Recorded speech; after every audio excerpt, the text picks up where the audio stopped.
Hi everyone, welcome. I hope you're all having a nice day. What's everyone been up to? Happy birthday, Spot! I hope you had an amazing day yesterday. How was it? Happy birthday!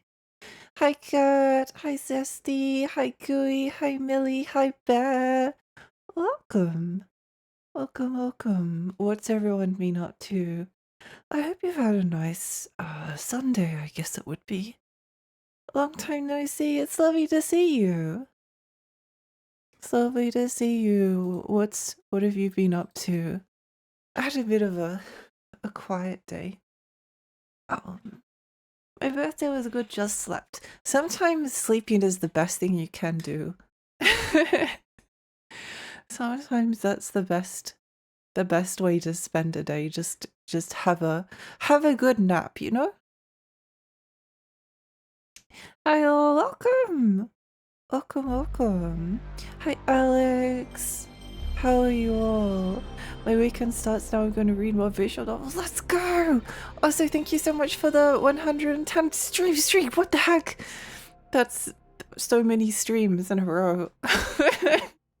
Holy moly. Pip, thank you for lurking. Love me a good slap. Yeah, it's great. It's great. Slap is great. It's good to slap. Slap all day if you can. Kowloon's Gate sometimes feels like a game that I'll never finish. Oh, which one was it? I think it's the first one.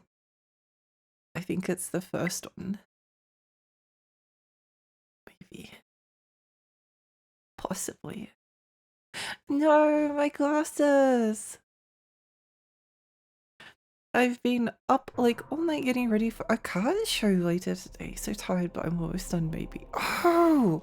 Wait, what kind of card show is this? That sounds awesome. That sounds really cool. Okay, I don't know if that was the one that we needed to do or if it was. I think the first thing that happened was the big firework exploded.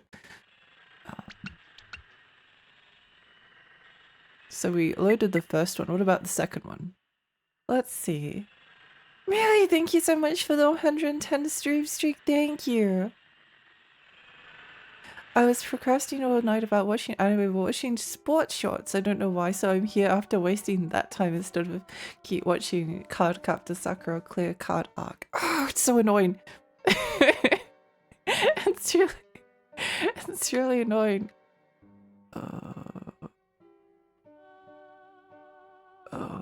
Which one is it? I think it was the first one. I think it would be the first one. I don't think we went back to the hotel.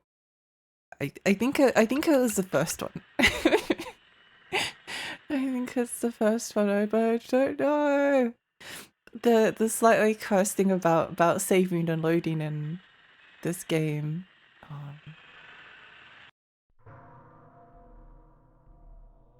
Is that it doesn't like tell you where or what things are. Wait, it's blocked. Yeah, I have no idea. I don't know. If the ending of Kowloon's Gate is the player themselves turning into a copy of Kowloon's Gate and so will be replayed for eternity, that would be incredible. I would support that ending. It would be ironic to turn into a copy of Kowloon's Gate, considering it's a thing that we are most obsessed with. Like, you become, the ending fills you with malice, and then you become Kowloon's Gate and get sold on eBay. It'll be all kinds of cards, but I think it's mostly One Piece, Pokemon, and sports cards. I'm about to roll up there with my Yu-Gi-Oh stuff. Hopefully I can find a buyer. I hope you find people that buy it for a really nice price from you. David, really, why would you miss a stream already? It's a never-ending competition. I often find that like with I was doing a little bit better watching anime because like there's so many instances where I'm like it's pointless to there's no point in like watching like YouTube or wasting time. I have a message for you. Mr. Chen went to the turtle chef and dropped off the blue stuff. Where's the seafood congee cook? Oh. What's this Mr. Chen guy's deal? Everyone goes quiet around him. He must leave a big impression. Interesting. But recently instead of like spending some like spare time watching an anime or reading manga, I haven't been feeling quite up to it, so I've just I don't know. During some of those times I just haven't been doing anything. It's just unfortunate. It's hard sometimes to do the things that you want to do. It's very easy to get distracted, and I don't think it's like I don't know, it's hobbies require an investment of like yourself, if you know what I mean. So yeah, it can feel hard sometimes. Sorry to bother you, Mr. Chen, but that weirdo creeping around Kowloon front before is back, and he's freaking us all out, sir. Again, I hate to bring it up. Oh, that's right. They see us as Mr. Chen for some reason. YouTube's ads are so invasive now. Well, they are. They really are. Sometimes things just don't happen in the right sequence, so I don't want it. Yeah, I know what you mean. I don't know. It's hard sometimes. It's hard. Things that feel like they should be easy don't end up being easy. They end up being difficult. Which can be rather annoying. It really feels like that movie, The Idiocracy, and I'm not saying it because people keep on repeating it all the time just because of the ads. I don't know what that movie is, but I saw it come up for some reason. Oh, 2006? Joe's life changes when he's chosen to be a guinea pig for a secret hibernation experiment. When he wakes from 500 years of slumber, he realizes he's the smartest man on the planet. Oh, I see. Interesting. Interesting. Yeah, I somehow am not super surprised I never saw it. Hi man, welcome! Is this game time again? It is. It is. We'll never get to the end. Where are the snakes hiding that sleeping dragon they keep feeding? And what happens when it wakes up? It's supposed to bring the snakes their miracle of immortality. Will people like us also get eternal life out of this? Well, I think the plan is to turn everyone into Wangren, which means that everyone gets eternal life from a manner of speaking, if you don't mind being a pot plant or something. Man, this ain't my day. The feng shui weirdo's been poking their nose left and right around here. I've been on edge the whole time. Think I'm the one with the bad vibes? Yeah, I really should do like they do and go with the flow. PMP, welcome! Welcome, welcome, thank you for lurking. Hi Jill, welcome. Kowloon's gate forever and ever and ever and ever. Yeah, we're just stuck here now. We're stuck here now. There's no escape. No escape. Not that I really mind. It's just a long game. It's just a very long game. Surprisingly so. Hey, how goes it, Mr. Chen? Took you longer than usual to stop by. Another long day at work. I vaguely remember other games now. Yeah, I remember when we used to like stream other video games and they only lasted like 1 or 2 streams. It feels like so long ago. What am I looking at here?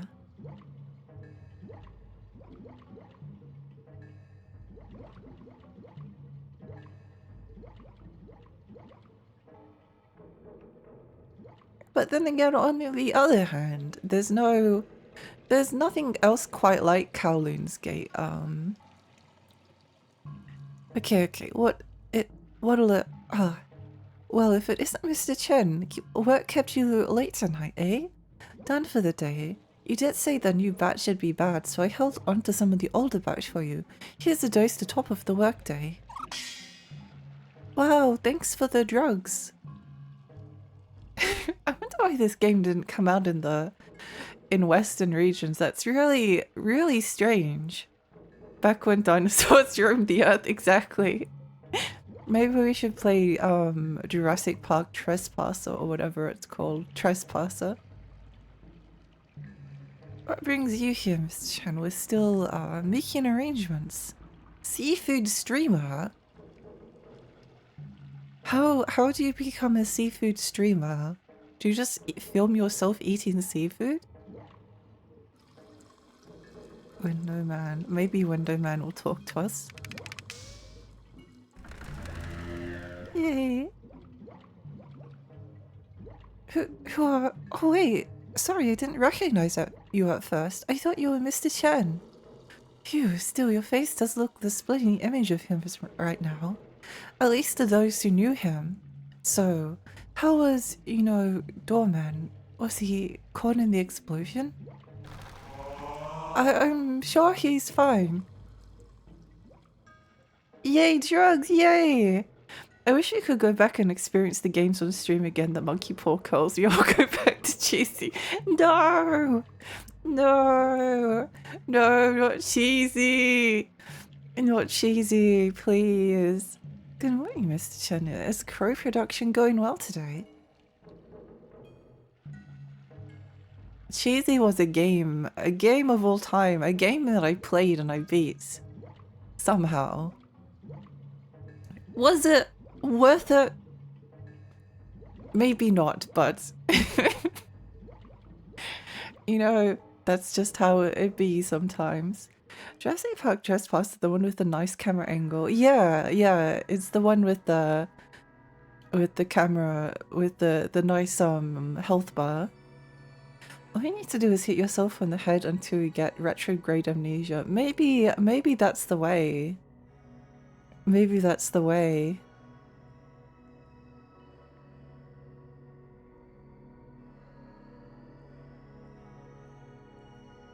I wonder where we head to now. There's sort of like no hint. Since you have the vanity mirror item, people in Sphere Food Center think you're Mr. Chen, so they'll pretend to be friendly towards you. But if you use the illuminating eye on them, you'll learn how they really feel about Mr. Chen. Oh. Give the blue crow ampule to Grandpa Zong to open the door.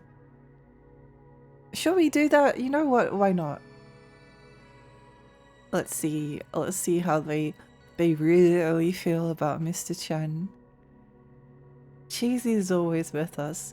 I don't think I will ever escape.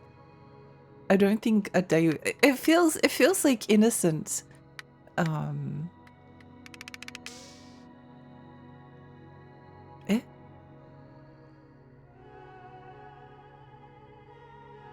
It feels like innocent days back when I was losing my mind to Billy Hatcher.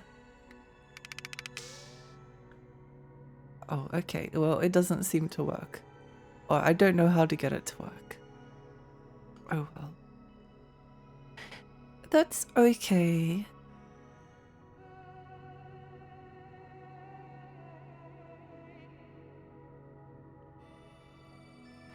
I see. A giant turtle raising its head.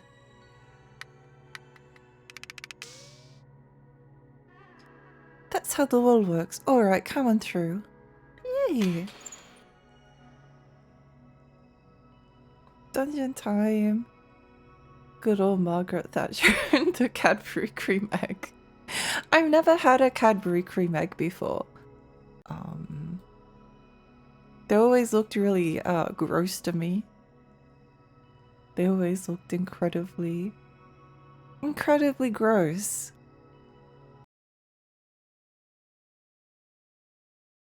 But I think it's just like caramel on the inside. I was like, I don't want to eat a raw egg. Whoa, new place. This place is cool. What was the eyeball merchant? If I can't remember, then the cream is basically just looks ugly but tastes like cream. Interesting.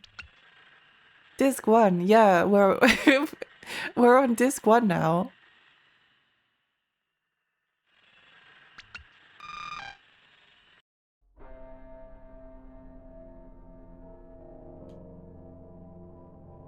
Oh, I see you didn't blow up. The Qigong therapist came around here earlier, acted real strange too.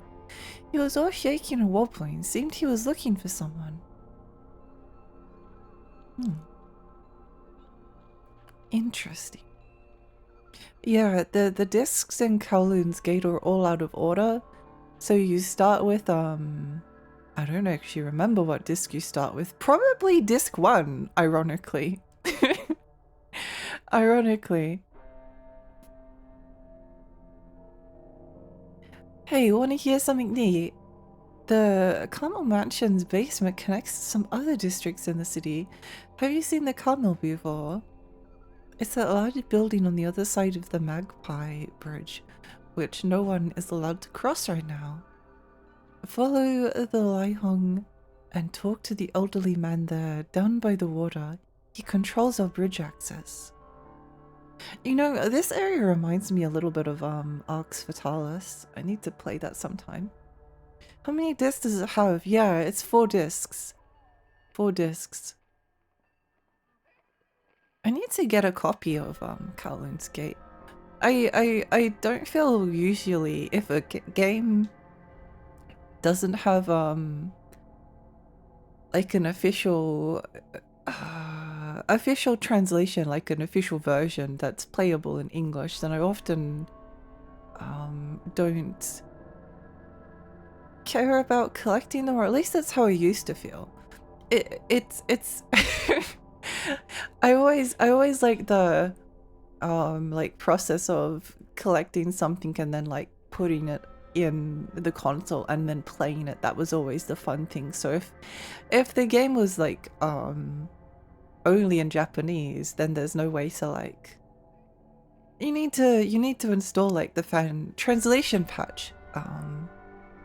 I've sort of been changing my mind a little bit, especially because there's a lot of I've played a lot of fan translations the past like few years, and I really like them. I really like them, and some of my favorite games ended up being fan translations.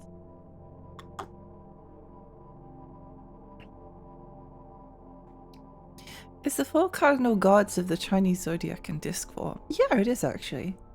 Yay, my glasses! Thank you. Did we spoke to this guy? Yeah, to cross the bridge too, are you? Well, it's most often closed now, but I did see a woman cross it earlier. The bridge, as in Magpie Bridge, stretches across the Laihong River. I just read that.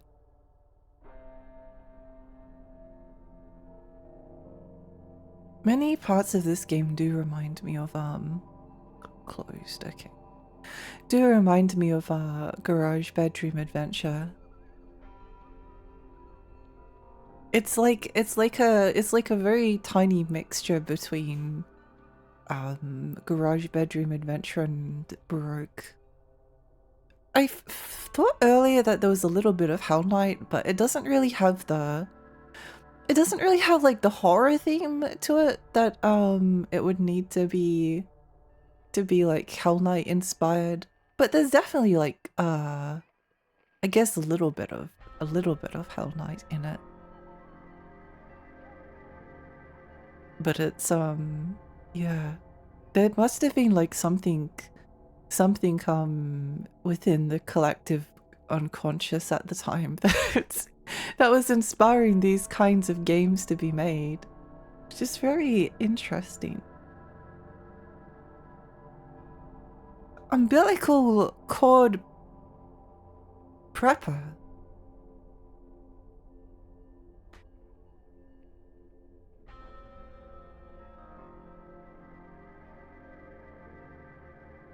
Is he going to make a love potion out of them? What is he doing with them? As you can see, the water in the Leihong River is forever stagnant.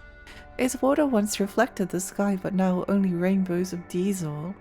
The bridges that cross the Leihong River is formerly named Magpie Bridge, but we all simply refer to it as the bridge. It makes sense. How does one become an umbilical cord prepper? I don't know. I guess there's like a surprisingly high... We have the military apparel merchants right next to each other. Like you go to a market to look for some retro games, and then next to the retro games is the military apparel salesman and the umbilical cord prepper. We buy these military uniforms only. The new ones will get turned away. You can bought in a bunch of stuff, but none of it ever caught my eye. Standard isn't always aesthetic.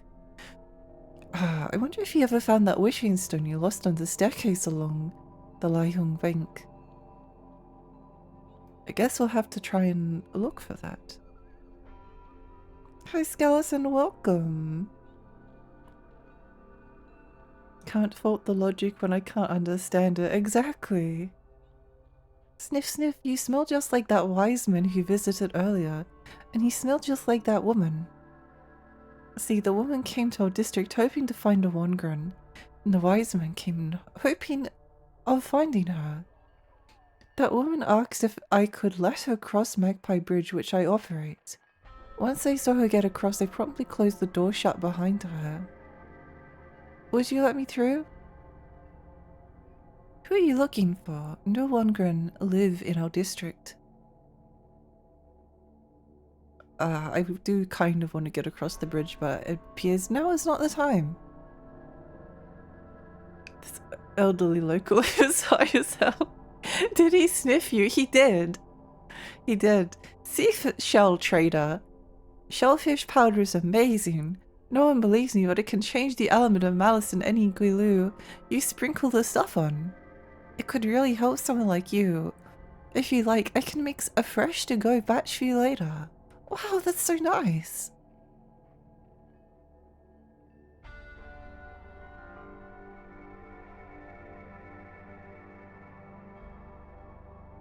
I guess he means later, as in not now. Makes sense. He's high on fairy dust, he is.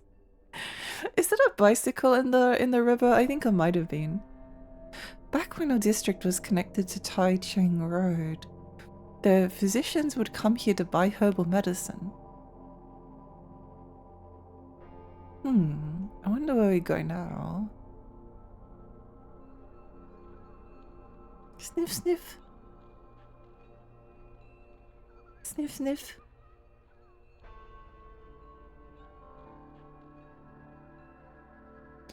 Oh, apparently we need to actually check the terminal. Funny, that's the one thing I didn't do because I saw the terminal was corrupted, so I just assumed that we couldn't use it. Never assume anything. Never assume anything in this game.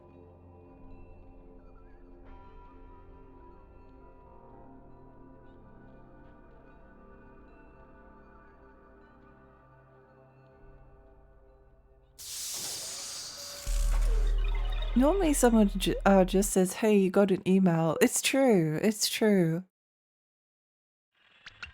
It's not necessarily a super obvious thing to do if you're not prepared for it.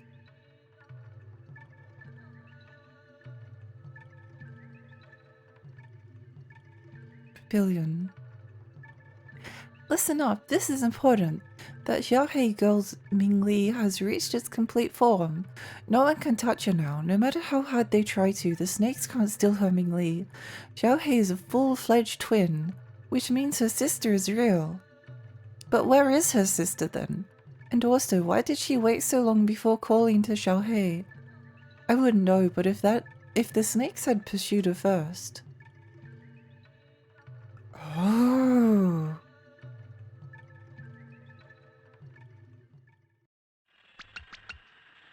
Apparently something else was updated. I just got an ad from the Odyssey movie. There was a guy so tall in an armor that looked so cartoony and reminded me of Bane. Christopher Nolan still has Batman on his spines. I don't think I want to watch the Odyssey movie because I'm still angry at what they did with Troy. Since you so kindly broke the seal on my mailbox, I figured this is as safe a place as any to speak to you. The last sealstone is in Kowloon front. So long as it remains lost in malice, I cannot connect to the dragon vein. Find the sealstone, cleanse it of all malice, and make the divine choice. Through you, I shall finally answer to my destiny. Destiny! Destiny! Don't you fear its very concept? Man, in many cases, leaves this life having never faced his destiny. He chooses to think he paved his own novel path through the wilds. He fails to notice that all life flows in course with destiny, but perhaps he is happier for it. Aren't there others like me, hosts who ache to be awakened as divine beasts? You must shepherd all who had gone astray and lead them to the true answer. There is no other path for us. You yourself were led here by destiny. You, me, Kuijian. Oh Kuijian, why do I no longer feel you? Damn it all, if only I could waver now, but I cannot. Now go, hurry and find this final steelstone. Is that, from Anita? I'm not sure. Chaka, hi, welcome! Welcome. I remember there was a mini-series about the Iliad that was so funny. Achilles sees Hector in a chariot and he throws a spear and makes him fall and die, and he just keeps overacting his yelling. Hector! That's amazing. That's kind of incredible. Playing Destiny is the path to Feng Shui. I believe, yeah, that's the next when Destiny 3 comes out, that will be like the first DLC.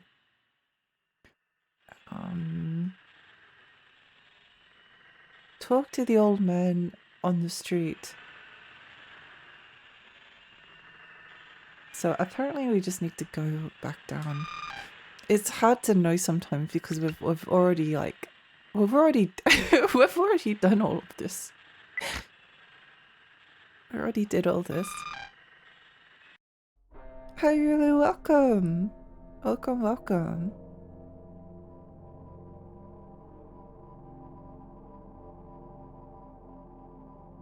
I hope you're having a nice day.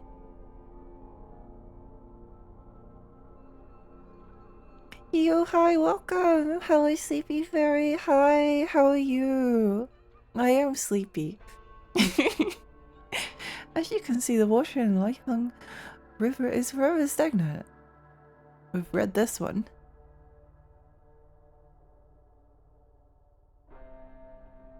How are you? We're playing Kowloon's Gate, which is a very strange like fusion of kind of like a point and click adventure game crossed with like a dungeon crawler, and it's really weird and I love it.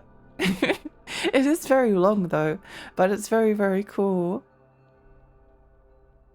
I'm good, how are you? I'm okay. I'm okay.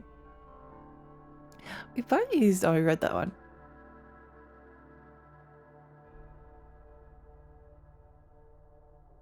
Maybe talking to the old man now will...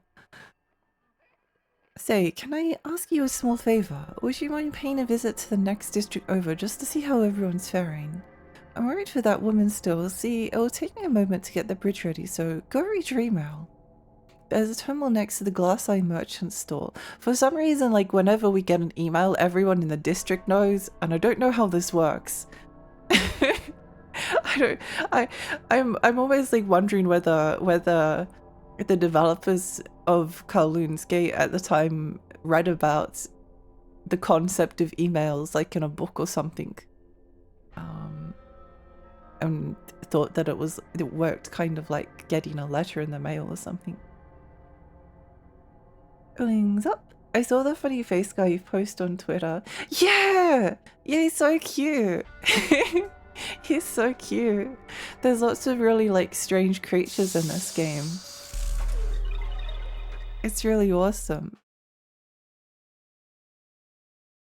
I do really enjoy the strange creatures.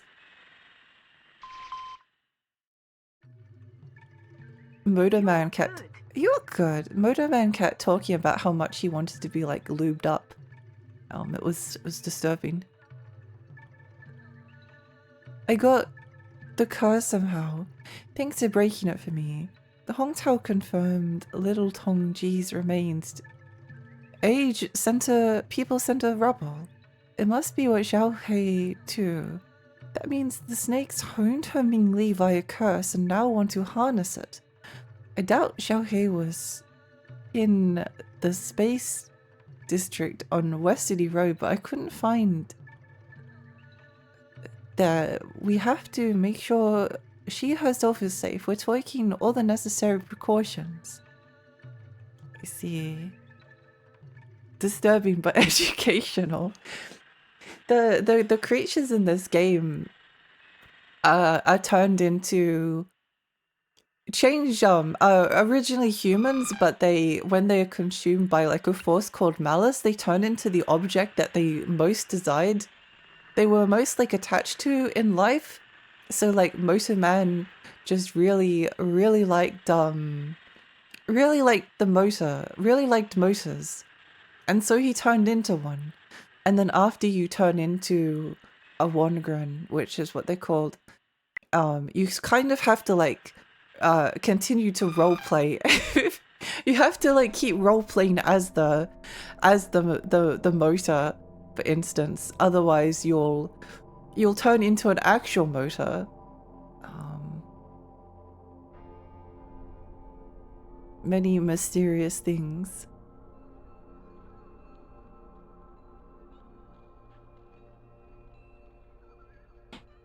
I went to check for that scene and it was nothing like that, but the overacting is so funny. I'll leave it on Discord. I'll have a look later. Interesting purgatory. It is very interesting. It is very interesting. I've never seen like a concept executed quite like this before. Was that a strange... Oh yes. Hello. Do you know the photographer? He came here to conduct interviews for a photo book he's working on. Prosperity and Shadow. Poor guy sure came to the wrong place if he wanted to see prosperity. Just a guy hanging out behind the bars on a window. The usual.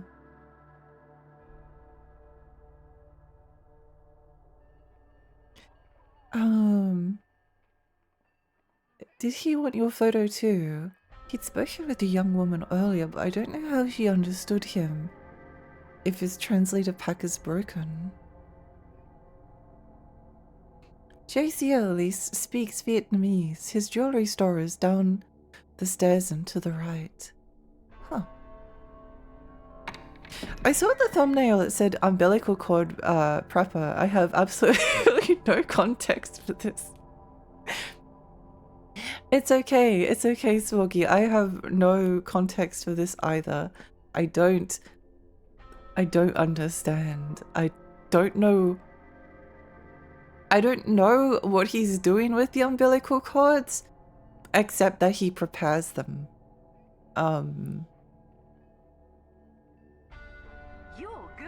You're good. Hi Andy, welcome. Hi Jun.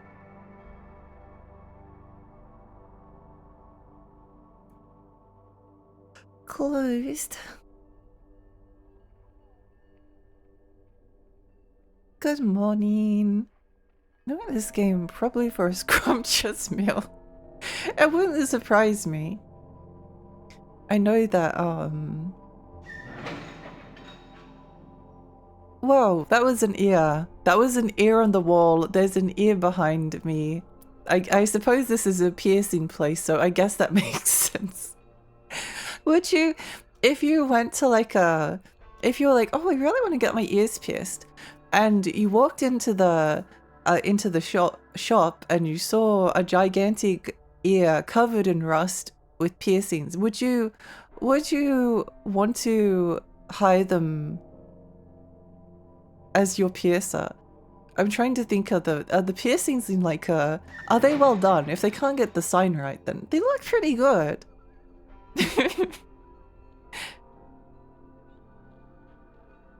Close to beating Super Mario RPG. Let's go! Let's go. That's so exciting. I always tell people the walls have ears, but I meant people are always listening. It's taking it a little bit literal. Maybe he's autistic, so he heard that expression, was like, oh, I see. I know what I have to do now. Just the remake. I should play both. It's actually one of the good things about remakes is that if you played the original, you can always play the remake, and if you play a remake, you can always go back and play the original after. Oh, the name's juicy. You have to use the passage. The chick you went in earlier never came back to West City. Wish I could have called her name. She had such long earrings on eye. Sorry, where were we? Oh, I know. You're all another with who's to speak with Guyan, right? Well, he's maybe at his place. Reddish door across the hall.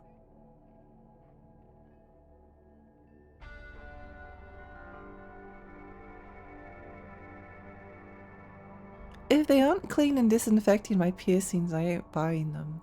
Maybe the red isn't rust, maybe it's inflammation.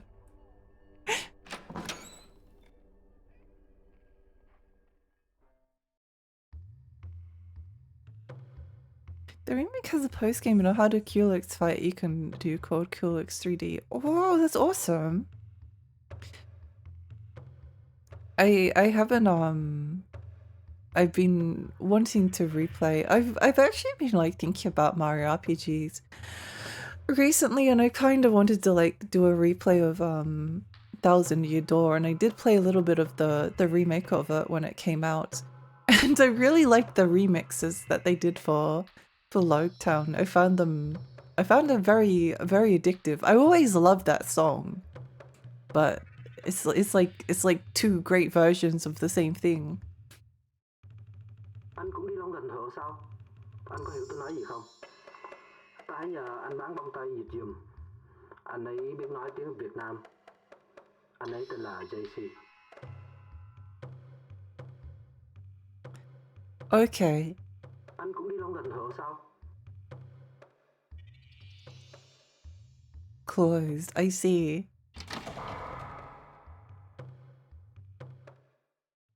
I think there's a couple of instances in the game where it actually like uses the fact that the Japanese speaking audience wouldn't be able to understand the language that certain people are speaking. Like if you go to the terminals, there's kind of like these advertisements that play, and they're all in Cantonese, and a Japanese speaker probably wouldn't have known what they said, and there's no subtitles. And I think it was the same with that guy there. He speaks Vietnamese, but there's no translation because you're not supposed to be able to easily understand him. What a shame I don't understand Vietnamese. It is a shame.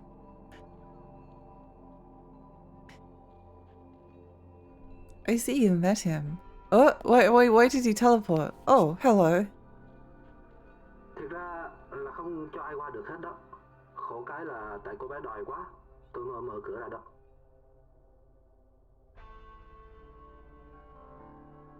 Well, guess I get to translate. You after the chick with the earrings. Well, I don't care who you are. That passage isn't safe to go into. Cô bé biết là chỗ đó ăn thông với Long Thành Lộ.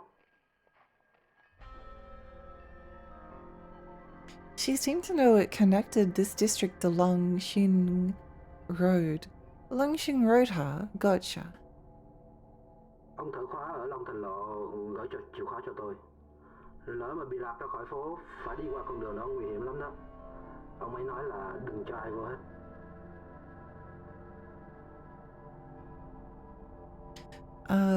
the Longxing locksmith left the key that's safe kept the passage with Gayan. Because the passage was dangerous enough when he traveled it. Smart guy, given that passage never had anything going for it, it's too risky a spot to let every dude and his mum in. Cô bé có vẻ gấp gáp lắm. Hình như đang đi tìm ai thì phải. But the girl was in a hurry. She was searching for someone. Someone in Longxing Road. Then what happened? Quy luật đã làm khí mạch chạy lộn xộn rồi. Không chừng hòn ngọc khuất của tôi đã bị ma ám rồi. The Guilu distorted all the magnetic energy and your wishing stone got possessed? Sorry, I don't know what all he means, but there was this decades-old custom where people made wishes on rocks. Được rồi. Muốn tìm cô bé, mình phải mở cửa. Gặp ông thợ khóa, nhớ nói giùm là không phải tới nước lời hứa đâu nhé.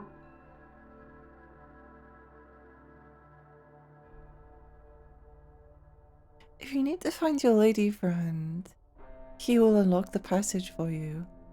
That shouldn't count as breaking his promise to the locksmith. That reminds me, her earrings. There's that old guy on Longxing Road who collects earrings on the side. Maybe she wanted to trade one of her earrings for one of his bottles. Do you need to trade for a bottle too? If you're serious about this chase, I'll give you one of my pieces. Wow, thank you. Tôi không khóa cửa, nhớ tới nghe nhé. That's so kind of him.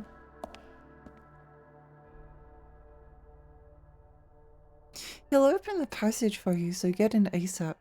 The passage stays open for too long. Who knows how bad the disturbances here will get. You better get a move on. Okay, let's go. Japanese people go on holidays to the countries a lot because they're close to, but yeah, not typically speakers of the language. Wait, is it here? No. Thanks, JC, for the translation. Thanks, JC Danton from Deus Ex. I should stream Deus Ex sometime.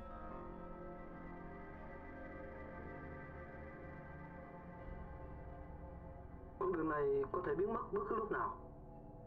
Cẩn thận nhé. I need to drink my coffee because I'm so sleepy.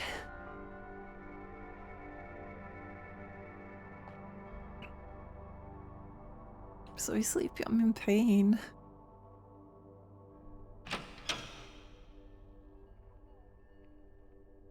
I was thinking about that there might be a possibility that I could stream Armored Core after Kowloon's. Whoa, woman!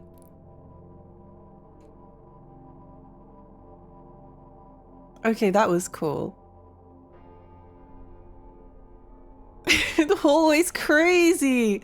Oh, this is awesome! Fish people, good night, sweet dreams. I hope you sleep really well. I hope you have a lovely rest. I want to do it again. Again. I found an Ace Combat 1 arcade machine. They want 1,000 for it because it runs. I might have to take Kowloon out. That's really cool though. Oh, I would love to play. I think I liked Ace Combat 1 slightly more than Ace Combat 2. I think. But then again, I didn't properly like finish Ace Combat 2 because apparently you need to like not kill everyone, and I didn't want to do that. I didn't want to do that. I should probably do a replay of it sometime. I was thinking of doing Armored Core maybe next because it's a little bit of a crowd pleaser. A lot of people like watching Armored Core, and maybe it will Maybe it will be a relief after Kowloon's gate. Today's my lucky day. Do you want to know why? Because I found this huge earring near that passage exit you came from. You don't find something this juicy sitting around every day. Only it's a little too big. What about this one then? Whoa, look at that. What's that cutie you have there? Do you want to trade that little thing for this big hunker I have? Please? Oh, we got her earring. You know this feeling, don't you? No, you can't hide it from me. You and I share the same hobby. Here, take this deluxe bottle. No way. When you get home, drop that earring into this bottle. It's big, sure, but an earring's an earring. Wow! Deluxe bottle acquired! Man, am I happy to think I'd find someone else with this hobby. When I first saw you, I had a feeling you were just like me. When it comes to getting bottled earrings, when it comes to getting bottled, earrings beats corpses any day. What with their satisfying blink sound and all. It's so fascinating. He's the people like have very like specific things that they sell, and then also like very specific hobbies. It's so interesting. A little fairy likes murder. No, absolutely not. I just wanted to blow everything up. No kaboom, no bye. Hi Nix, welcome. I did try to play Ace Combat a while ago. It's a really good storyline, but the online is so sweaty because people play with these special flight controllers. Like I had a guy, he did a loop-de-loop around me and then he dropped the bomb in my plane and killed me. That's so funny. I didn't even know Ace Combat 7 had multiplayer. That would be fun to play. Ever since the day I was born, I was naked and weak. Without clothes on, I felt my body getting smaller and smaller. In a way, these guys saved me. What does he mean by this? What does he mean by this statement? His fetish is so esoteric. Yeah. There's a grating, this lock and this door. The locksmith comes and he keeps me screwed in so I never feel loose. I'm neither naked nor afraid now. I have so many questions I want to ask him, but I think that's all we're getting out of him.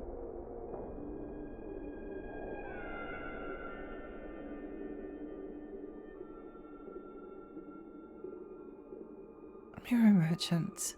錠前屋が戻ってきたよ。錠前屋の話だと、急に空間が歪んで、この町が最上路とつながったそうだ。鏡の角度だけではダメなんだな。よそから歪んでくるとは予想もつかなかったよ。That's so interesting. So like that twisty turvy tunnel that we went through before was like some kind of dimensional disturbance. It wasn't it was like literally twisting the fabric of space and time to connect two districts together. But why? The multiplayer is good, but it's in the bubble of The Last of Us and Uncharted where the multiplayer was actually really amazing, but no one knows about it. That's so interesting. Does it have a... It's probably one of those ones that has like a very dedicated community, so it's hard to break into. But fun if you can. I can't believe the district just vanished into thin air like that. I thought Malice only infected our district, but it seems to be in all corners of Kowloon now. Oh, we really need to hurry up and get Feng Shui restored. I never got to play The Last of Us multiplayer. I did play a tiny bit of Uncharted.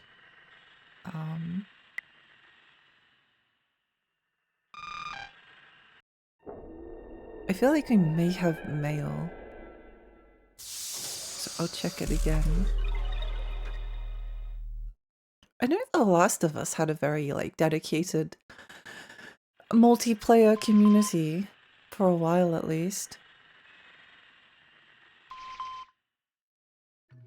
New messages. No! It feels like, games released recently don't have that multiplayer component to them a lot of the time.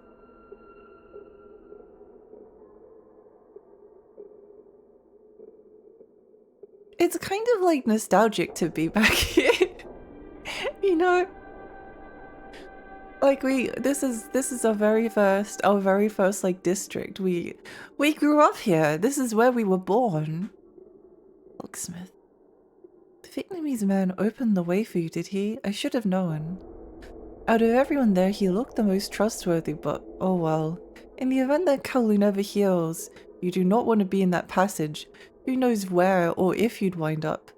People mustn't wander in there freely. By the way, I have something else. It's a key I found, but have no use for.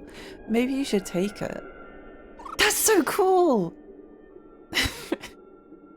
It's so cool. What the heck, game? Why are you so interesting? I think it's like the combination of like relatively it's kind of like there's a lot of mundanity to the city, like a bottle merchant, like a merchant that just loves selling bottles. He loves bottles. He's so passionate about bottles. And then you have like the reveal that sort of like Wongren creatures that were once human that then turned into an object, and then this force of malice, and then there are also ghosts, and then there are also like space-time distortions. So and time travel and like weird freaky ghosts. Did the pill shrink come in handy? I've decided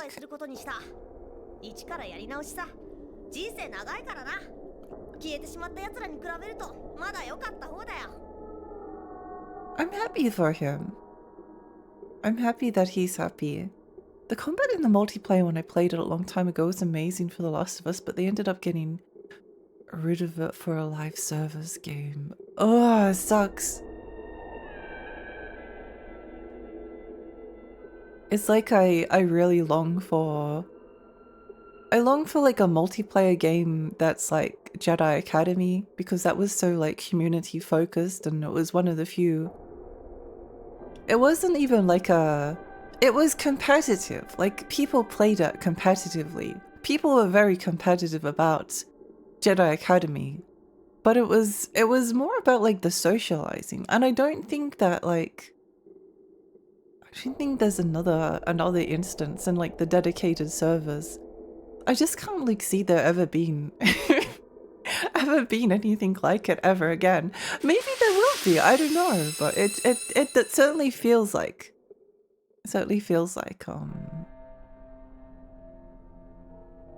there'll never be. Oh, okay, well, we got a bottle at least, so.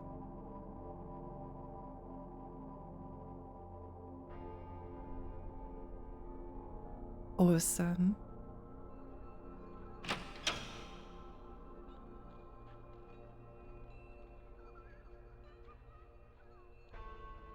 Well, can't go back that way.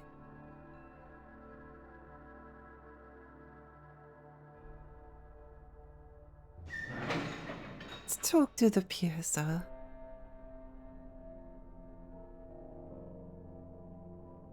The bottle merchant likes earrings. He has a big thing for women's ears. Your lady friend wasn't there, was she? Oh, he's an ear fetishist. I thought he just really liked earrings.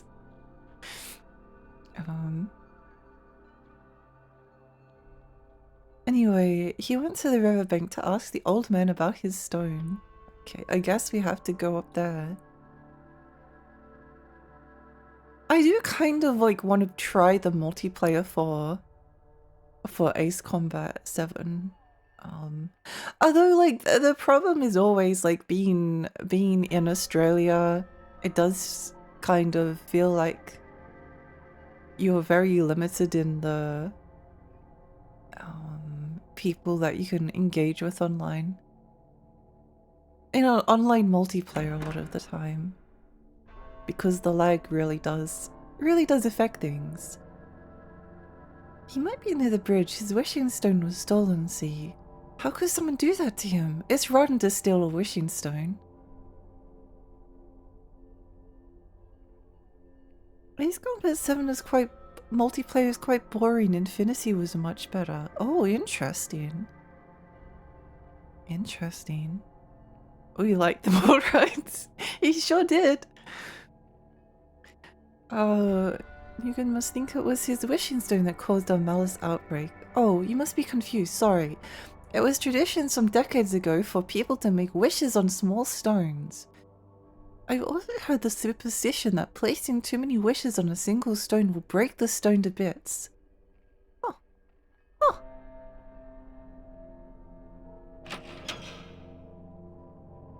Huh. The more you know.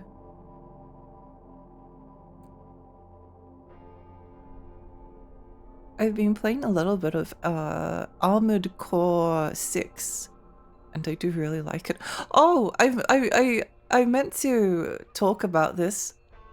It's not Armored Core 6 related necessarily, but if you remember back when I was playing Aquanaut's Holiday, I bought a copy of Turok 2 for the N64 and I was playing it.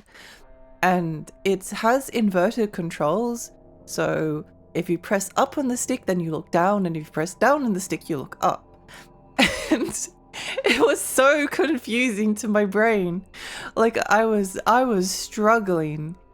I think it was like giving me severe migraines to play, but I was so determined that I, as a joke, kind of like reversed the camera controls in like other games, and then eventually I got used to it in the context of Turok, kind of. But then I like inverted the controls and everything else. So like I kind of got gaslit by Turok 2 into playing with like inverted aiming controls. Anyway, literally just like 2 days ago, after having only used inverted controls for like however long since then.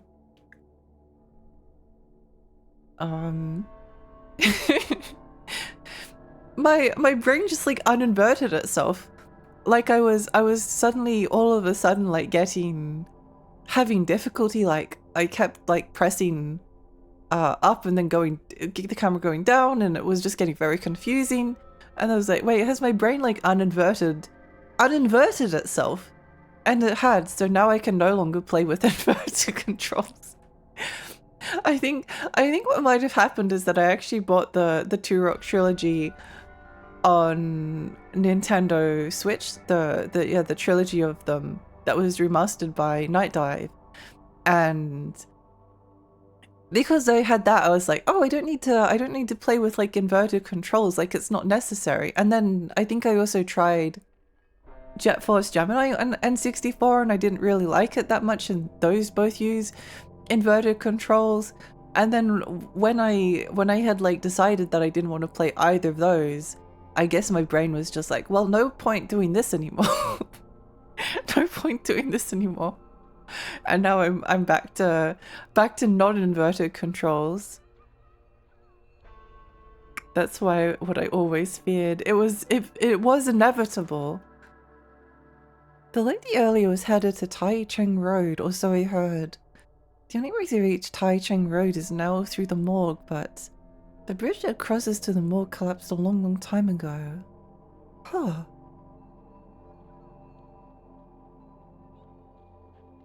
It's just really funny, and the strange thing is that I guess even though I was like used to the inverted controls, my brain was like still struggling, because it was definitely like having, when I was like playing Pragmata in my own time, I was struggling with the aiming controls like more than I would have normally. And now that I've like swapped back, I literally couldn't swap back until like a couple of days ago. It was just like, it was just a mess. But now that my brain has like flipped itself around again, I feel like my aim is like, just like my ability to use it is so much smoother than it used to be.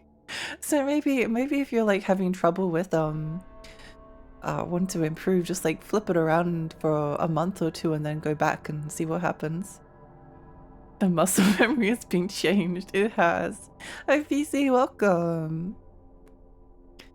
He's opening the passage for you. He's talking to the elderly man now. Guy knows Vietnamese as well. What is Lexi talking about? I bought a copy of Turok 2 for the Nintendo 64, and when I sat down to play it, I realized that it has inverted controls and that there's no way to uninvert them. And a lot of N64 games also have inverted controls. And I hate losing.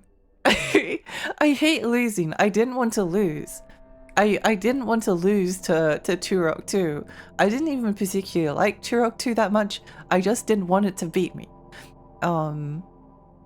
So with a lot of effort, I got used to the controls in Turok 2, and then when I started playing other games again, I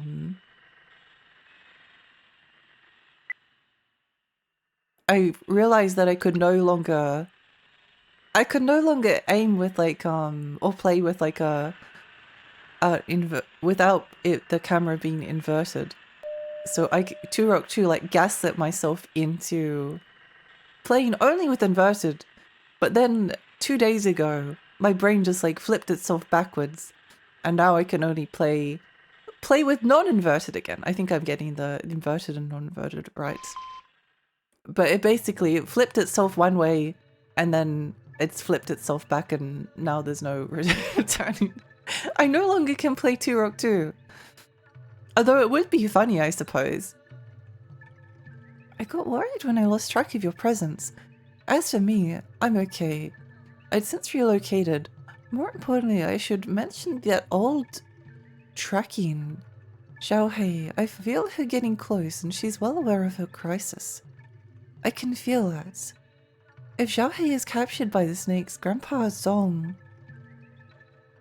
I will track Mafei's every move. If all goes well, I may even slow her down. I'll reach out to you again. This is such a funny effect. Destin from Smarter Everyday modified his bike so it turned the other way instead of the correct way. Took him quite some time to get used to, and when he dominated, he had trouble getting on a normal bike. It's so funny. It's really funny. Old games don't let you do much with controls. What's like particularly strange is that some of them do. Some of them do. Like GoldenEye and Perfect Dark allow you to invert the controls, but a lot of the others won't let you do it, so it's rather annoying. If the malice in West City Road subsides, Nugan's translation pack might work like it's supposed to. Are you going into the Hutong to fix it? Then you'd better hire a navigator. Oh, I suppose we should. Question. In Turok, is only up and down inverted, or is also right and left? It's only up and down. Left and right are normal. It's only up and down. The first game I ever played that allowed full controller remapping was Armored Core Nexus or Lost Raven. I couldn't believe it. It's kind of like an insane thing, especially to happen on like a console.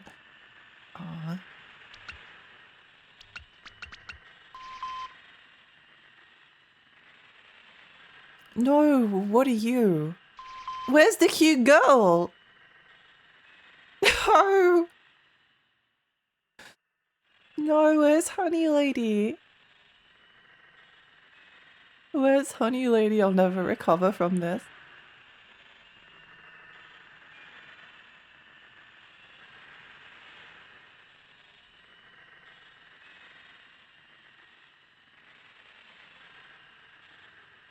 Obviously that is the cute girl. I mean, I suppose she might be. I suppose she might be. Hi Ace, welcome. I've been thinking of playing Ace Combat after I finish Kowloon's Gate in a couple years' time.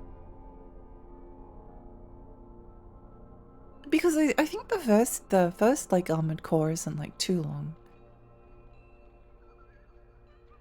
How did it go? The malice from the connected district didn't leak in, did it? Deep down we were all cute girls. It's true. It's true. That was especially cool for those games because there were some of the rare games where you frequently use all the controls. I really like the way that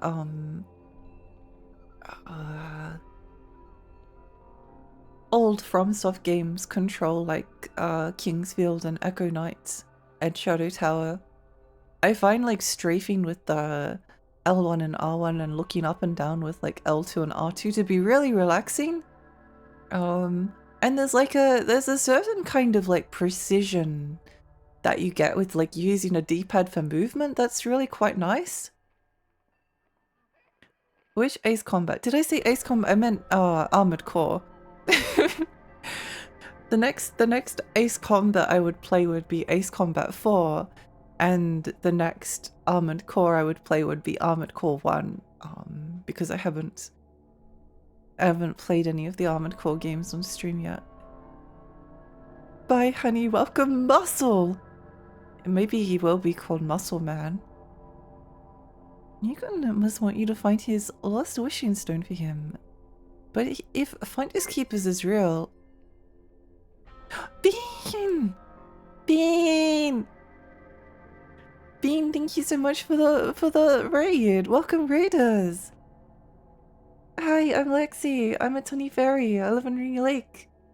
I play retro games and horror games. How was your stream? What are you streaming? What did you get up to? Welcome, welcome. Welcome Beanie, welcome Kali, welcome Pata. Welcome Torrid. Welcome Skits. We were playing Palworld. Oh, Palworld is so weird because I kind of like the slightly rip-off Pokemon. It like has a weird atmosphere. I hope you had fun. I hope you had fun. I haven't played Palworld since it basically came out. I hope you were enjoying yourself. It's super weird, but we're having so much fun. Yay! I'm so happy to hear that.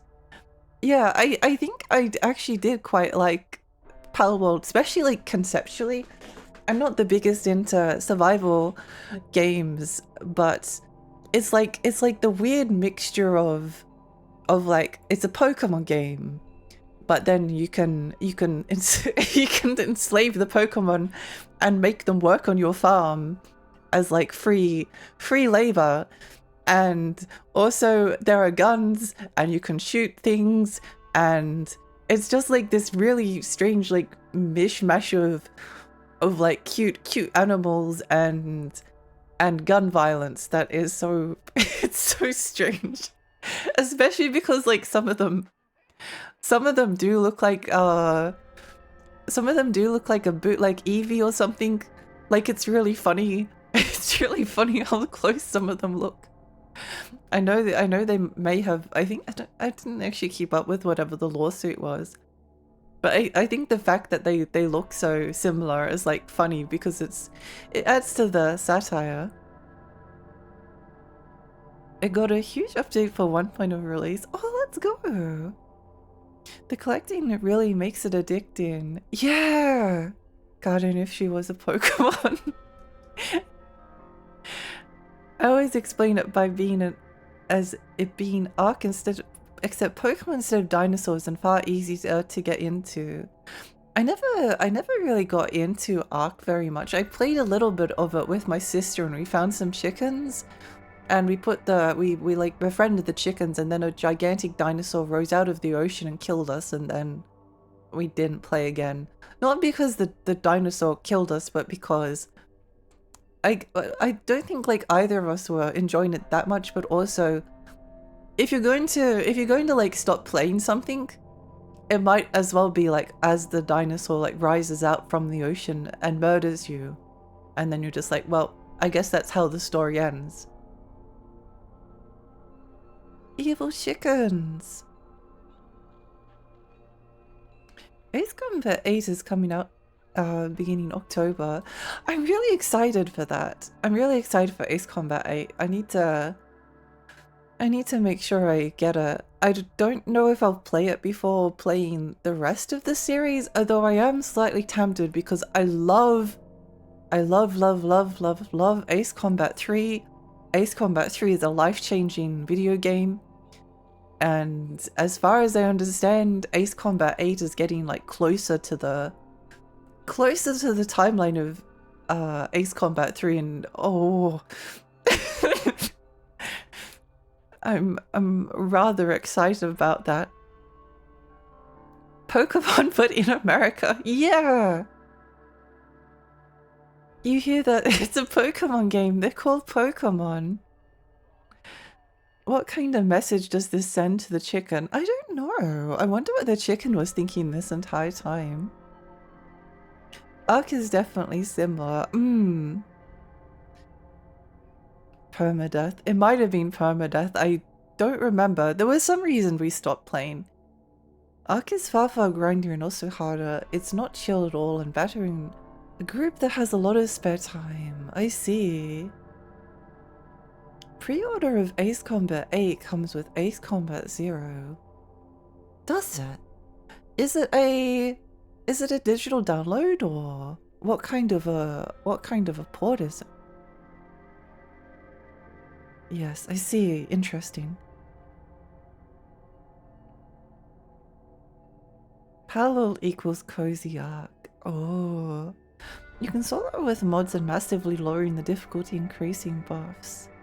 Classic Lexi misreading my painstakingly written message. What was your message? What kind of message does this send to the children? Which one was it?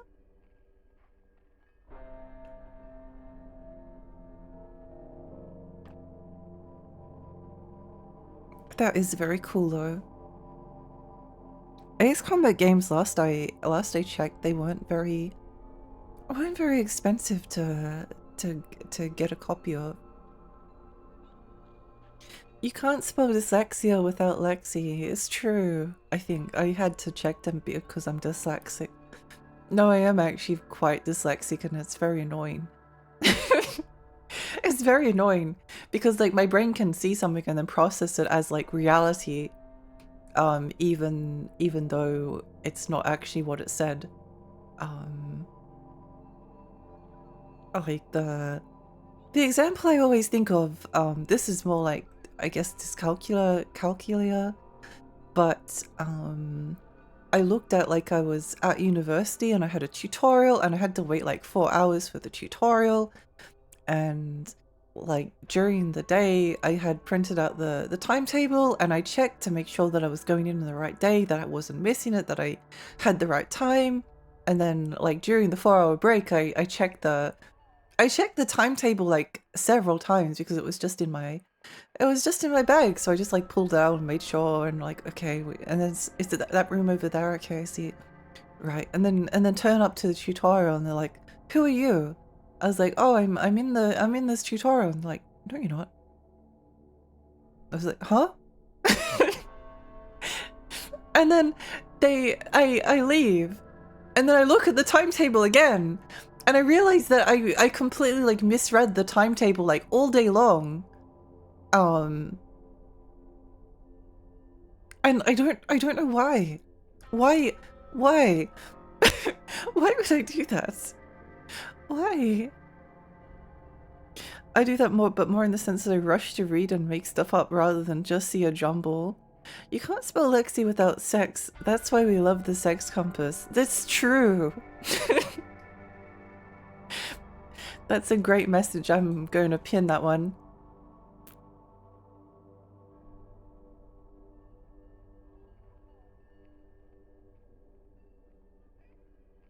great quality message.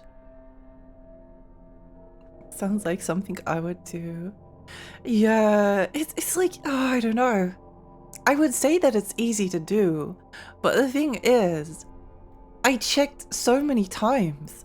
I checked so many times. It wasn't like I was like, oh, I checked it like this morning, it'll probably be fine. I had like 4 hours to fill in. I had 4 hours to fill in. If I had realized that it wasn't on that day, then I could have gone home. But I didn't. I didn't. And similar things have like happened since the other day I bought Final Fantasy VI on PS4 because I wanted to play the like Pixel remaster, and I was waiting for my physical copy to arrive, and I put Final Fantasy VI in the cart, which is written V1 obviously, and I hit buy, and then after I had bought it and paid money for it, I started to download it, and then as I was downloading I was like, wait a moment, that's Final Fantasy 4, not 6. That's Final Fantasy 4, not 6. And then because Sony's like refund policy is like actual trash, I couldn't refund it because I like started to download it. They're like, well, sorry, but you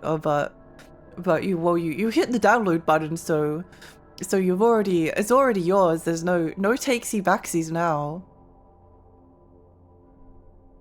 I know another streamer that is also Australian, and her dyslexia is far worse. She sees a big paragraph and just gives up.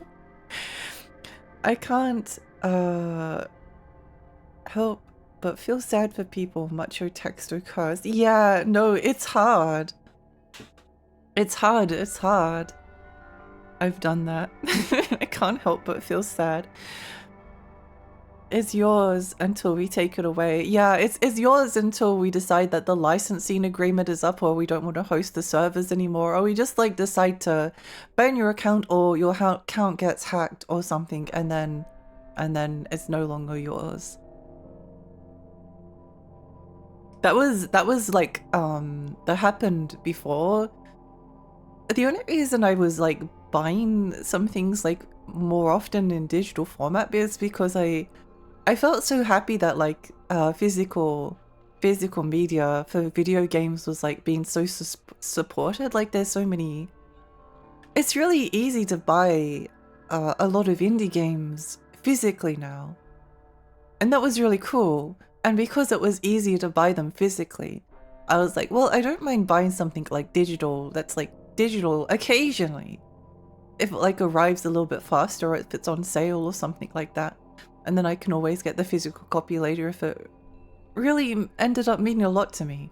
And then like, I don't know, a week or two later Sony announced that they were doing away with discs, and I had like a mental breakdown. It was awful. Another reason Sony sucks ass. Yeah, classic Sony, classic digital products. I hate digital. I don't like buying anything digitally. Sometimes it's a necessary thing to do, but like I guess I don't know if I'm talked about this before. I wanted to like put this on Twitter. But Romeo is a Dead Man is like one of my favorite games. I think I have talked about this before. It's one of my favorite games. I loved it. I loved it. I loved it. It means a lot to me. It's like it's a very, very, very, very, very special game. And I love Grasshopper in general. And when Romeo is a Dead Man was being released, they did a bunch of like interviews with Suda, and Suda was like, someone asked Suda a question of like, well, is there going to be a physical copy somewhere like later down the line? And he said yes, they're in talks with some publishing companies.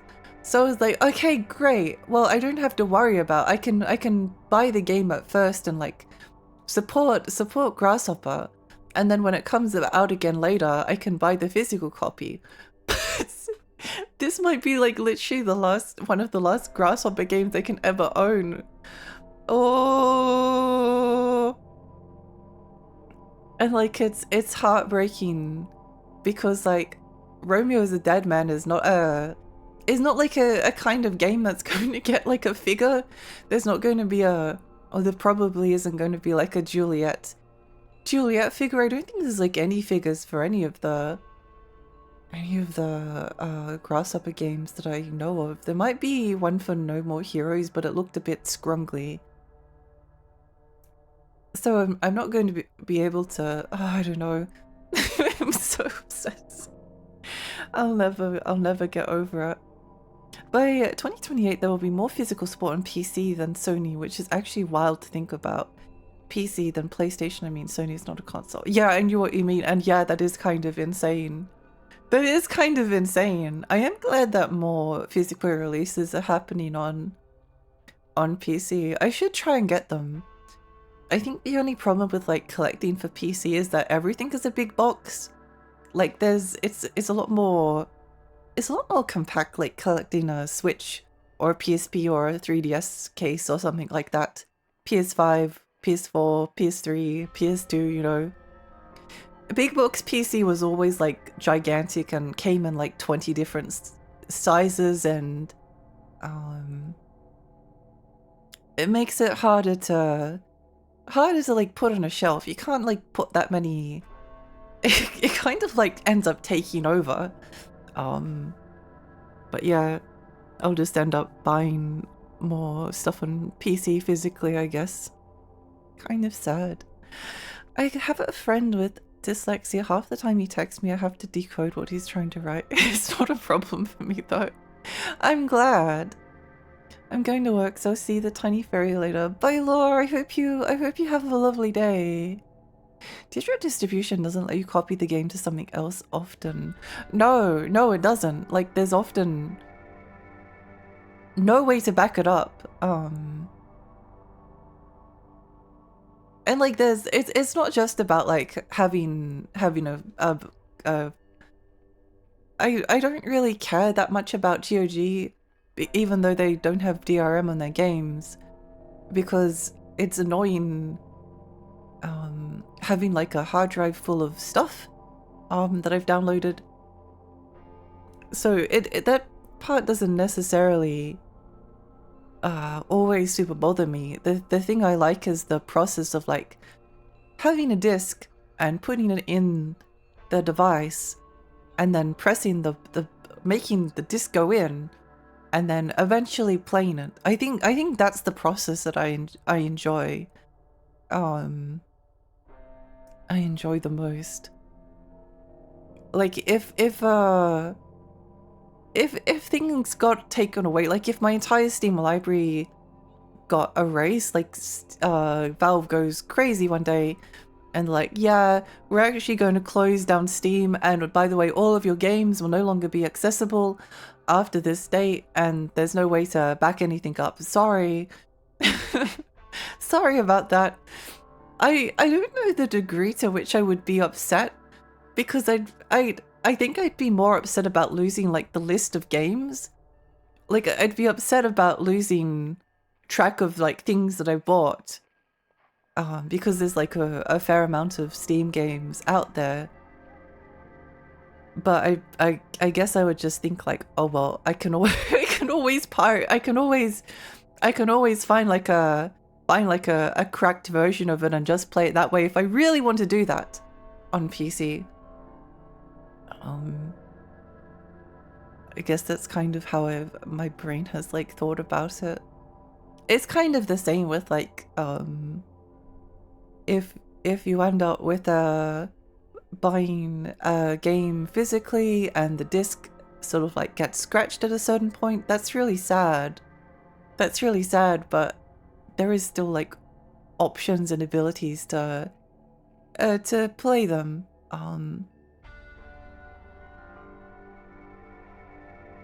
I wonder if physical soundtracks will make a comeback just for collectability.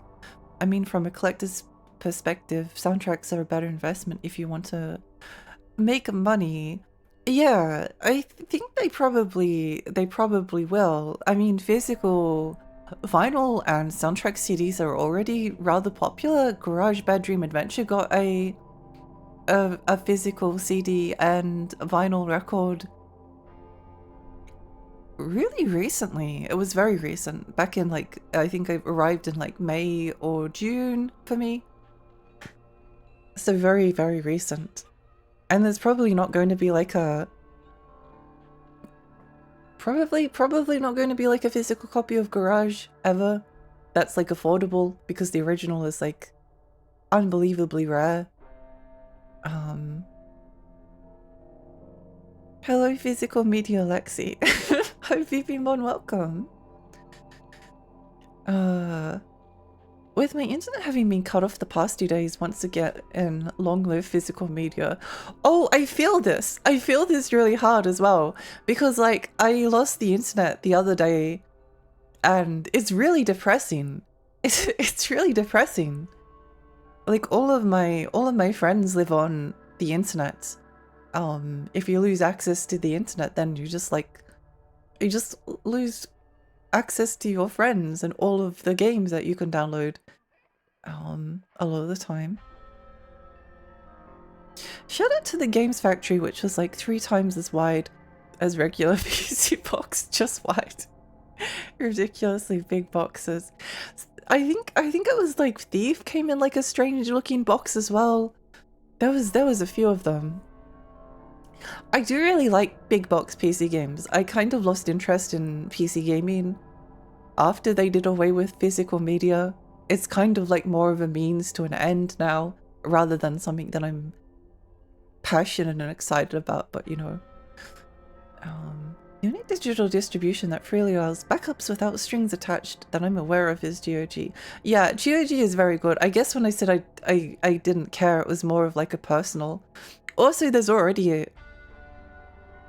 there are places that you can download backups of GOG games from around. It's quite good. It's quite good. The high seas are calling. Yo ho ho. Physical media simulator. Could you use your fairy magic to send us back to the 90s? Oh, I should do that. I should do that. That would be fun. Maybe we could all go back on and go on an adventure. It'd be just like Kowloon's Gate. I'm much more petty. I don't trust publishers to play fair with ownership on digital stuff. Yeah, I don't either. I don't either. I just sort of, I guess like, yeah. The high, Assassin's Creed Black Flag is a very good game, isn't it? I won't give them an inch because they'll take a mile. They will! They will! They will! And I do hope that, I think, like, to be fair, the backlash to Sony is probably maybe the biggest I've ever seen. It's actually kind of like insane. I didn't think that people would be upset. I knew that I would be upset, but I thought that like most people would not really care, and it turns out that people do. It's ironic that the company leading the 100% move away from physical is the same company with the worst handling of digital ownership. They have the greatest track record of removing people's digital rights on media and deleting from their systems if detected. Yeah, no, Sony sucks. I lost my... I couldn't remember like my... Oh no, I think what happened was my PlayStation 4 got signed out from PSN for some reason. I think it needed to do like a rebuild of the hard drive because it had been turned off for too long. So signed out of PSN, not in PSN anymore. And I was like, oh, that's fine. I'm signed in on my PlayStation 5 and my Vita, so that shouldn't be a problem. But apparently I activated like somewhere along the lines two-factor authentication, and the thing was like demanding that I do something, and I couldn't remember basically I couldn't log into their account for some reason. And then I also couldn't reset my password because of the two-factor authentication. And then there was these like backup codes that you apparently had to write down. And I do remember them and writing them down, but I don't know where they are. I don't know. Actually, I might have just remembered, actually. That would be kind of funny. But yeah, like if I...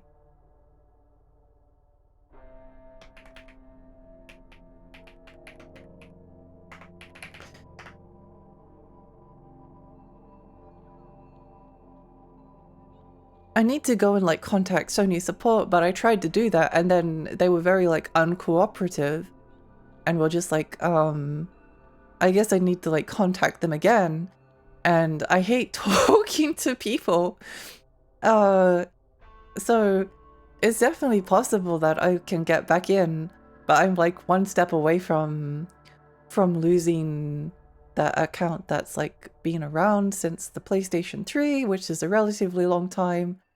And again, I don't know the degree to which I would be overly upset about it, but it would still kind of suck, you know?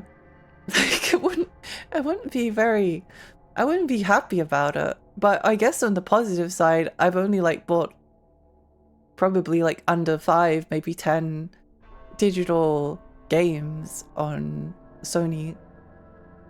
So I probably wouldn't be like losing too much stuff. It would just be annoying, and it kind of like highlights how quickly and easily things can go.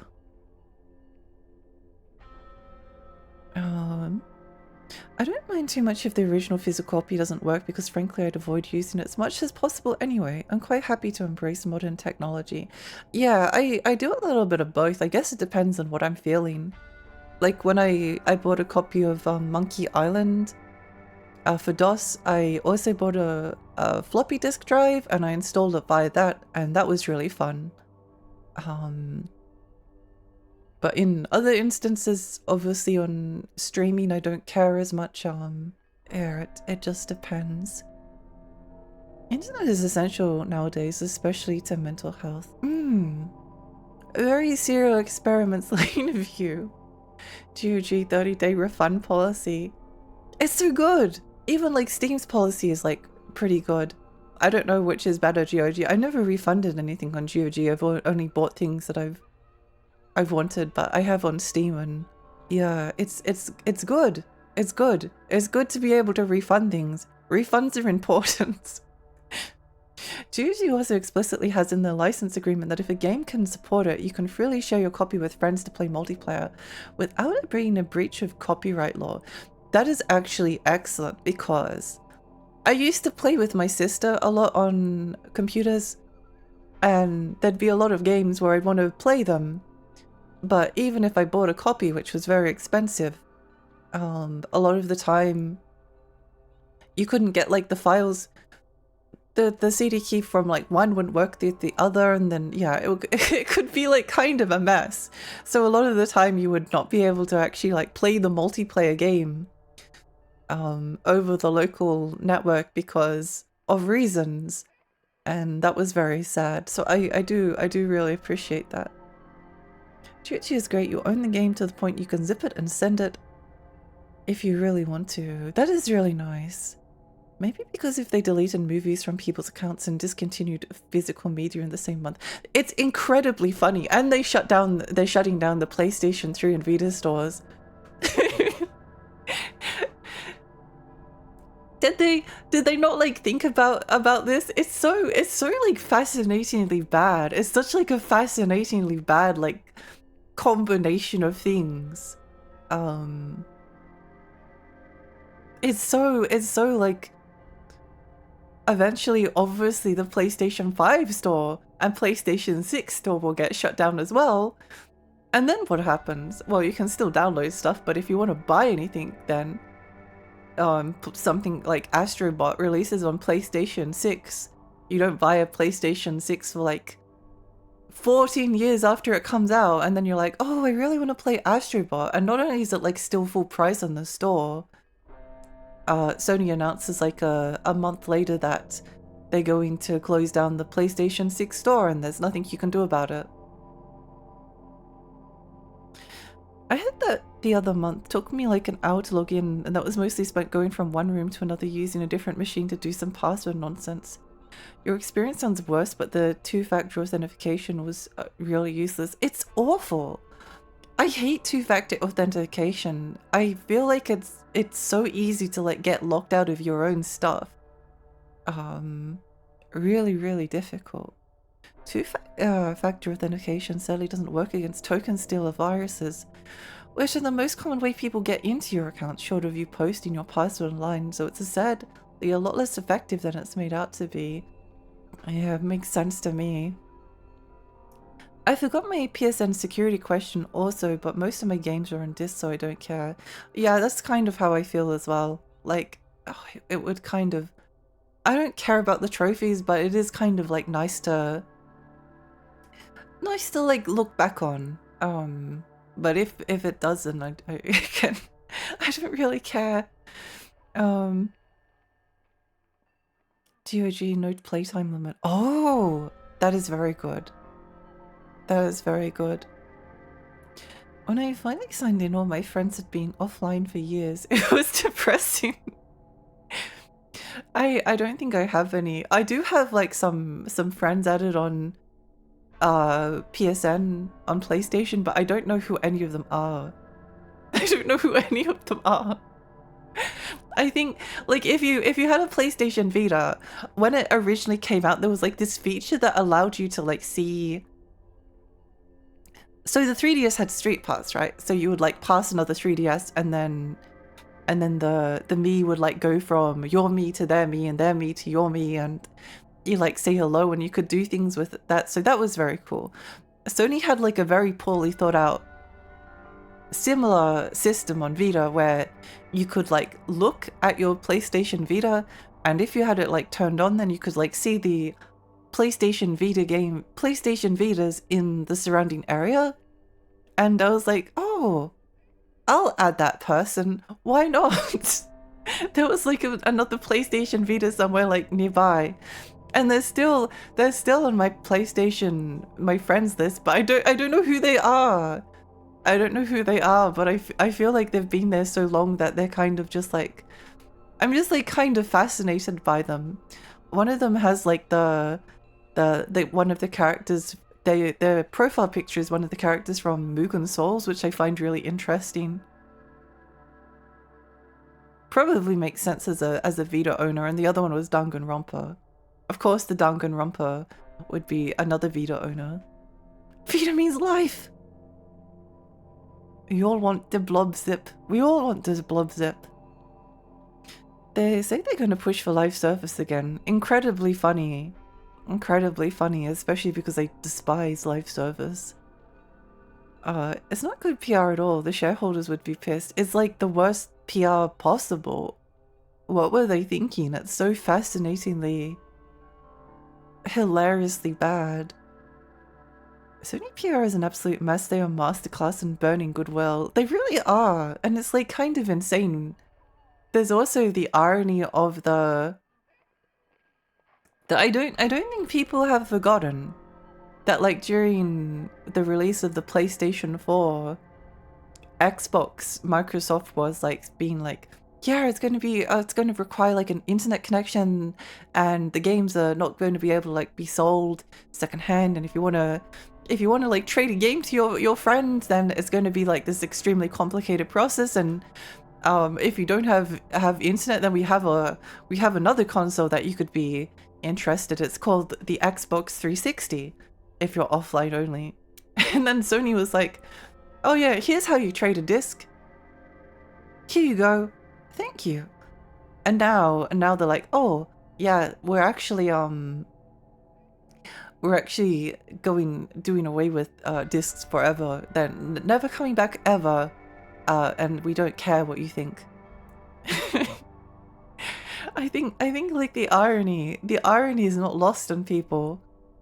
they kind of like set themselves up for a PR disaster, which is very funny. I heard part of why they're cancelling all physical discs is because the factory that makes PS5 game discs is switching to make shit for AI. Yeah, I also heard this. I think there's like multiple factories. I don't think it's the only factory that produces discs, but they have like been repurposing that factory in Austria. I checked out of curiosity. I bought 6 digital games on PSN, at least as far as the current PlayStation Store website history can reach without crashing. The last one was Metal Gear Solid 3 HD on Vita. Let's go! They're making some kind of lenses. I think they were micro lenses. People were saying that they were used for AI. I don't know. That was just what people were saying at the time.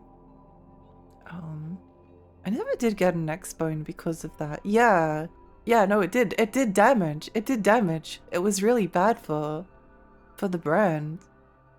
They never recovered. So I don't know why Sony necessarily thinks that they'll be fine. Like Nintendo had the Wii U, but I loved the Wii U. The Wii U is like one of my favorite consoles ever. The only problem with the Wii U is that all of the good games on Wii U got like poached and ported to Switch and other systems. Like the amount of exclusives that are left now is not very big, but it was so fun. It was the most fun I think I've ever had with a console.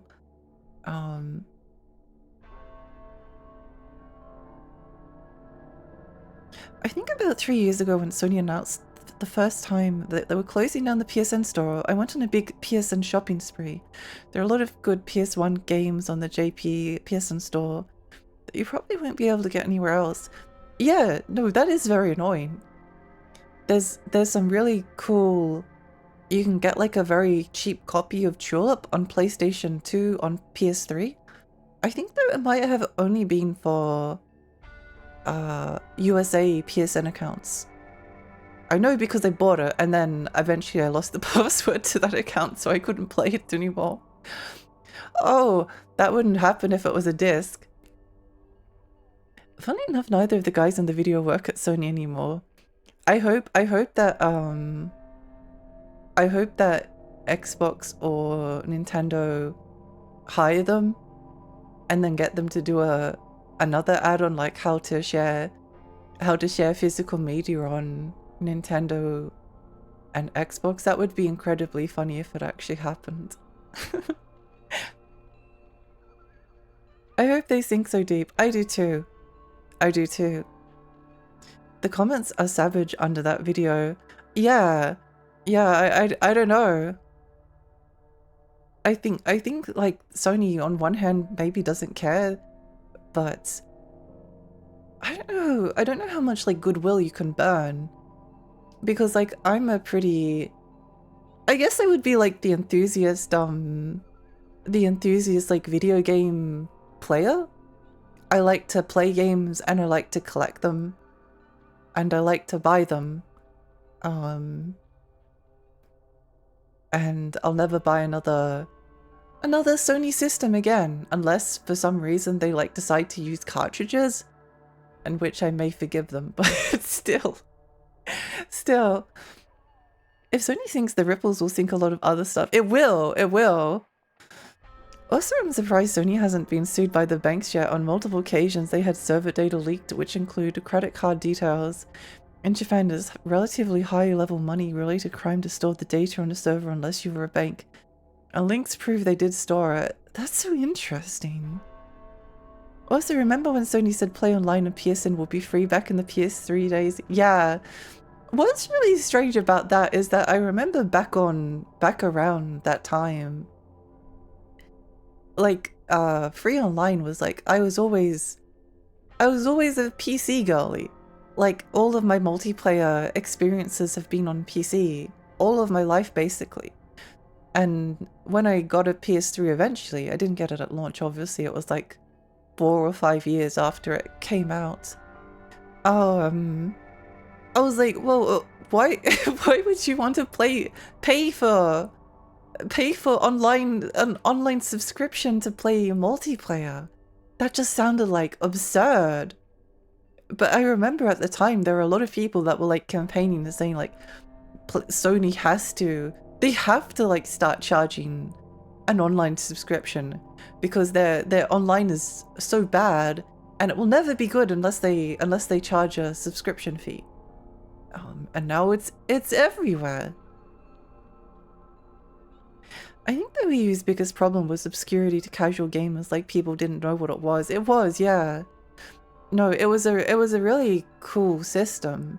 And I think like the Wii U, in the same way that the DS and the 3DS were like enhanced by the dual screen, the touchpad on the Wii U was like really, really, really, really, really useful, incredibly useful. It's better handled than like the Switch, because like the Switch you only have like TV and then portable, but you could swap well, I guess obviously the Switch is more portable, but from like a practical game playing perspective, the Wii U tablet was, you could do stuff with it. Like having a map was really handy on the gamepad. There was like some cool uses of it, but it just kind of like flopped. It just kind of like flopped. But I still probably had more fun with Wii U than most other consoles. Again, it just feels like everything that was like cool on Wii U got ported to the Switch. Breath of the Wild is a huge hit on Switch. But it's a Wii U game. It's a Wii U game. It was a Wii U game. It wasn't supposed to be a Switch game. It's a Wii U game. It's like Twilight Princess is a GameCube game. Like, yeah, interesting. Wait, don't work with the factory for AI use. Didn't the PS5 have an AI resolution option? I don't know, actually. Xbox is busy gutting employees. They are. I don't know if they'll even be around. Who knows? Who knows? Everything's going bad. They had a listing of a port of Ape Escape 3 on PS4 and it never came out. What? I'll never forgive them for that. In the end, I had to get my copy of eBay. I know that the Ape Escape 2 doesn't work on a PlayStation 5. It has like a texture issue. So does Senran Kagura Estival Versus. The two best games released on PS4 no longer work if you have a PlayStation 5. That's terrible. Also, in regards to credit card leaks, it's an absolute nightmare for the banks to deal with because of all of the fraud it leads to. Like, Sony is objectively committing a very big crime that is causing problems to the banks. It's insane to me the banks don't fight back, especially over money and card details. It is really interesting. It is really interesting. Hi Kevki, welcome! I'm 2 steps away from quitting the internet altogether. It used to be my place of comfort, but it honestly has become a place of torture most of the time. Too much bad news, too many ads, hackers, bad weirdos. I never thought I would appreciate all I didn't like when I was a kid, a life with less tech. I think a lot of people are feeling like very similar, that I guess like just an example, Discord is good.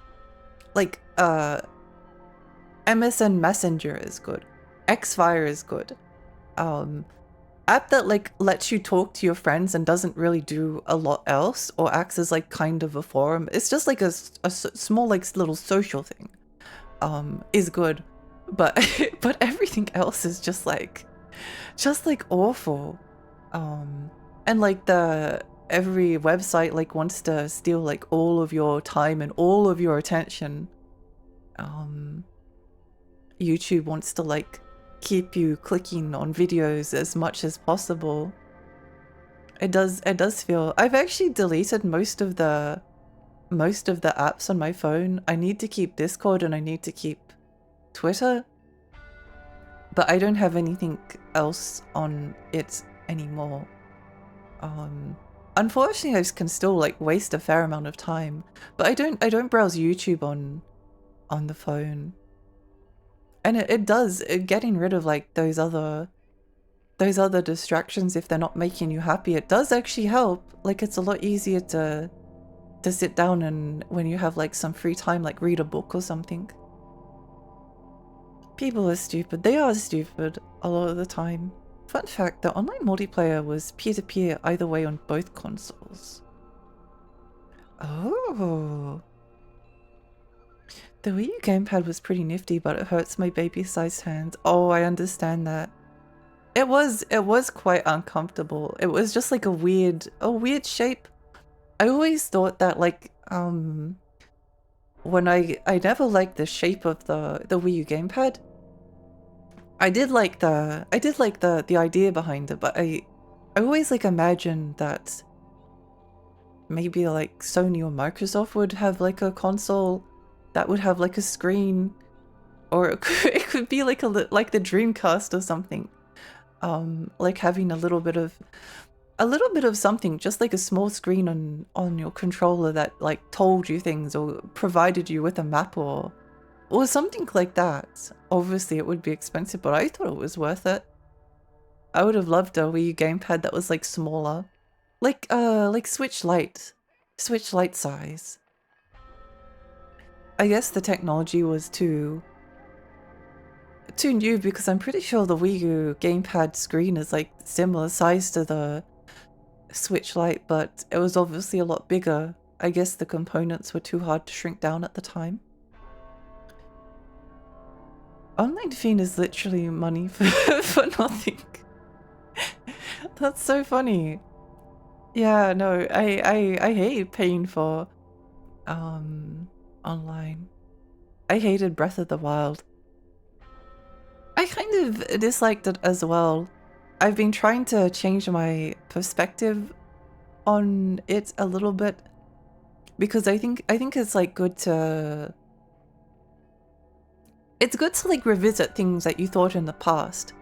There's a number of games that I've had like negative feelings about that I later reverse course on.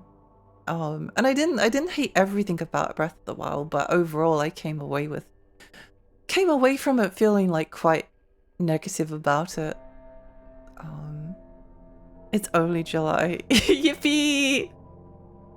Yippee. I do recommend uBlock Origins if you have like an ad blocker. If you want to block ads on my stream, I don't mind. You can do that if you like. You have my permission. It's a I find them annoying. If you didn't want to watch them, then it's okay. I think like I block ads on YouTube unless it's like a small creator that I really like, and I don't block ads on Twitch because I want to support my friends and other streamers with the ad revenue, but on everything else I just block ads all of the time. I basically only unblock allow ads to go through if it's like someone small and vulnerable, like a smaller streamer. Praise to be to uBlock. I use Telegram, but I believe there are better ones these days. I don't think I've used Telegram. All of my family uses Telegram, but I kind of refuse to. IRC comeback. What is IRC? Industrial Relations Commission? Internet Relay Chat. Oh. I do miss forums. There's a rumor that the 2DS was just a way for Nintendo to use up Wii U's screen stock. Who knows if it's true? 95% confirmed. That's really interesting. It's really disappointing that the Wii U was kind of a flop, because it was probably, I guess, my love for the underdog as well, like the thing that everyone else hated that I kind of like fell in love with. I think that might contribute a little bit, but I genuinely loved the Wii U. I loved it. It was my favorite. Every single thing that came out for it was just making me so happy. I never finished Paper Mario Color Splash, and I didn't overly like the combat system, but that game was funny. It actually had like a very good sense of humor, and it could be quite surprising. I am maybe like a tiny little bit of a contrarian sometimes, but I don't think I don't think it's like being a contrarian on purpose, like oh, this thing is popular so I hate it, oh, this thing is unpopular so I hate it. I think I like try to challenge my own perspectives on things and also other people's perspectives on things. If they don't like something and I can see like something maybe interesting within it. Big agree, I will spike close anything that complains about ad blockers. Yeah. No, it's fine to block ads. I don't think anyone minds. And like the thing is with ads on Twitch, they actually can like stop you from enjoying the stream. Like they're just so disruptive. I know some streamers turn them off, but I do get like a little bit of money from the ad revenue, and I don't have a lot of money, so the money is helpful, so I keep them on. But yeah. Firefox only. I think Google finally killed it for Chrome. I don't know what ad blocker I have because I'm using Chrome at the moment. But there definitely is an ad blocker, and it works quite well. But yeah, I think they keep trying to kill it, but it keeps coming back. I'm here to use a mobile app, so I can't block ads. No! No! I used to do work for the Industrial Relations Commission. They were cool. They don't exist anymore, though. Oh, really? I didn't know that. I kind of want PlayStation to dig a deeper hole for themselves and be like, yeah, we're actually going to stop producing controllers too. And remember when we said you're going to have to upgrade the PS5 hard drive yourselves? Well, we're doing the same thing with for your power supply. That would be so funny. I do support like a complete and utter train wreck from Sony just because it would be funny. It would be entertaining. They should self-destruct for our entertainment, and then we can laugh at them. Hipster, maybe. I don't know. I never really like I never really resonated with like hipster culture. You're a contrarian for a reason, not a contrarian as a reaction. Yeah, I mean, I think even like liking Kowloon's Gators may be like, I don't know, this game is never going to be popular enough that there's like a consensus that forms on it. Barely anyone's going to play this game, relatively speaking. Not many people are going to finish it. But if it did, for some reason, like get popular, then it would be complained about a lot. And a lot of people wouldn't like it. Then I could be a contrarian about it. Twitch chat is based on IRC protocol. You can connect it via IRC clients, although authenticating it is a pain. That's so interesting.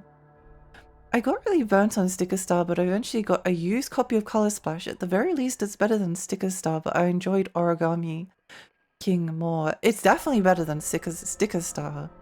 I think it was a lot funnier, but again, I didn't finish it, not for like any particular reason. I just kind of stopped. I think there was like things that it definitely could have done better, like why is everything a toad? But then again, on the other hand, everyone being a toad is actually kind of funny. It adds like a strange, like kind of absurdist element to the game, because you've got all of these like really diverse personalities, some of which can be like quite like mean or like sadistic or weird, but they all look so similar to one another. It adds this like kind of strange feeling. I never finished Origami King. I should finish that one as well. Hi Kumiko, I know PlayStation 9 is supposed to be a ball where you inhale the vapors and you play the game with your mind or something. That would be kind of cool. That would be kind of cool. By the time they get up to the PlayStation 9, Sony is actually like trying to get people addicted to they've moved past like trying to get them addicted to like digital purchases, and now they're just trying to get them addicted to drugs. Ad revenue has helped me out of tough spots before, but I tell people the same thing.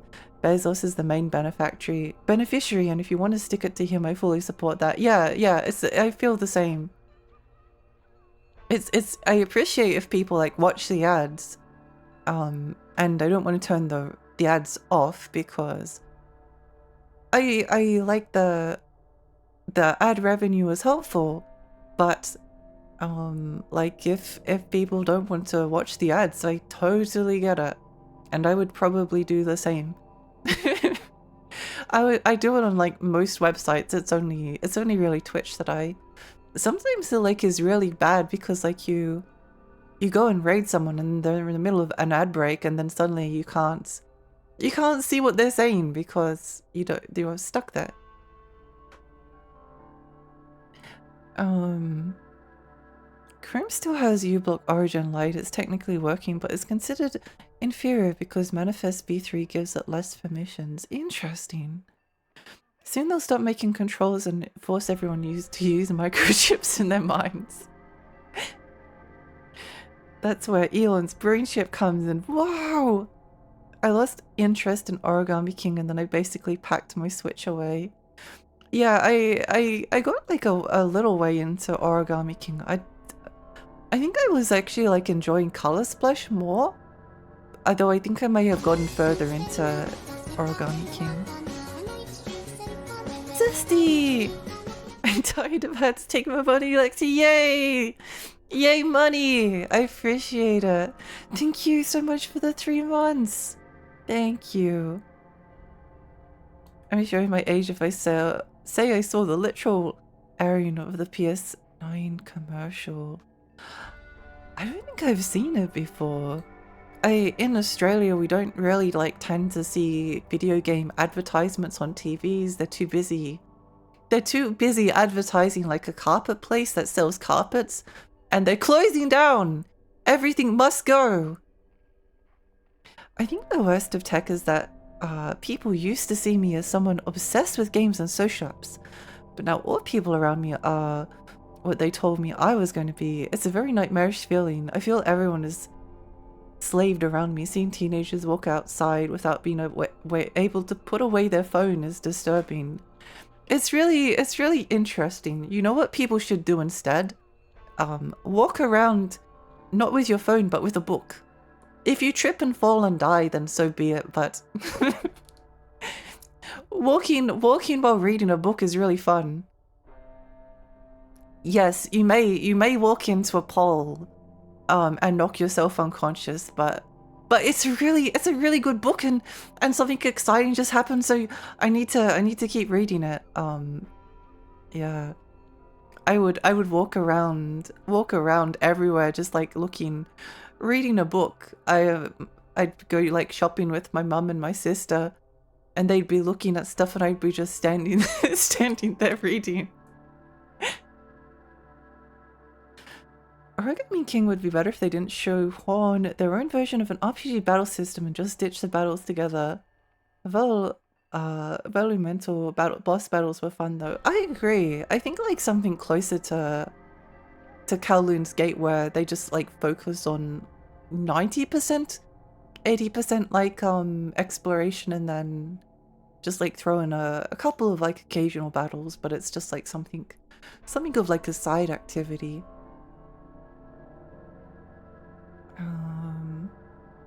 Can an Android either reverse or get a DNS ad block? Oh, good old Craig from Rugs a Million. So many carpets. There's so many of them.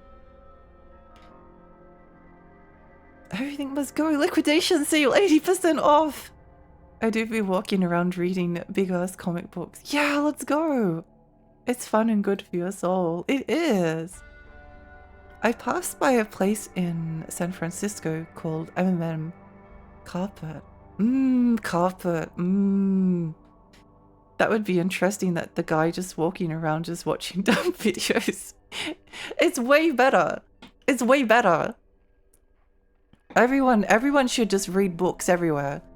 Like, if you're going to go to a cafe with like family or loved ones, or you're going on a date, instead of like picking up your phone and having a browse when you're bored, just pick up a book and have a bit of a read. I think my magic ability, one of my magic abilities as a fairy is to be able to always find my place in the book without a bookmark. Like, I know where I'm up to, and I've never lost my place. And not only that, I usually like open up exactly to the page that I was last on, and then just continue onwards. And also, like, if I started reading like a book like 3 or 4 or 5, 6 years ago, and I wasn't quite sure where I was up to, I can always like open the book and find exactly where I was up to, like within like, I don't know, 10 seconds, and then start reading again. It's my incredible fairy power. Tasty carpet. Yes, oh my gosh. I agree, welcome. Lexi has black magic. It's an incredible power that I try hard not to abuse. Carpet. At least that way I can pass by and say, nice book, and leave. Yeah, that's the spirit. Nom nom nom, tasty carpet. Look, a nice book, yeah. Like Street Fighter Swimsuit Special Volume 1 by Capcom. That's a good book to read in public. It's a great book to read. You should try reading it on the train. And then if you get like tired of reading, you can pull out your copy of Senran Kagura on PlayStation Vita and play that. You power, thank you.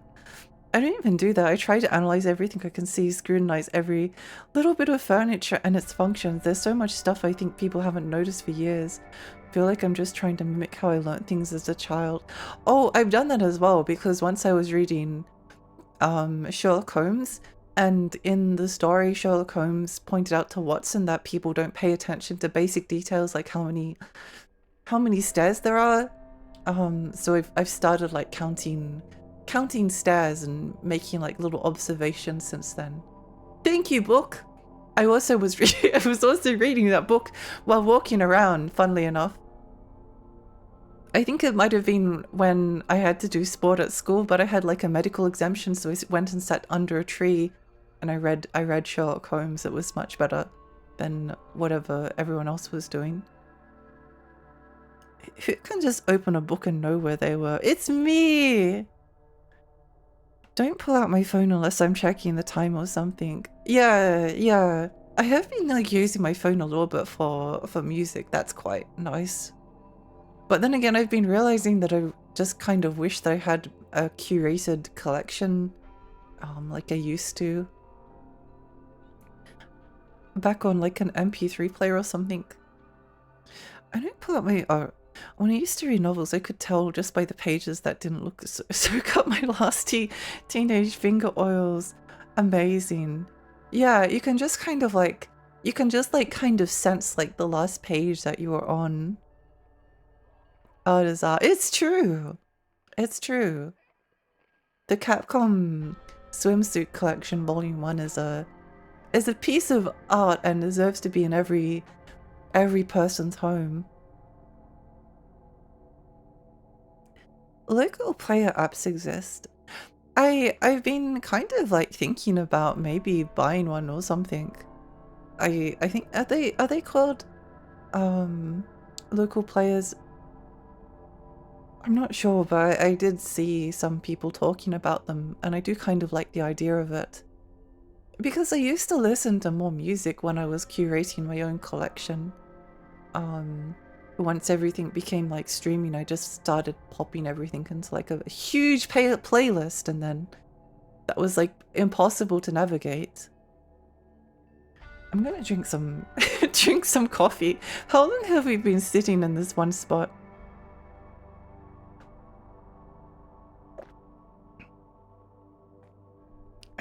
If Finders Keepers is real, and you do find it, will it be his wish that comes true or yours? Oh. Oh, my controller. My controller turned off. Incredible! I was sitting there for a little while. My job has the very last generation of iPods still in stock for a motor control system, and one of our customers traded them in for iPads, so we ended up tossing a bunch of those iPods, so I went and took all of them. Let's go! Let's go! That's so good! I did really like my iPod Touch. When I got my iPod Touch, that was really fun. I think the iPod Touch was like the right combination of it's a store where you can like download a few games to it, and it's mostly it's mostly for music playing, but it also has Wolfenstein RPG, and Wolfenstein RPG is really funny. The only problem was that the battery life was terrible. It was so bad. But that was probably like the highlight for me. It was all downhill with phones after that point. Tìm thấy cô bé chưa? Long Thành Lộ ra sao rồi? Are you looking for the young lady? She went through the passage that connects us to Lungxing Road. There's no way to reach Taichung Road from Lungxing Road, but Taichung Road may be her true destination. She said she's looking for a physician, but maybe she went to Longxing Road first in order to run some errands. Quả thật là tại hòn ngọc ước của tôi rồi. Tôi thiệt bậy quá. Oh, your wishing stone. I heard. I don't think your stone is the cause, but you can bet the Gilu inside those futongs are feeding off it right now. A stone with a wish placed on it is no longer an ordinary stone. It's true. Vậy là tại hòn ngọc ước phát ra tà khí, làm khép kín Thái Bình Môn. As a fairy can confirm. Apparently, his wishing stone has mutated into a malice birthing stone, or somewhere in the district underground. The mere thought of it agonizes him. Not the Ampreg stone! There are two places that regulate our district's chi flow from below, the tiger's mouth and the dragon's mouth. The mouths must be where the Guilu are nesting and distorting the chi flow, using Yugen's stone as sustenance. Làm sao xuống dưới mặt đất bây giờ? Đi bằng thủy Hi, lộ Viral. có thủy lộ, nhưng thủy lộ bị một luồng tà khí ám mạnh lắm. How does the stone give birth? You probably don't want to know. You don't want to know how a stone gets pregnant. One way to find out. The only way to get underground is through the waterway. Ông làm ơn giúp tôi nhé. Tìm giùm tôi hòn ngọc ước. Tìm thấy nó, tôi mới mở cửa trong được.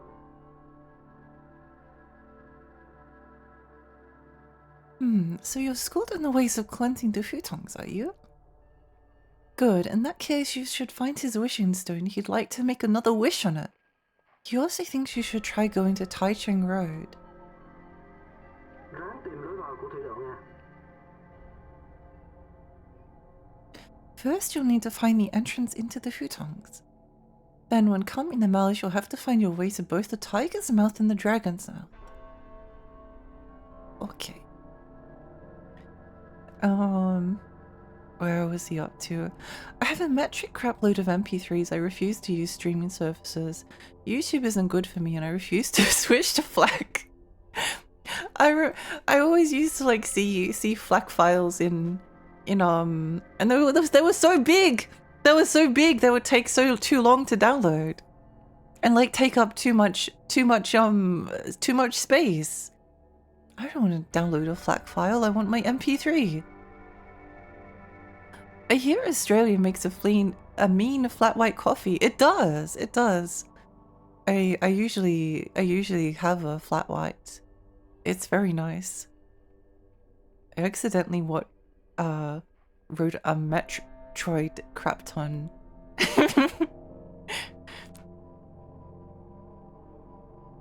I'm kind of switching to M4A format since apparently the 256 kilobytes encoding is more efficient than the 320 kilobytes MP3 encodings and actually sounds better. I can't tell the difference, but the file size is significantly small. Interesting. When I bought my last iPod Classic, that because they were discontinuing them, I bought one on eBay or something, but when it arrived it was just an empty box with a fake receipt for an iPod on it, and I was too embarrassed to get a refund. I just went to JB and bought one properly. Oh no! No. Such a weird fake receipt. It was like a bad photocopy with an Officeworks header on it. Pregante. Someone needs to update the Wikipedia list of electrolarynx users in fiction with this guy. There is one. Oh, we should do that. Once you see it, you'll poop bricks.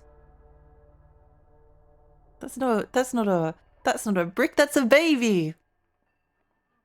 At the end of it, you'll get this kind of question in the game. That and you could actually buy a portable player. iPod, as much as I hate Apple, has a modding scene not unlike Game Boy. Sony makes Android-based audio players that you don't have to get online. I bought a used Sony NWZ A15, the last no touchscreen generation from a Japanese auction a while ago. Oh, that's so cool. I wish I never got rid of my sensor MP3 player because my iPhone likes to be like, yeah, you can't actually play your They May Be Giants discography anymore because fuck you. No. That's so sad. I only ever had the cheap I only ever had the cheap MP3 players. I did watch Princess Mononoke on a 1-inch MP3 player with the screen. I was very excited about it as well. I was very excited about it. I got it for Christmas. It was a really big present. It was a really big present. It was really expensive. Well, it wasn't actually really expensive. It was like one of the cheaper ones, but it was still really expensive. It was like unobtainable on my own. So I was really happy to get it for Christmas. And then I put Princess Mononoke on it, which I downloaded from the internet somewhere, and watched it on my one-inch MP3 player. And I've never seen Princess Mononoke in any other format other than 1-inch screen. I prepared some shellfish powder. Use them next time you see a giloo. When you do, I promise I'll change that giloo's element of malice. We already have quite a bit of shellfish powder, but I do appreciate that. I just ran my Audible through my portable DAC amp connected to my iPhone. My phone. Those cheap MP3 players often were made out of that really nasty plastic. Yeah. Yeah. It was like a white. It worked enough though. That was all I cared about. I remember like showing well, I don't know if I really even had friends when I was at school. I never had anyone that was like close up with, but I remember seeing their MP3 players and they were really like fancy, and mine, no one liked my MP3 player, but that's okay because I sat by myself on the bus every single time. A strange man was walking around the general vicinity of the bridge. A colleague of yours, I take it. Sunset Clip still exists, but I don't think the current models support Rockbox. That's the way Miyazaki had in mind when creating it. It was. Princess Mononoke can only be properly appreciated through a 1-inch MP3 player screen. If you watched Princess Mononoke any other way, then you haven't truly experienced it. I can convert Princess Mononoke onto a GBA cart for you. Oh, I could watch it on my Game Boy SP as well. But the screen's too big. The screen's too big. My MP3 player was like close to the size of a Game Boy Micro, although I do have a Game Boy Micro, so I suppose it could do that. Stay hydrated, thank you.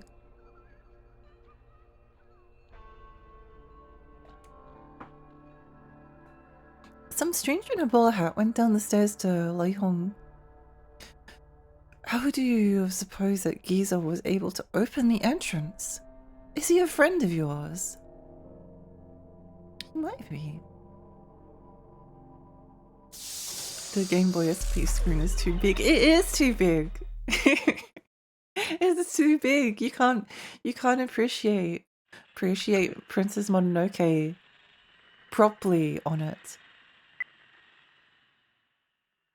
Fairy screen be like that. I think the Game Boy Micro is actually my favorite Game Boy. I love the teeny tiny screen.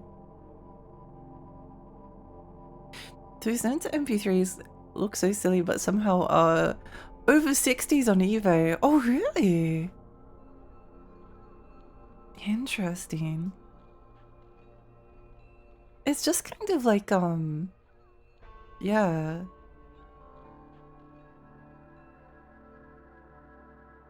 It was like a nice era for, I think like technology is often better when it's less good. Or like less convenient, I suppose.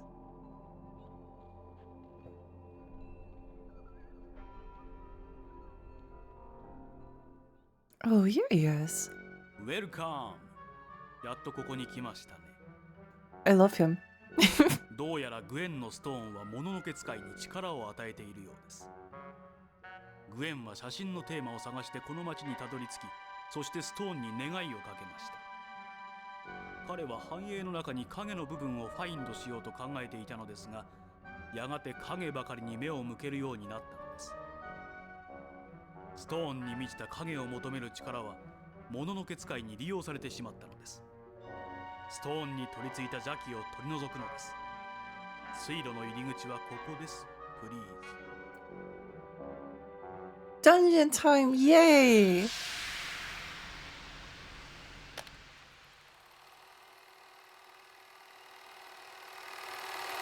Wow!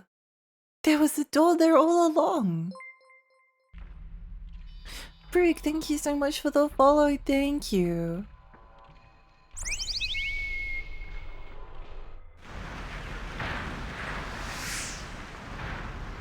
Mole man?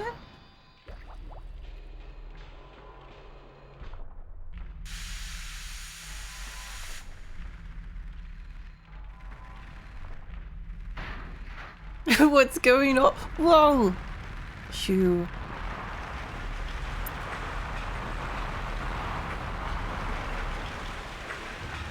Maybe we should have hired a different navigator. I'm not sure how I feel about them.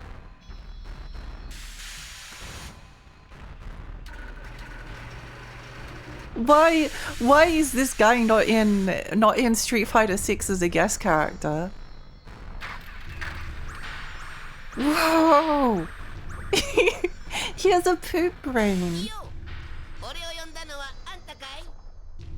Okay, I changed my mind. He's awesome. Mr. Dopeman!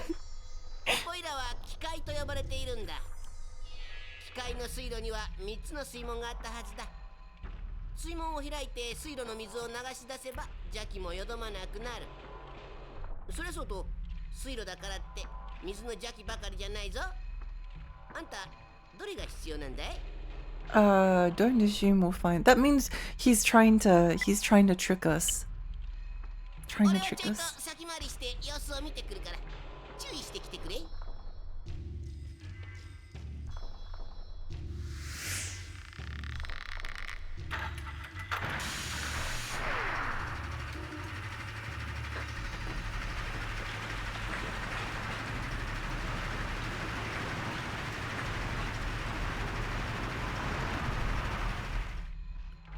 I love Mr. Dope Man.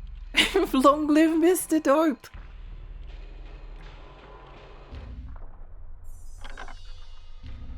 I think this is the street entrance, yeah. We need to find the creature. Probably around here. Here we go. Before they suck out all of our life force. Absorb! Fire moss. I bring Fisterman. He has a cod piece as well. It's so incredible.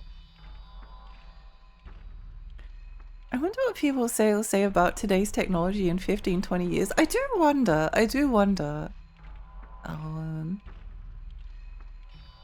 Someone get me a $30,000 in a contract with LG with buying Lexia tiny micro LED screen. Yippee! More analog technology, please. I don't like touch screens. Yeah, I think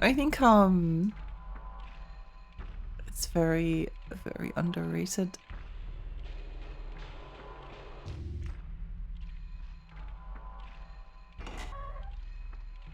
Where is the... Where are they?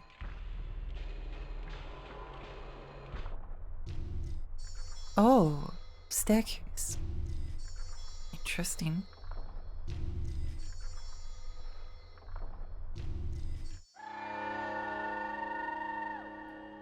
No honey lady anymore. It is very sad. This guy is metal.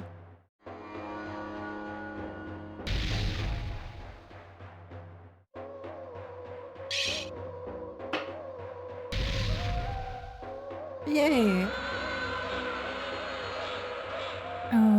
The toilet was full. It was full. Someone clogged it. Maybe it was Mr. Dope Man. The Sony NWZ is $20. Tempted to add to the collection. Oh, that's not bad. That's not bad. Okay, let's head back upstairs first. He looks like he would fit into Thrill Kill more. I wonder what his backstory is. I wonder. I do wonder. Oh, okay, so there's only down. Okay, can we go down?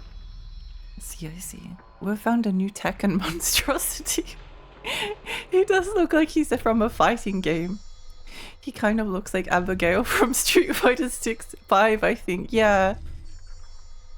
Yeah, I know what you mean. I know what you mean. Dopeman is a superhero. He has no powers. He just smokes a lot of weed. It's a great existence to have.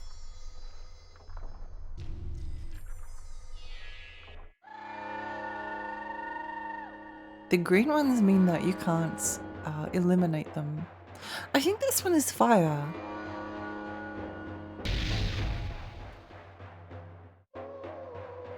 Or metal.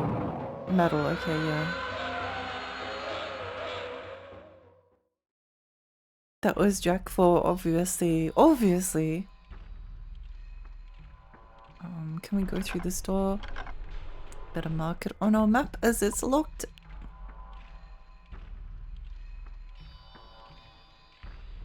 Oh wait, what's this? Wait, oh, this one's going to be a pain in the butt. Because you can't see the... If it requires like switching floors a bunch then. Who are you? What's he supposed to be?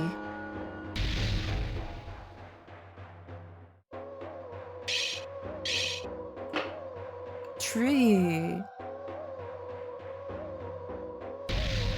I love the 3 stack of locks on his pants.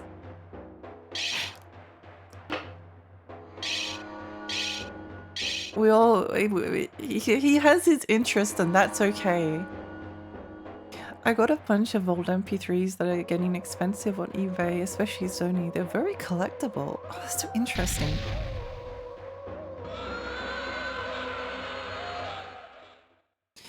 If you want an old MP3 probs, buy it soon before famous person flexes it on social media. No! Talking superheroes, I found out some years ago Stan Lee made this character and chose Stripperella. Stan, what were you thinking?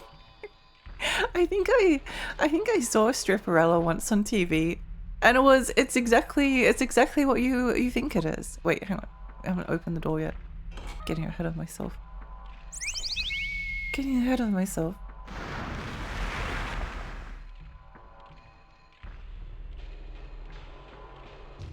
The floodgate room to the left hasn't been used in a while, so there's only one way to find out if it opens.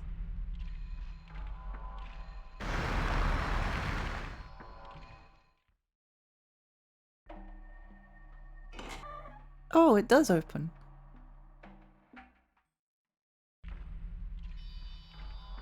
Floodgate room. Oh, hello! First floodgate man.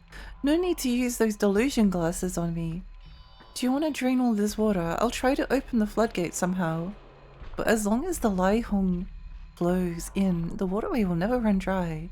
That's just the way of things. To drain the waterway for good, shut the floodgate on the Laihong side. The operations room is in the 3rd-story basement. There will be a small cargo ship down there who can help you. I thought he was just going to say there's a small cargo ship, but no, the cargo ship is there to help. Thank you, floodgate man. Do you think the floodgate men are related to each other? Are they all cousins? He looks a bit different from Earthbound. Stripperella is a fun watch. I think I was too young to appreciate it when it came out, but yeah, it's an interesting concept. Let's have a look over here. We must investigate everything.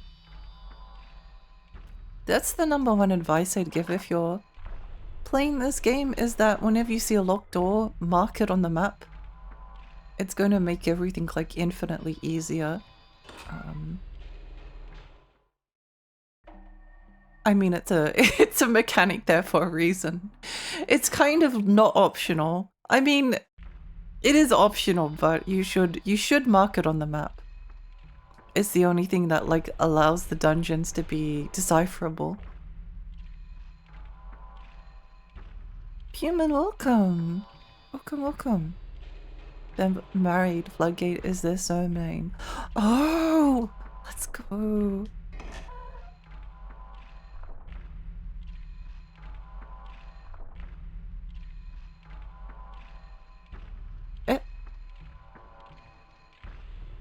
Oh,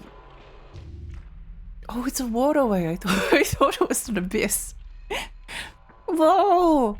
I love video game sewers. I love video game sewers. What button do you press to look up? Don't remember. I think you can look up. Oh well, we may never know.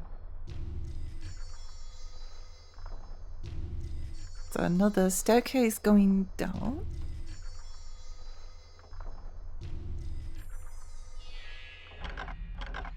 Another locked door.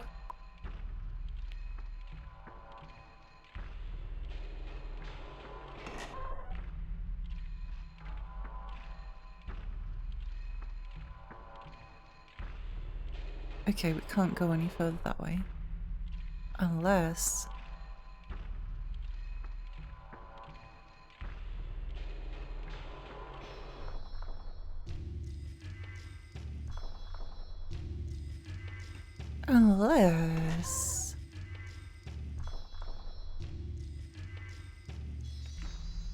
I thought it was Demonophobia for a second. Rise of Nightmares by Connect is the one. Or The Grudge from Wii. Oh, I've never actually played well, I haven't played either of those. but I never played Rise of Nightmares. It did look like an interesting Connect game. Yesterday I was watching the 2004 The Batman. It was nostalgic, but then I realized it was from the times Batman was leaning and more into the edgy side on animation and movies. Oh yeah, and then Batman Brave and the Bold came out, which I actually really liked. I like the cheesy B-movie Batman. I think Batman is like one of the few superheroes I actually enjoy. Ultimate 9 gave me video games sewer trauma. There's always gonna be one, isn't there? There's always gonna be one video game sewer in which you... No! Wait, we already have it.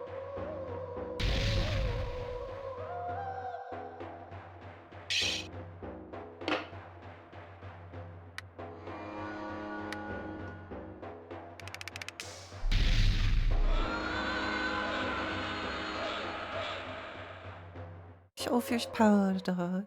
Yippee!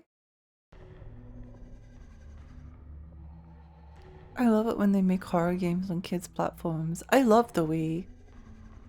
I love the Wii. Brave and the Bold is so good. A love letter to the golden and silver age of comics. I really liked it as well. I really liked it. I played the Wii game Brave and the Bold is actually very good as well. I played that co-op with my sister. Really, really fun. I need to rewatch that. Brave and the Bold is ironically a good Batman series. It is, yeah. I think with these ones you kind of just like toss a yorb at them. That's usually the easiest way to deal with them. It's probably why you should use shellfish powder. But you know. Whatever.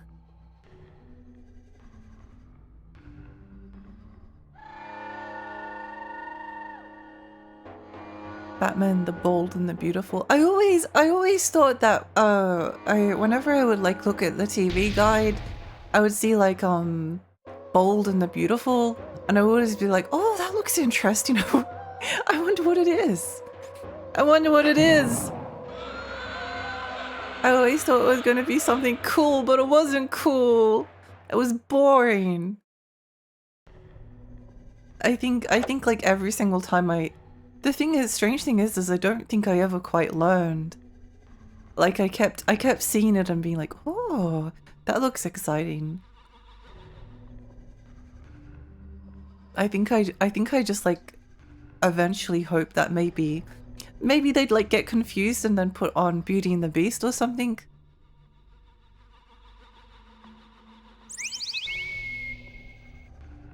B-movie. I love B-movies. I love B-movies. Looks like you made it. Here, you'll find it the old operations room. It used to be a boat's wheelhouse, but it was adapted to operate floodgates. We can close the Laihung floodgate in here as the water flows from the Laihung into the Sea of Chi. It's 3 floodgates. But first you want to dam the water flowing through the first waterway. There may also be a terminal in here, but it'd be behind a rusted old door. I'd be shocked if you muscled it open. I'm sure there's an old key somewhere that'll do the trick. Oh.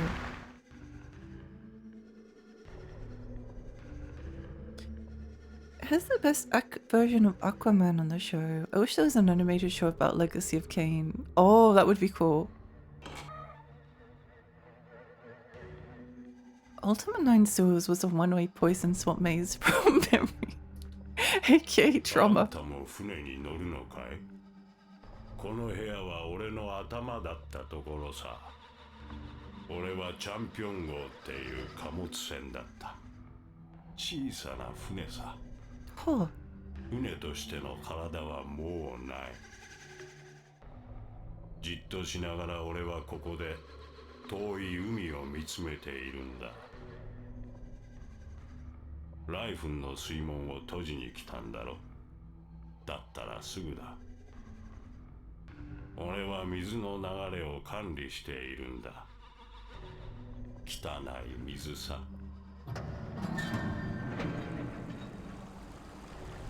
The more you know.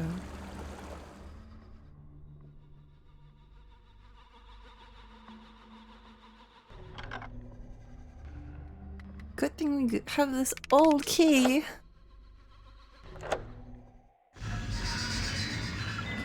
Forbidden Siren Kill and Fatal Frame is sewer trauma alongside Hell Knight. I don't think I was traumatized by any of them.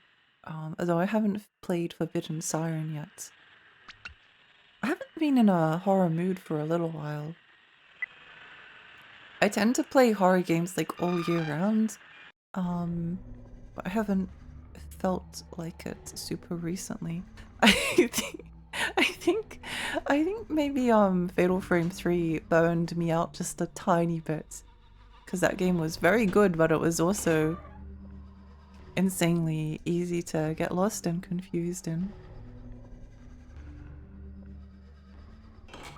Oh, we should probably check our email just in case, actually. Let's do that. Is the show still going? I don't know, actually. I know the Teen Titans Go is. There are some nice Batman games. I like the NES Sunsoft game based on Keaton's movie. Batman has some, like, very good video games. Some very good, I do genuinely really enjoy the Arkham games. I've been thinking that I need to replay them at some point because my feelings about them aren't as strong as they used to be. And I did have a lot of fun with it, so it would be good to play them again to refresh my memory. I think I just got a little bit burnt out from the amount of superhero movies that were airing on TV. Which isn't like a good thing, but it's not good to get burnt out on something that's just like popular, just because it's popular.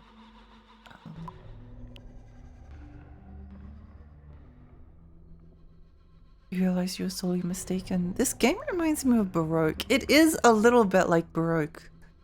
It is a little bit like Baroque. There are a lot of delusions. There are a lot of delusions in the storyline. Oh. I wonder if the key will work. Nope, the key is gone. Key gone.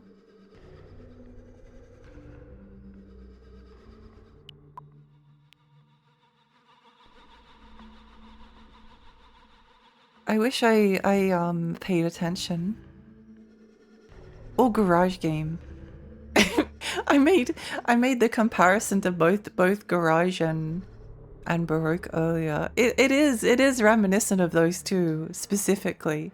And a tiny little bit Hell Knight, but I think Hell Knight for the most part is a different vibe.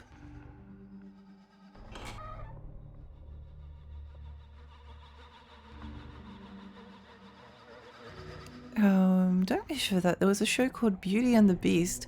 Had a bunch of women and an arsehole sexist opinionated guy. Oh, I think that might have been the one. I think there was like there's Bold and the Beautiful, and then there's like Beauties and the Beast or something. And I remember like sitting up to wait for both of those to get on because it's like, oh, that looks probably cool. That's probably cool, right? It's probably a good show, right? It was not. It was very, very, very much not. Whoa, you can cross the first waterway. Go back to the waterway and check. The water should recede, leaving you free to power walk along the sewers. It's very important to power walk along the sewers. Do not just simply walk, one must stride.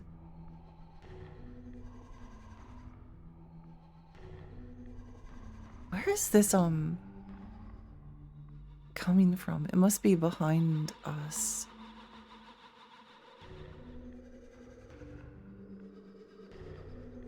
wish there was more FMV games like Harvester or Phantasmagoria. Harvester looks really cool. I do want to play that one. What was that show that had a clip of a lady going Montoya, por favor, while he was running on the beach screaming? Shows are so stupid yet memorable. I don't think I ever saw it. They butchered Batman and Suicide Squad. Literally. Literally. The Arkham games are a ton of fun. I also enjoyed the PlayStation 2 Batman, the animated series games like Rise of Sun Tzu, a nice little beat 'em up. Yeah, Batman's had like a pretty good history with games. So has Spider-Man. Not necessarily, can't say the same for a lot of other superheroes, but for some reason the Ghost Rider game on PlayStation 2 gets like marked as being pretty good relatively frequently.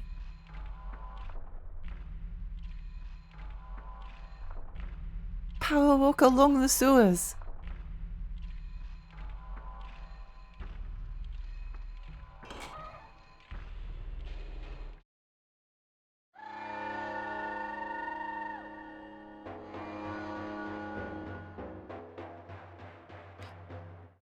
I completely forgot about that movie and him even being in it. Hold Baroque inside yourself. Keep it there nice and tight. Is this guy metal? This guy's metal. I won't forgive them for Leto's Joker. That was just plain awful, the mouth tattoo and him covering his mouth faking to hurt laughs. Oh, I never watched Suicide Squad because of that character. He looked annoying. I didn't like him.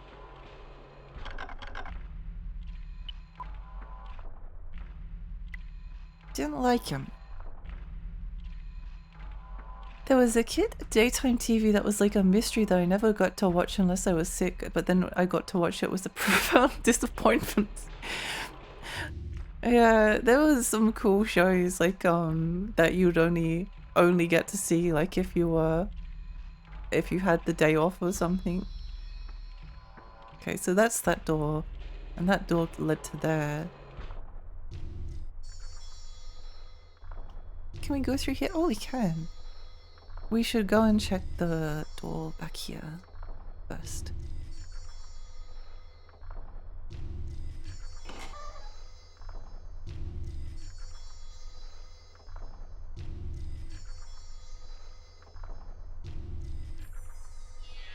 I really want to replay Hell Knight at some point. There's a bunch of different routes you can go for. I only did the initial one, but at the same time I tend to avoid replaying games too often because I don't want to like erase my first playthrough of Hell Knight is very special to me.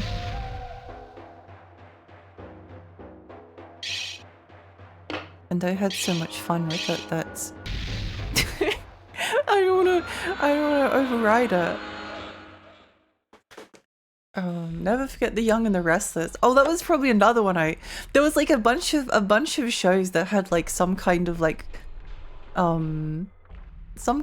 combination of words that always made me think that they must have been really cool and good, and they were not. They were not really cool and good. They were really bad. They're really bad and boring. I do actually remember seeing like Beauties and the Beast or something. I think it might have been like Beauties and the Beast. I'm not sure. I just remember that there was like some kind of catch to the naming that I was like suspicious about. Oh, it's in the doors behind. Okay. Well, we got one of them at least. That's good. That's good. That's good. That's good.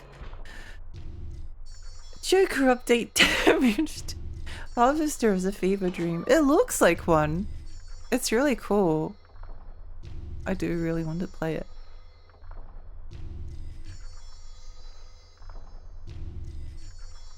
It's like I really want to play Dread Delusion at some point. And also the Lunacid DLC when it comes out.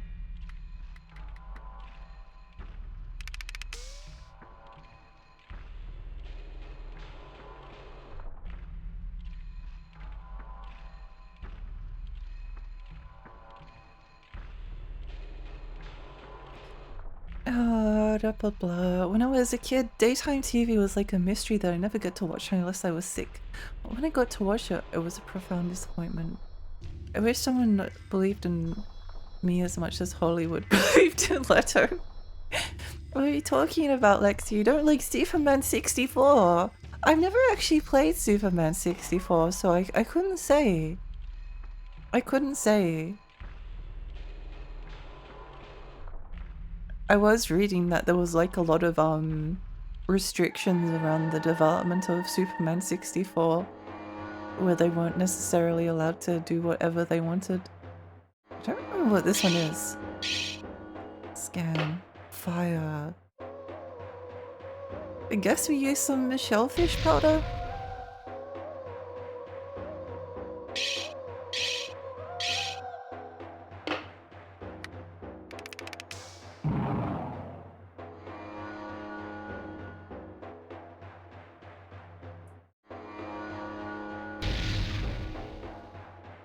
We should be fine for one more. Scan. Metal. Okay.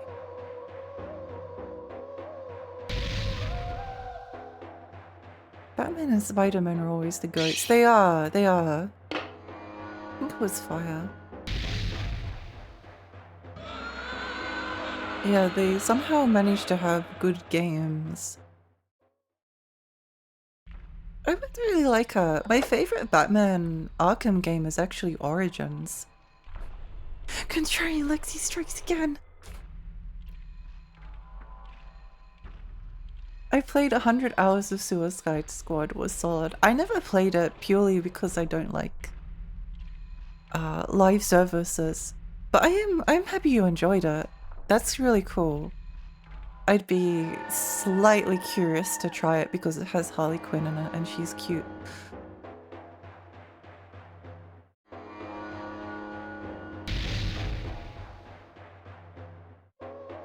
What the heck are you? I need to scan. Bone bug glass. Huh.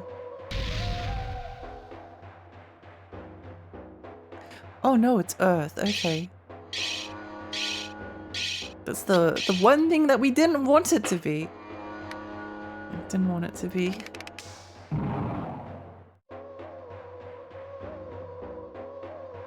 I've been really wanting to play more racing games as well. The thing is, I always get like so locked into stuff like like Kowloon's Gate. Like I want to play Monster Rancher and I want to play Pixie Garden. But I feel like I'm really bad at like switching games. And also like Kowloon's Gate is so long that I feel like I need to keep focused on it, otherwise we'll never get to the end.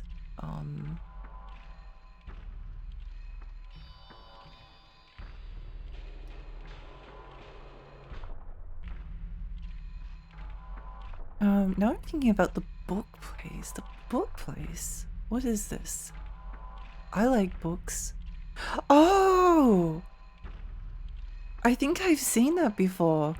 Or rather, I don't think I could possibly ever forget that freaky freaky worm. I think like Australian children's television had a profound impact on me because so much of it was like incredibly like weird and disturbing and strange, and now I'm playing Kowloon's Gate.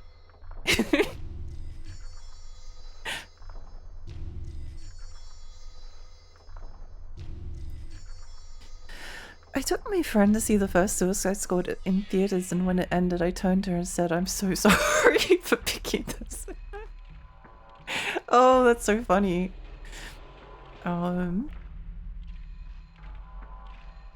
He was in a popular band already. Oh, was he? I didn't know that. I don't know anything about celebrities. Stay hydrated, thank you. I think I own Superman 64, but it's not my fault. I kind of inherited it. You must keep it and protect it for the rest of your life now.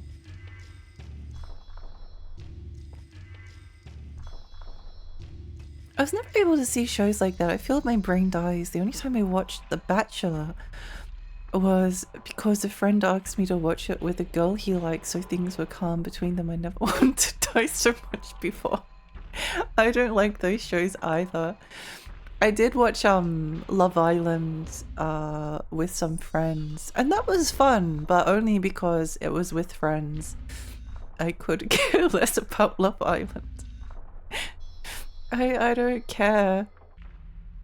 I don't care about any of these people. They're all awful. They're all awful. I hope they all suffer. But it was funny at least doing it with friends. I don't even know the niche movie and its niche game, City of Lost Children. I've never seen the movie, but I have played the game before. And it's pretty cool. It's pretty cool.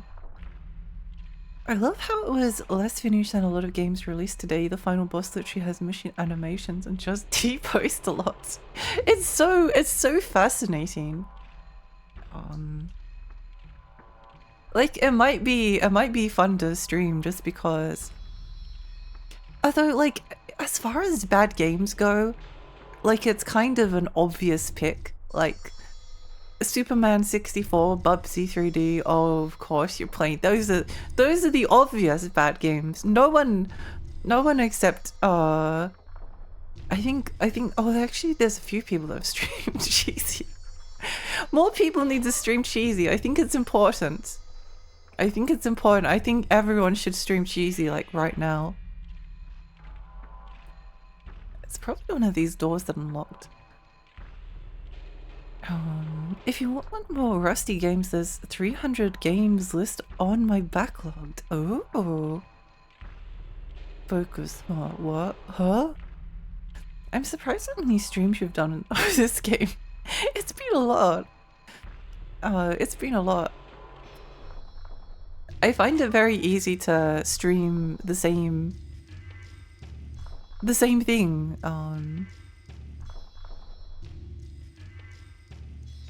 This door will open now.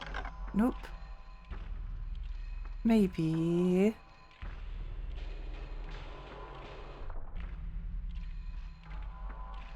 This door will open now. That was not the door I was looking for.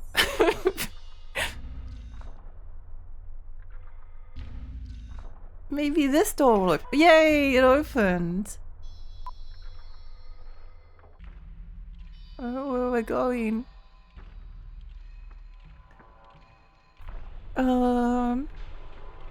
I didn't really read 300 as 3DO.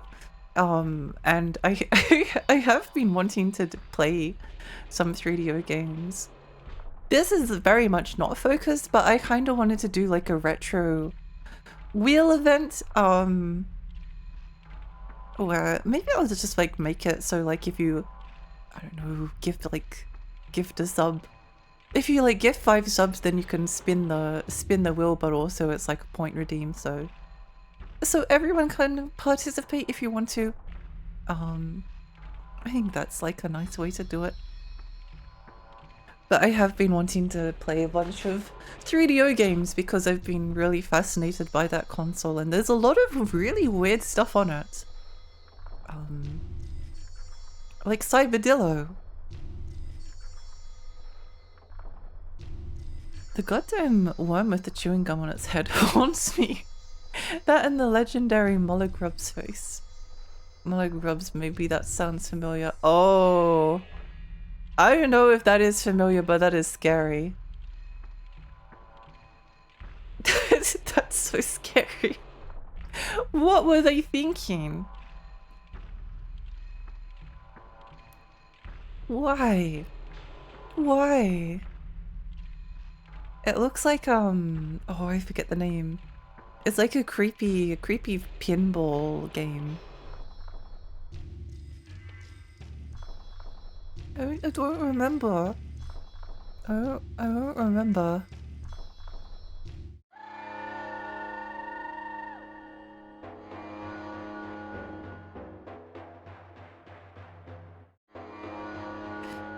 Faceman, welcome. Wow! Fan!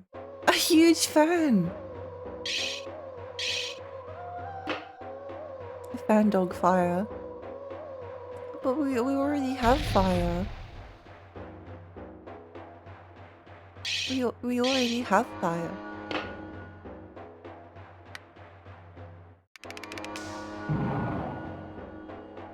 We already have fire.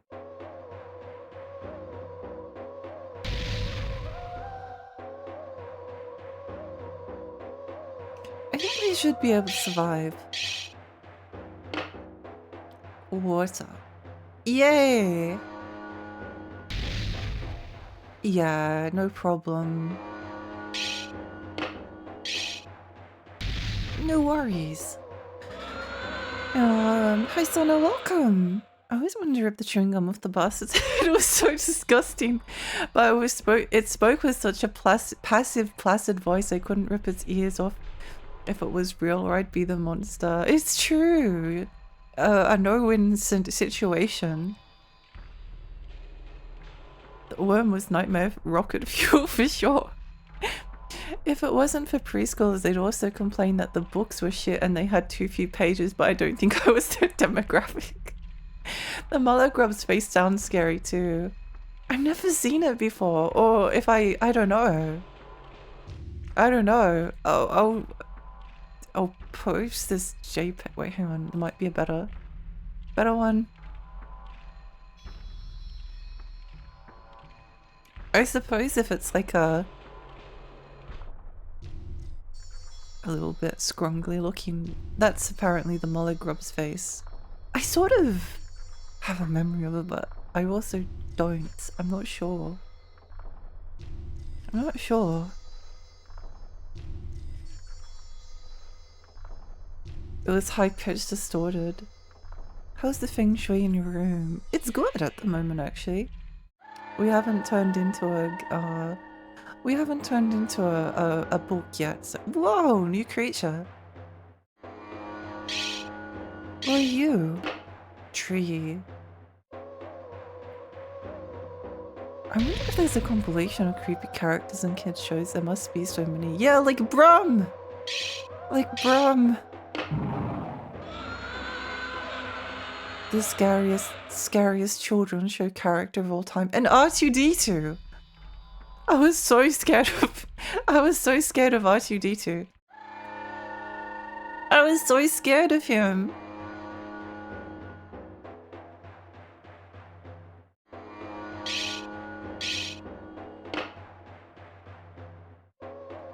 Water.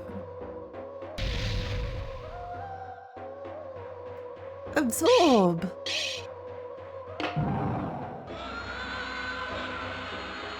Punchy's recent Dreamcast horror game video reminded me of the Rings Terror's Realm. That game was something. I've wanted to stream it at some point.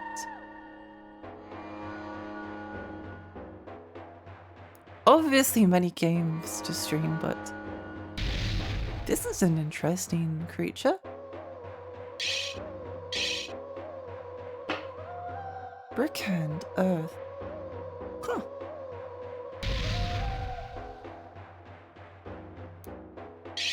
Earth is weak to a tree.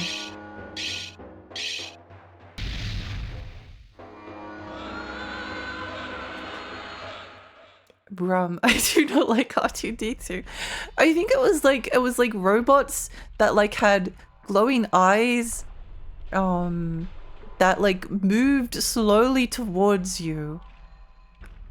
I was also afraid of the vacuum cleaner from Teletubbies and the robot from Johnson and Friends, which if you don't know, Johnson and Friends robots.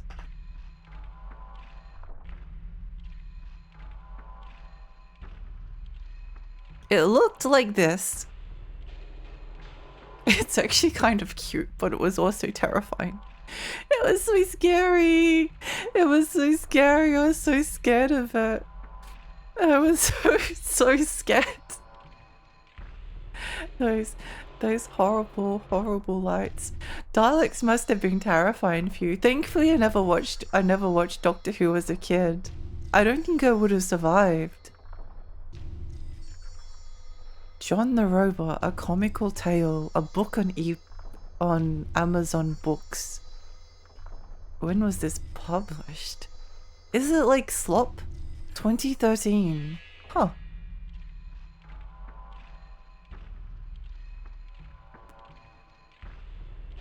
Wait, okay. Maybe I need to show you this.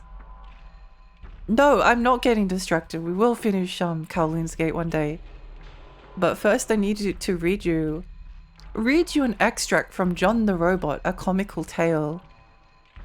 I should probably drink some water first.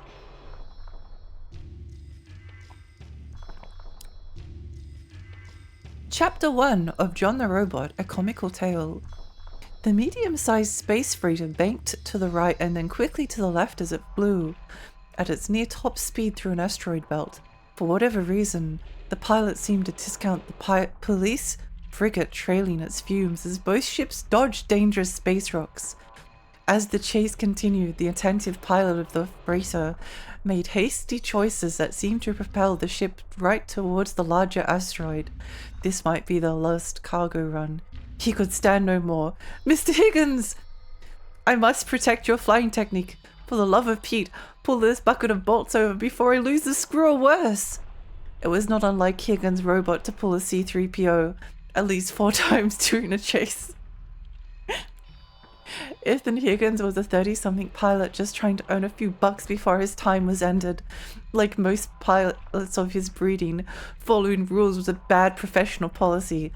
Oftentimes they carried items that the space police or some ruling politico wanted for themselves. It was the life of a freighter pilot. Higgins had tried many jobs before he settled quite nicely into this line of work. Or so he thought, and his ex-wife strongly disagreed. For now, it was just him and his friendly verbose robot. I kind of want to keep reading. I kind of want to keep reading. There was the Star Wars Droids cartoon in the 80s. I actually saw a little bit of that once when I was a kid. R2-D2 is just a little guy. He is a little guy. However, I once got a Pizza Hut toy that was an R2-D2, and it was so terrifying. It felt like a cursed doll. It felt like some kind of a cursed doll that, providing it was like in the house with me, would like invade my nightmares and like come down the hallway towards me. What if R2-D2 like pulled out his shocky taser thing and then shocked me? I remember Brum kind of just jump scares you in the intro from what I remember. It was the flashing lights. R2-D2 is a knob, I do not like him. The still or whatever that thing was in Pingu. Oh yeah, I was thinking about Pingu earlier today. I didn't like R2-D2 as a kid, but as I got older, he grew on me. I love Johnson and Friends. There's a lot of good Australian TV shows. I am very passionate about Australian TV shows.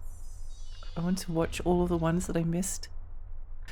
The hot water bottle is what scared me from Johnson and Friends. Oh, really? I quite like the water bottle. The robot looks so menacing. It does! It does. I think she's just like a sweet little girl, but I don't remember. I remember that show. I only remember seeing the pink elephant. The pink elephant is iconic. I think that might be Johnson. I was never afraid of robots as a kid, but the evil psycho Power Rangers did scare me as a child. Comic Sans and a lens flare. Good start. It's so good. 1,000 times better than AI. It was. 30-something pilot makes him sound a few years from retirement. Some crazy AI slop kind of liked it. I don't think it was AI slop. It was published in 2013. It was published in 2013. I think he wrote this himself. Matthew H. Phillip. Follow the author. He has a few books.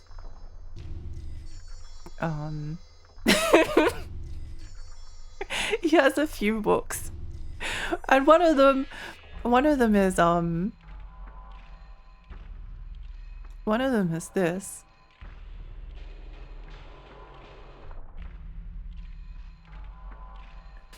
Donald P. Phillips, my father, the man who smiled at fate. Memoirs of a kid from the streets of South Philly rose to the suburbs of the mainland through hard work, tenacity, and a love for family. This is the story of Donald P. Phillips. That's actually kind of... I was kind of laughing at it, but that's kind of sweet. That's kind of sweet. Never mind. I take back. That just made me kind of sad. That just made me kind of sad. I'm happy that he wrote his data biography. That's really cute. It's so disjointed. It was disjointed. It was. As soon as I saw the cover, I was like, well, it has to be. It has to be. It has to be.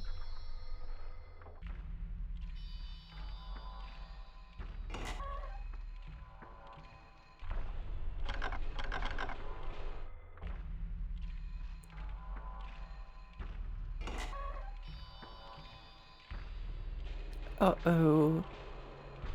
We appear to be lost. Lost. Like the TV show that I never watched. 2013, the Not AI. Yeah, someone wrote that. John the Robot wasn't even in the bit. There was just a bunch of stuff and he just dropped things like the asteroid with no explanation. And something about his ex-wife. From John the Robot to just John. It's so fascinating that humans can just become something that can create whatever that was. Yeah, it's one of like the gigantic disappointment and shames around AI because there's like a lot of human-made content that's just like really bad. And it feels like disappointing to like always suspect it of being like AI. I want it to be like written by like a real person. And it's so much harder to tell now. Fire.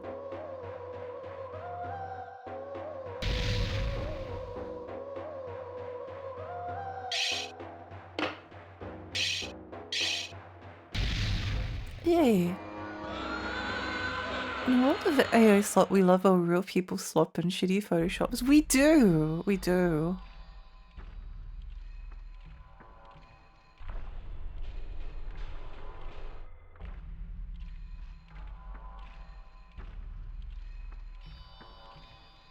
I still need to... I think I like bought the Gex novelization because I was going to read it for like a birthday stream. But it never arrived. I also bought the Dante's Inferno official novel of the video game. But that didn't arrive either. That would have been so funny. We could have read the epic poem that inspired the hit video game.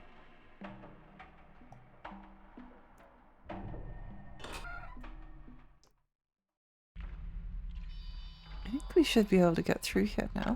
No! Then where do we go? Where do we go? Oh. I never saw that somehow.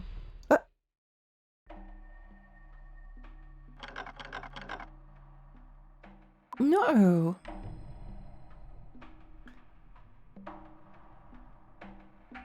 I want Jinky Blend the Pod made by man! I want to experience what the author experienced when they wrote it, and if it's a machine then it doesn't work. Yeah! Yeah, it's only good if it's like poorly written human slop. It's just not the same. It's not the same otherwise. Sorry, that was not AI. I think it's because people who are inherently bad at what they're trying to do just use AI instead now, so they never get to see we never get to see their little accidents anymore. It's a shame. It's a genuine shame. Ria, good morning. Good morning, good morning. Wasn't it like orcs something about orcs, book about orcs. Orc City? Orc at the elf king book. That's not going to show up. Orcs. No, Orc City. Orc City. That's it. I thought it might have been Orc City. Orc City book.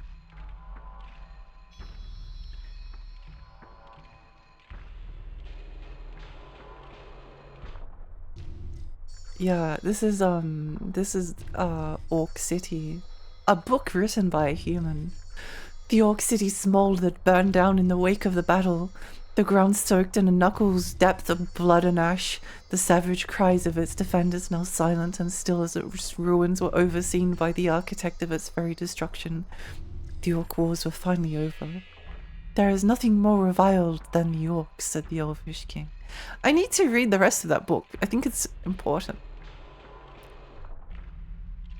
I need to read the rest of it. One day.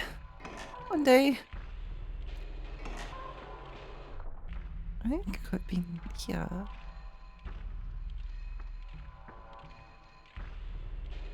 Could try going back up these stairs. Or down these stairs, perhaps.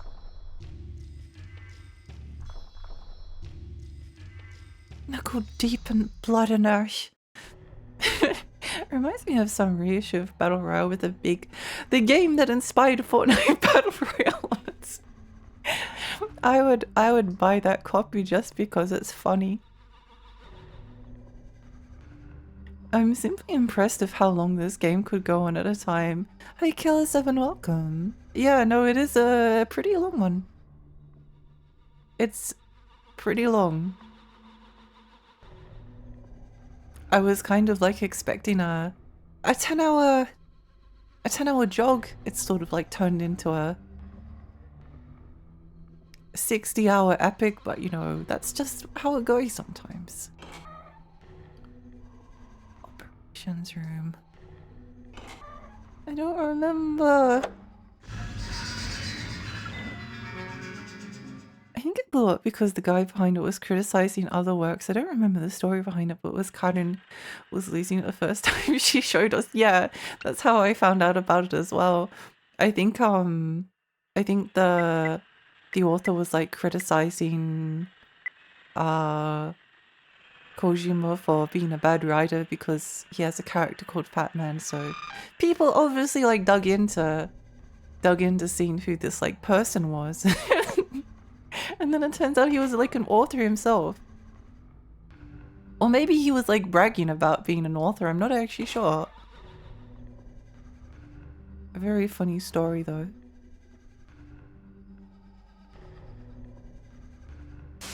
No! No!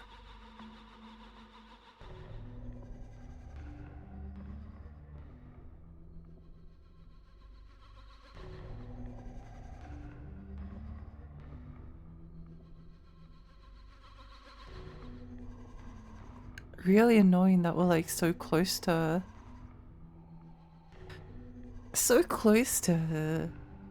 something, but we just can't get to it. For this week's streams alone, it's Kowloon, Kowloon, and Kowloon. Oh, I tend to only like stream one game until I finish it. Which is usually like one game for like 3 streams, so maybe one game over the course of like a week and a bit or a bit less. Ah yeah, thank you for the follow, thank you. However, Kowloon's Gate ended up being a lot longer than I thought. I don't think when the fan translation came out there was no how long to beat estimate. The how long to beat estimate is 28 to 39 hours. I think we might have exceeded that. I think we might have exceeded that. Hi Aya, hi, welcome. Every time someone says something like that, it's like a reflection, I guess. I'll start saying other people are cool instead. It's good to appreciate other people.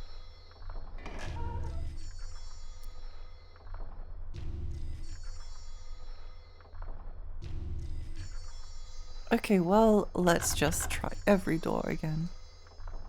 I sure wish I remembered what the guy said, but we may have to check a guide soon.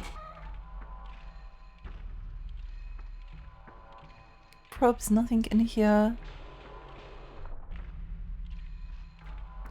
Honestly, that is even probably the worst example of Kojima naming to use against him as well. Kojima does have a habit of naming characters against the character traits, but in the case of Fat Man, it's an actual play on words since the Fat Man is a bomb and the guy was fat and a bomber. Yeah, no, it's quite... Also, I quite like the naming scheme for Kojima characters.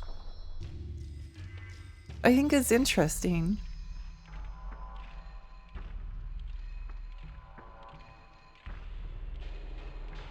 So there's 2. I don't know where to go after if this one doesn't end up working out. There was like an... I don't know if we've been through this door actually.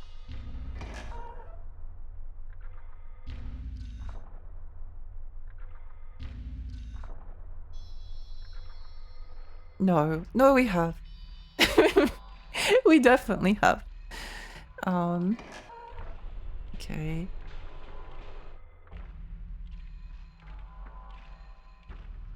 But have we been through... Oh wait, hang on. I think we just haven't marked it. Oh no, we have been here. Okay. And I don't think there's anything in this room.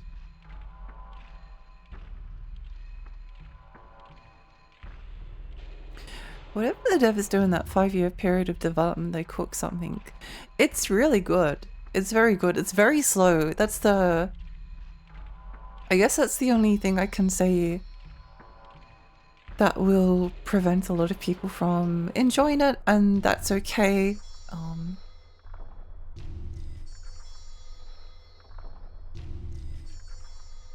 How is there an 11-hour variable? Oh well, it's the 11 hours is between the like the main story and the main and extra, but there is no extra really. It's only the main story, so I also don't know how you like 100% it or something.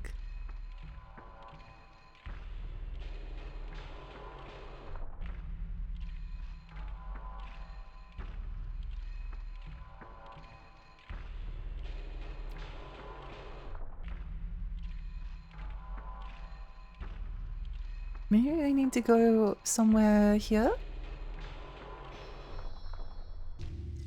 Perhaps. I don't know. I'll check the guide if I can't figure it out after this, because I think I've explored like everywhere.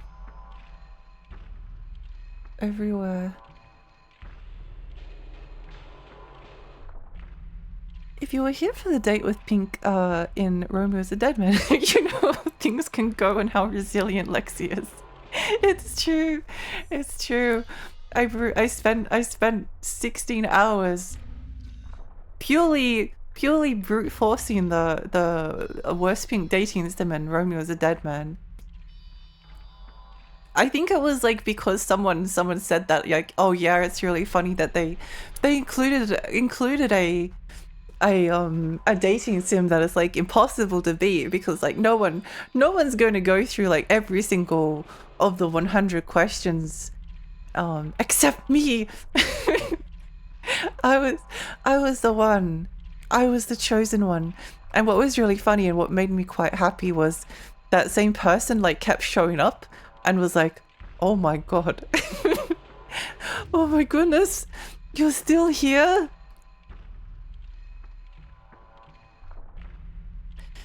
I also just like the character in general. Yeah. I enjoy Metal Gear Solid a lot. I don't think there's like a particular character that I don't like, or a particular game. I never did play Portal Blocks. Whoa, that's a freaky creature. I could probably just absorb it, but I need to scan it to see. Oh, it's metal. Okay. Eyeball roots. So interesting. Well, that's convenient. I'm glad that not many things are named after the atomic bomb. Little boy. People hang shit on that while having their favorite comic book character be Superman who lives in Metropolis. Kojima has two characters named Hot Cold Man and Die Hard Man. I honestly think he just writes this stuff on a napkin when he's drunk. I kind of love the naming conventions. I think it's fun. I think it's like weird and quirky.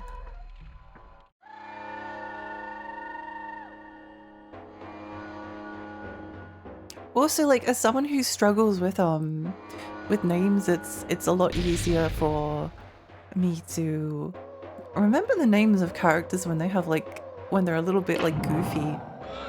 If they were named like Alice Cooper or something, I probably would forget.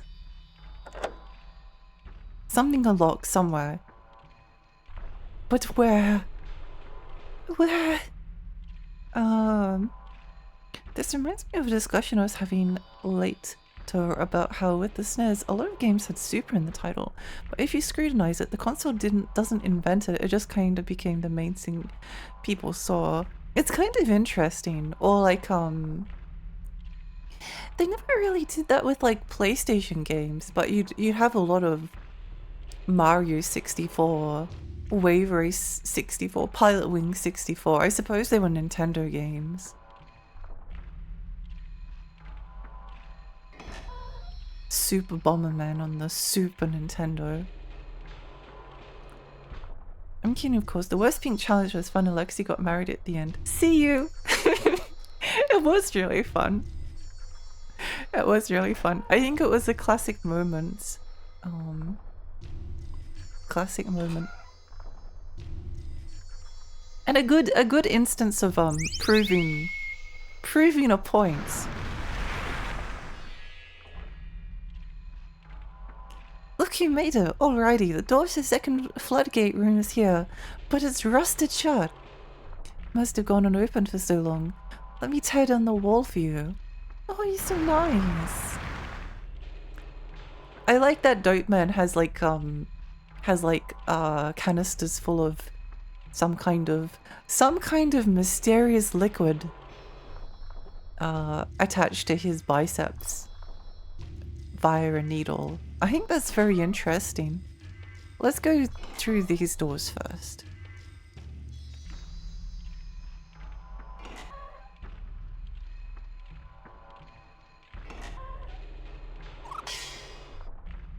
Shellfish powder acquired.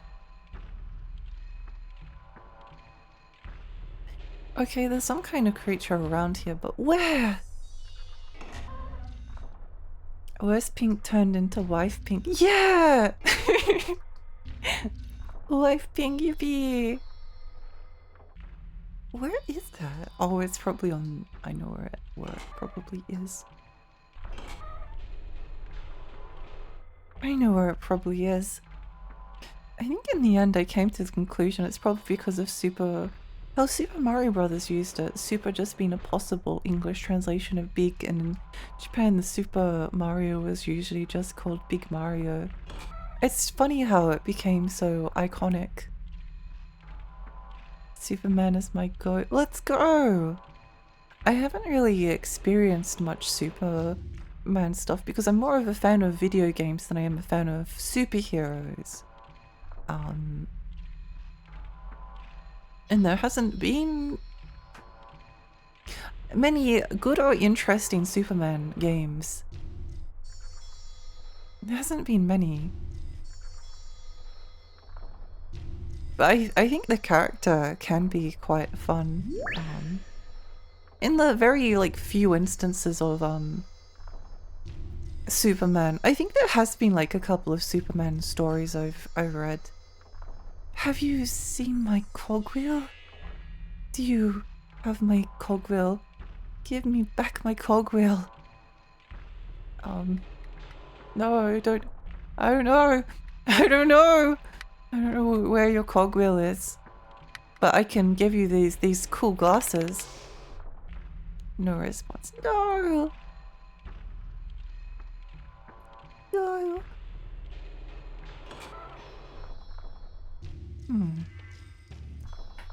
I like the contrast between how Japan sees super as big, but in the West it's more like really supercharged. Yeah, yeah.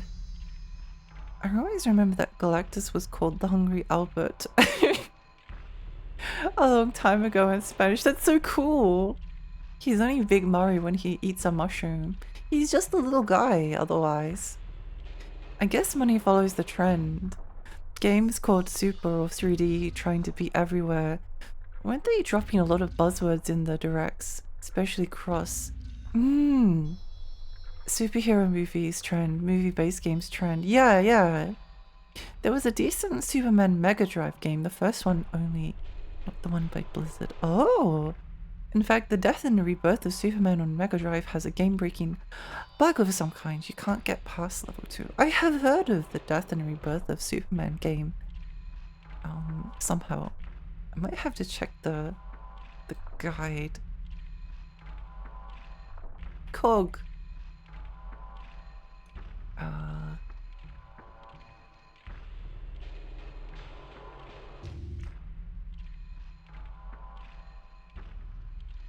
First, enter the double doors and go to the back of the room. Obviously, we didn't trigger it properly. It definitely depends on the writer when it comes to Superman. Like a lot of comic book characters, the 2025 movie is really good. Interesting. I think it's only I think like superheroes are only interesting if they can like conceivably lose, which is a difficult thing for Superman because he's such like a borderline invincible character. But I think one of the comics that I read with Superman was like him up against, I always forget his name, but it was like Mr. Mizolethep or something. I can't remember. It was a really long name. It was supposed to be like borderline unpronounceable, and he's like some kind of like 4th or 5th dimensional being, and you have to beat him by getting him to say his name. Was that it or something? And I quite liked that. I thought that was fun. I think there was a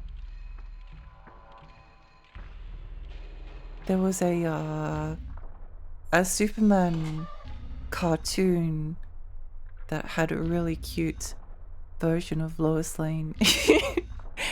A really cute version of Lois Lane in it. And I have considered watching that one just because tomboy character cute. I can't find it. Wait, where is it? Oh, there's another door. Wait, hang on. Hang on. Might have to grab a men's extract quickly. Because we've been wasting. There we go. Where are you? There you are.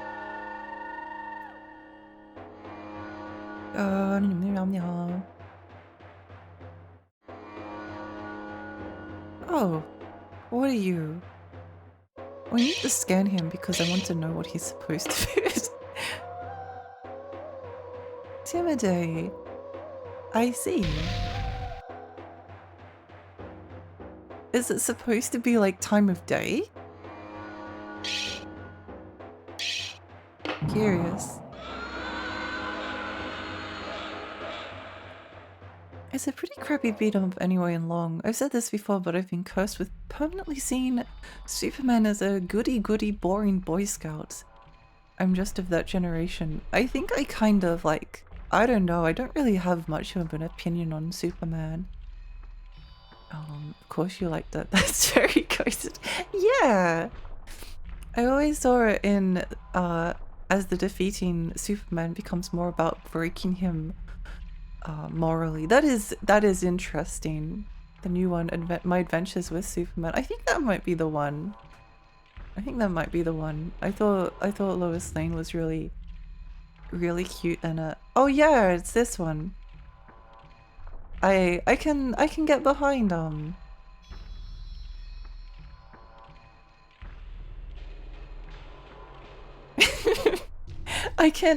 I can get behind behind this. I think that's cute. I think that's cute. It's like firing up a particular brain cell.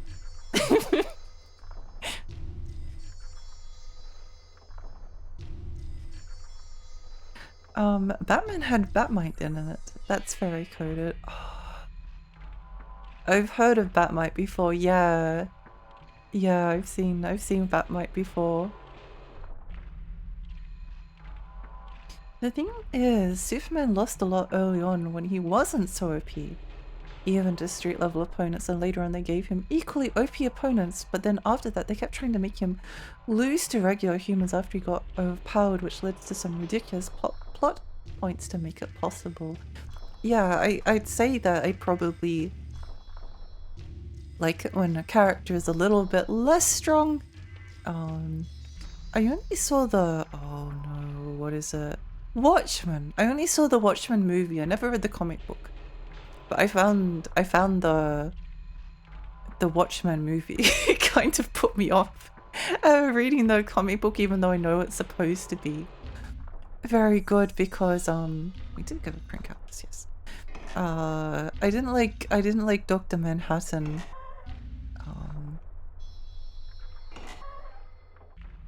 And I don't think I was like in a state mentally to see Dr. Manhattan doing things with other people.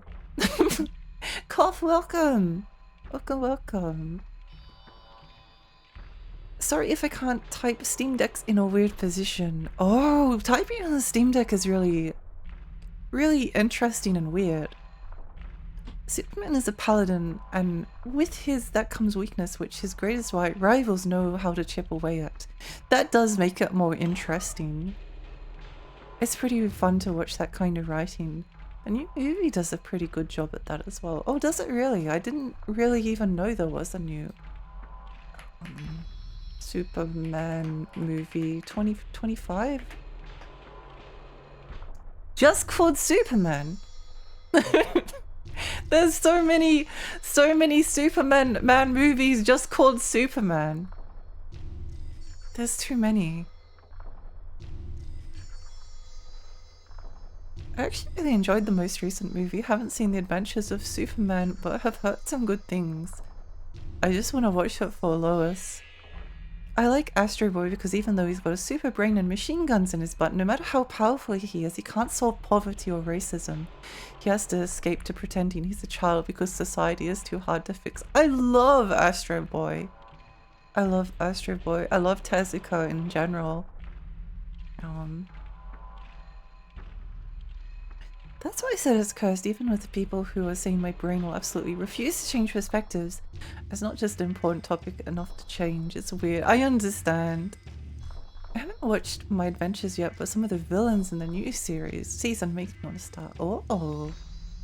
I like the fact that when he took a bullet for her the first time, you didn't know he was bulletproof yet. Oh, it's cute! That's cute. Which color was the kryptonite that made everything like really weird? Maybe it's the same thing that Dope Man has plugged in. Blame Zack Snyder. LSD kryptonite. I need to play LSD Dream Emulator now. Look what you've done! The Watchmen Amazon series was very good. I recommend that. Maybe I'll have a watch. I think I was like so put off by the movie. Oh, I don't know. Dr. Manhattan was very overpowered in a way that like kind of put me off it a little bit. Which isn't necessarily fair, but that was how I felt. And there was like some other things about the movie that I wasn't like, wasn't like super, I don't know, it was very gloomy, but not like a good kind. I do like a gloomy story, but I don't know. I was pretty young, relatively speaking, when I watched it, so stop the water from flowing in from the Laihang. Stop it, please! It's getting all over me! Can you find the operations room? It's in the 3rd story basement. Get down there and stop the water. 3rd story basement. Okay.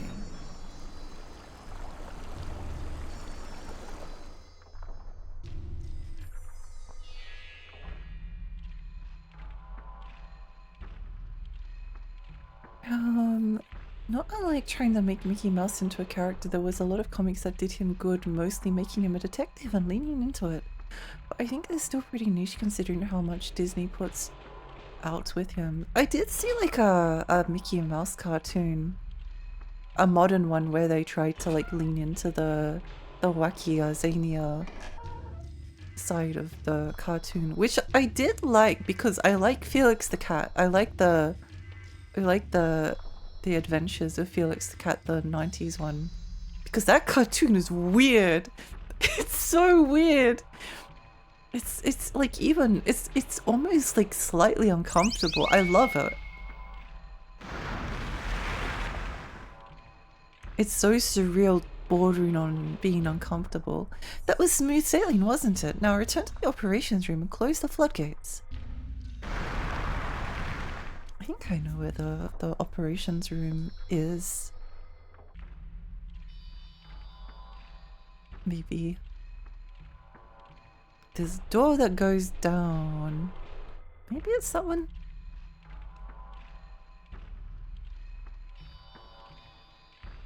There's not even 5% in the comic in the Watchmen movie. I'll have to read it one day. I was genuinely like, I was so put off. I was so put off by it.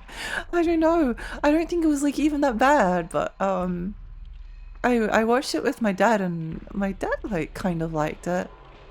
I don't think either of us were like super into it.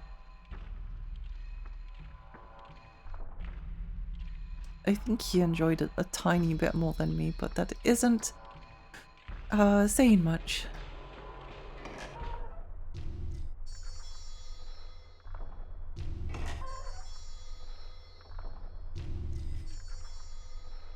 So there's a staircase here. Oh, wait, where's the staircase?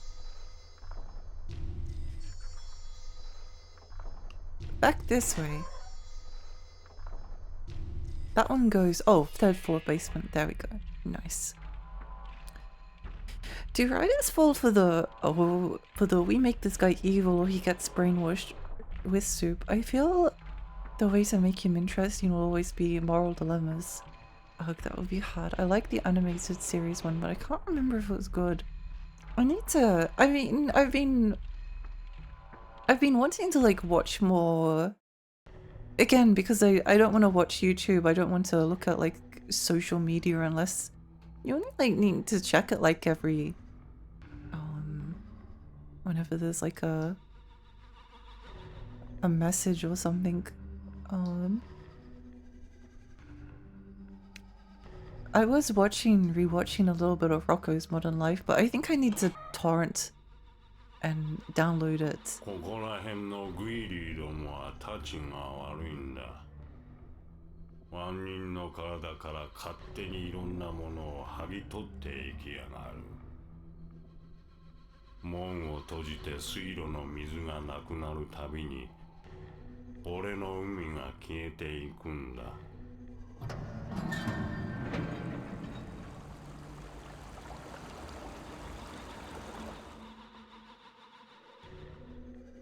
Yay! I think we're still losing health, I'm not sure. Let's save the game! They should just call him back. I have 2 sitting in front of me now. On the topic of comic books, I highly recommend X-Men 97. Oh, I think I actually watched a tiny little bit of that when I was really, really little. Because we had a compilation of like the Dark Phoenix stuff I didn't really like I didn't like Dark Phoenix again because she was like too powerful.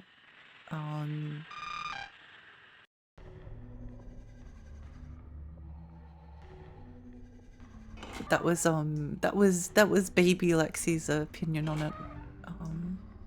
I haven't seen it again. I never actually got to see like any of the other X-Men 97 stuff. It was just that like Dark Phoenix saga. Good, you can cross the waterway. See that door on your left? Take it to loop around the Lai Hong. From the other side, take the nearest staircase to B1 up to the 3rd floor. Floodgates control. Sorry or what? I wish you could see like a text log of map out the route first and prep for Kilo pest control. Get all in! The thing is, Dr. Manhattan is a nihilist and has no interest in being involved with either side. He's basically meant to be an uncaring god who saw the truth of humanity and didn't care to help either side. Yeah, I think that came across in the movie. And when I originally watched it, I don't think it was something that I grasped, if that makes sense. Sometimes things just don't particularly click. Oh good. So it is through here. I don't think becoming omnipotent gives you the right to show everyone your fake Pluton. I think that might have been the reason that I didn't like the movie. I think that might have been the reason. I think that scene with Dr. Manhattan and the lady appeared like very early on in the movie, and I didn't like him ever again after that point. I didn't like it after that point. I think that was, but again, I was a bit shyer and younger. I probably wouldn't flag for me now. Speaking of Superman movies, I need a Brightburn sequel. Brightburn. Oh, dark retelling of the Superman origin. Oh, I have heard of this. It's like it's a horror movie, isn't it? Kind of. Zack Snyder's zombie movie with Batista was really bad. Uwable levels of bad for me. What has Zack Snyder made that is good? Like legit, not a mocking question. I don't know how many Zack Snyder movies I've seen, but let me have a look. Have a look.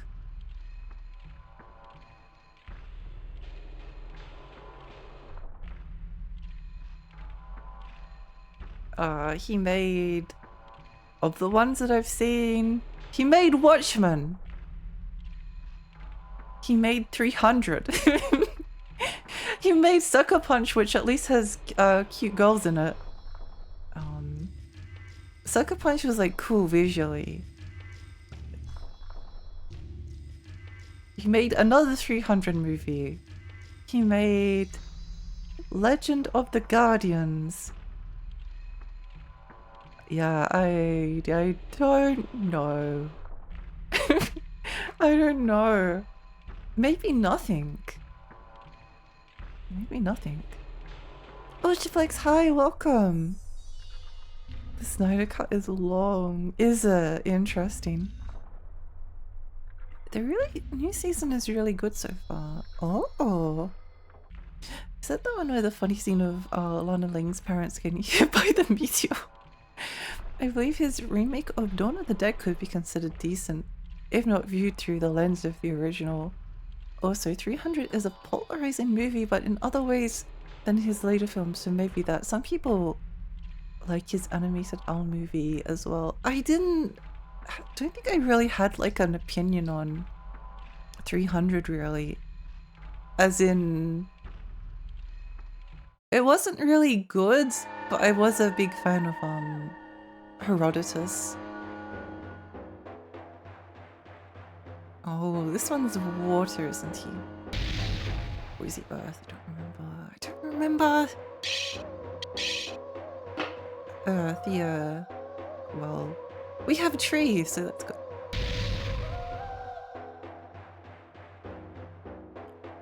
Was the sequel called 300+1? They should have called it that. They should have. 358 days over 2. Great, great, oh wait, no, what did I do? Tree. I was too busy laughing at the joke. It's just that he has a strange track of movies that I watched, but I wasn't excited to. Damn, that was bad. I wonder why they trust DC so much in his hands. I don't know. I don't know. Yeah, I don't know how else to describe it, but like the Watchmen movie that he directed was like, when I watched it, it's like it has like a stinky aura about it, and I don't know how else to describe it. I don't know how else to describe it. Like an unpleasant aura. This one's metal. I wish this was a Monster Rancher monster. I wish this bat was in Monster Rancher. Stinky aura and flies circling. Will the Odyssey beat 302 days? Oh. Ooh. It makes me kind of like, it gives me just like a sense of impending dread and doom. Impuding even.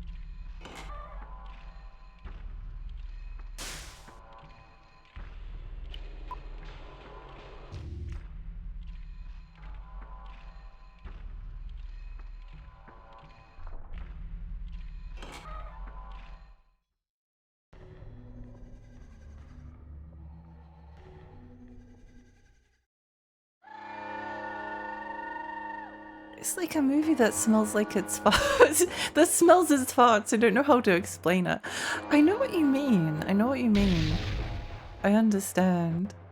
I think this one was like something weird. Tree, I'll probably watch the Odyssey, like what else is out right now. That's true. Really? Really, thank you for the follow, thank you.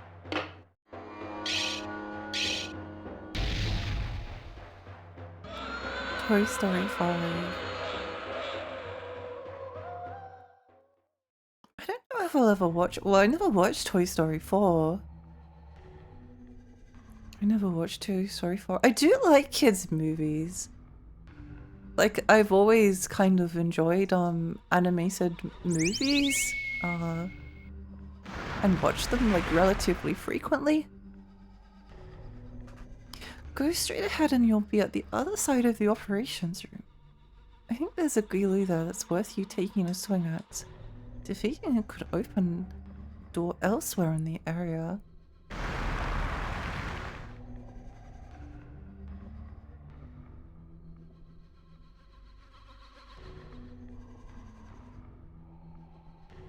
Hi Lexi in chat, welcome! Welcome, welcome, how are you?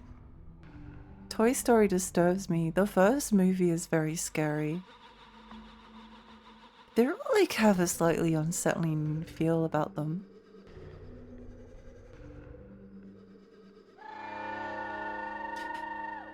I did actually want to watch the Backrooms.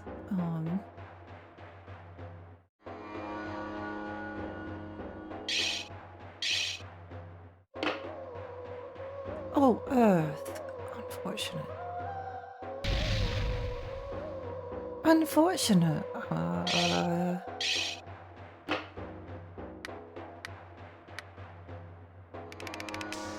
Well, we can just change the element and then absorb it. Toy Story 1 to 3 were good, but Toy Story 4 really felt like it didn't need to be made, that only corporate people wanted it to make money. Don't know about 5. Yeah, I can definitely see that having happened. I haven't been like overly. Oh, maybe it's the slight teeny tiny contrarian part of my brain that doesn't enjoy Pixar quite as much as like everyone else. They're not like it's not the magic pudding, you know? I'm probably always would be more inclined to like watch something like Despicable Me or Minions because more people dislike that, and I feel the need to like watch it and protect them. They're just like little guys. They're just little guys. Guess it must be up there. I don't know how we get there. Oh wait, hang on.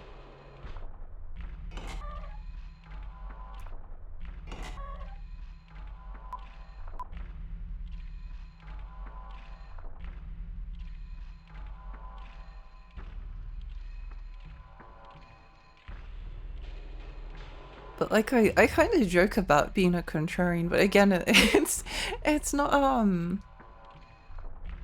really a super like conscious decision. I just like to give a chance to things that a lot of people maybe don't want to give a chance to.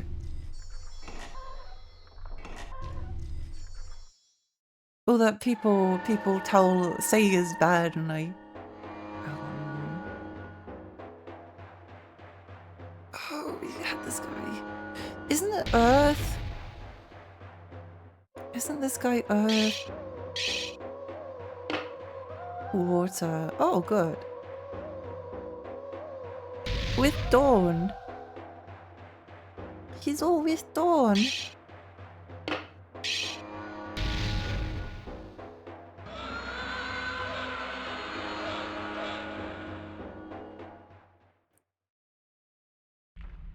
Backrooms wasn't directed by Kane Pixels, was it? I thought it was.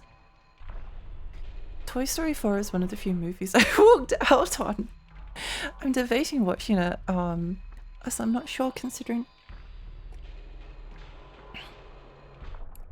I've never been into creepypastas and I've never watched any of the YouTube vids. I actually watched most of the YouTube series the other day. I do, in terms of like weird little internet things that become popular, I do quite like liminal spaces. I mean, I always liked LSD Dream Emulator.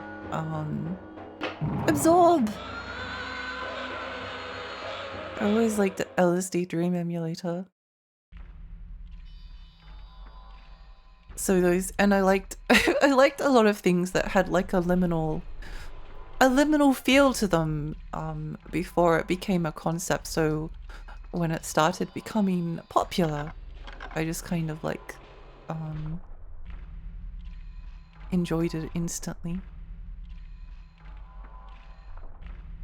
Still missing Western 2D movies though. Princess and the Frog was okay, but it didn't fulfill my soul, and Pixar just took over and it's all 3D, just same looking. Yeah, no, I feel kind of the same. I really love good like 2D hand-drawn animation. Oh wait, that door was locked. I need to mark it. I'm still traumatized from when I watched some old Australian movie, and the last 20 minutes of it was just footage of a stage production of the Magic Pudding. Oh wait, that's amazing. That's amazing. You got cartoon influence. I did. I think I never watched any of the Minions movie, but I always liked Despicable Me. I don't know, I like kids movies a lot of the time. It's nice to have something that's just a little bit relaxing. Have we been up the stairs? I don't remember. I don't think we have. Good enough for me. Big name movie release, dump slop into the troughs. It brought back bad memories of high school. Or did you do a production of the Magic Pudding? I'm more worried about Shrek 5. Oh. I am a little bit worried about it. But I did actually really like the Puss in Boots sequel. I don't remember what it was called.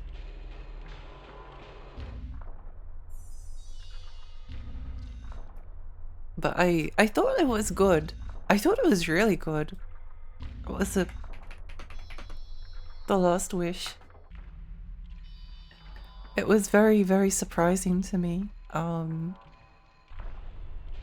I guess I shouldn't have been too surprised considering it was very highly rated, but you know, I did really enjoy it. I think it would probably be my favorite Shrek movie. I also really like Shrek 4 for some reason. I hated Shrek 3 though. Shrek 3 is like my nemesis.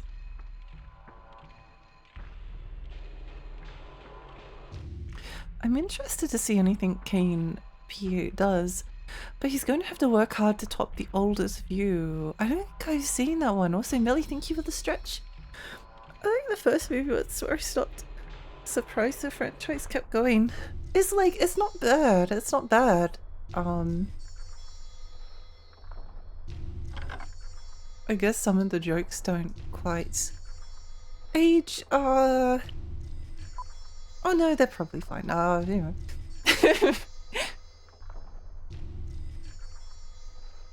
But yeah, no, I like Shrek 1 and 2 are very good. Very quotable movies, which is always fun.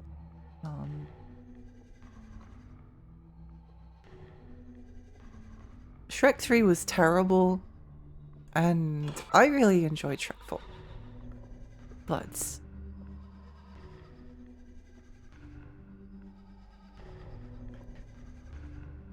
I'm just trying to... I thought I missed some.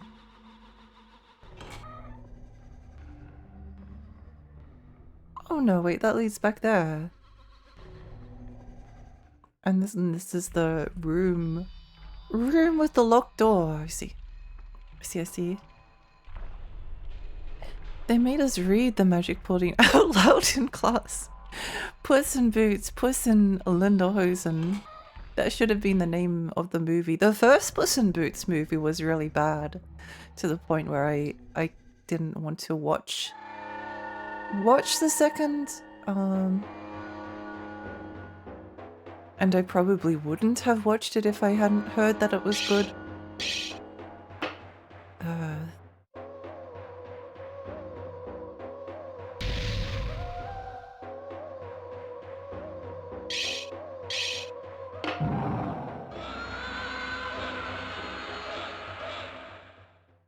Which was one of the one where Donkey had babies with the dragon. I watched that at doctor's surgery once. It didn't cure me. Oh, I don't remember. I guess it would have been the second? No, he had babies around. I think Shrek 3 is the one where they have babies. Like that's kind of like the theme of the movie. It's kind of the big gimmick. Shrek doesn't want to be a dad. Although he also doesn't want to be a dad in Shrek 4, kind of. But that one was more interesting because he kind of like makes a kind of deal with the devil-esque deal with Rumpelstiltskin and erases like everyone he loves and cares about. Which has like a small element of like existential dread to it, which is cool.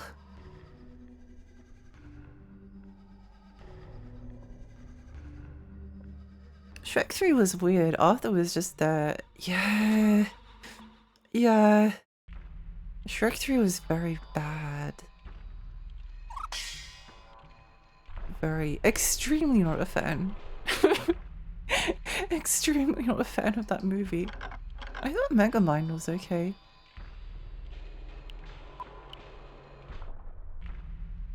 What did we open? I must have opened something, but where?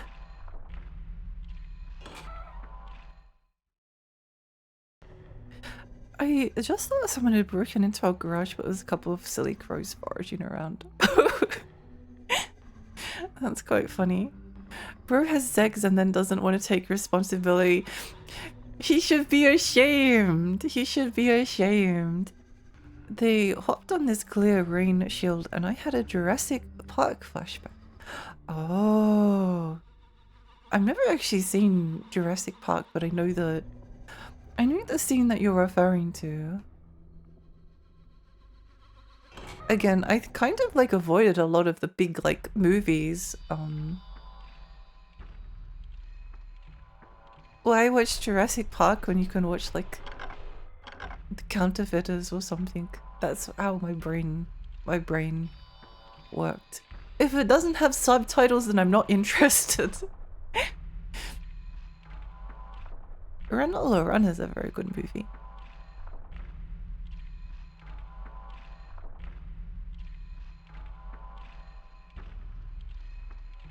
But I wouldn't necessarily mind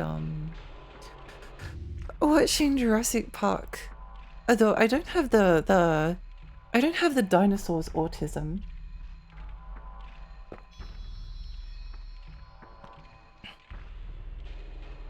Unfortunately.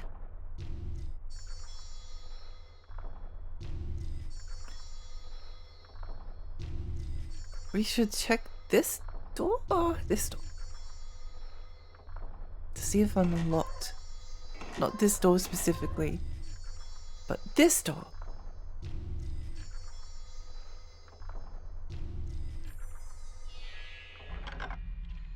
It did not. Okay.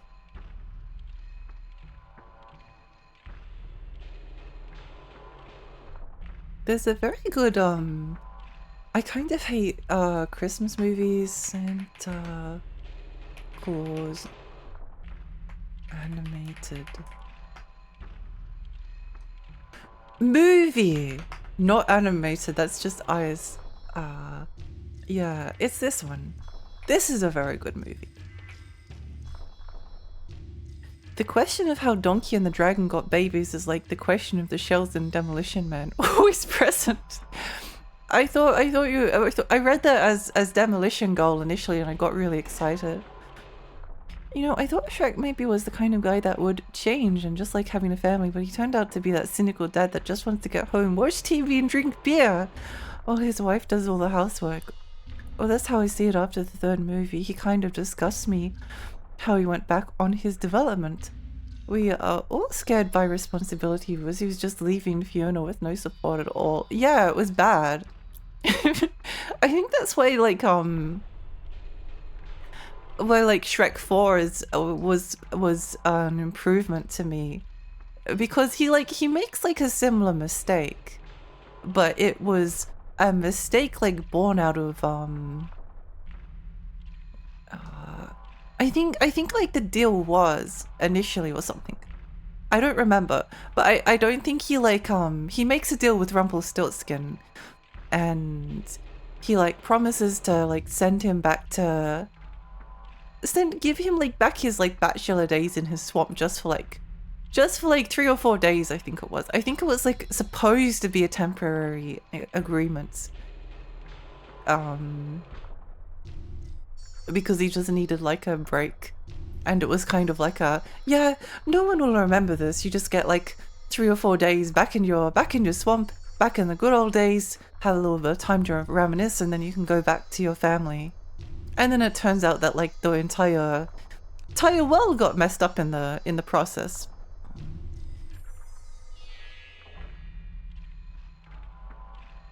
Which is rather cool and interesting.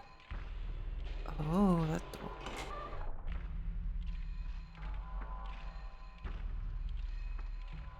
I don't remember if we explored down here, but I need to go in all of these rooms just in case.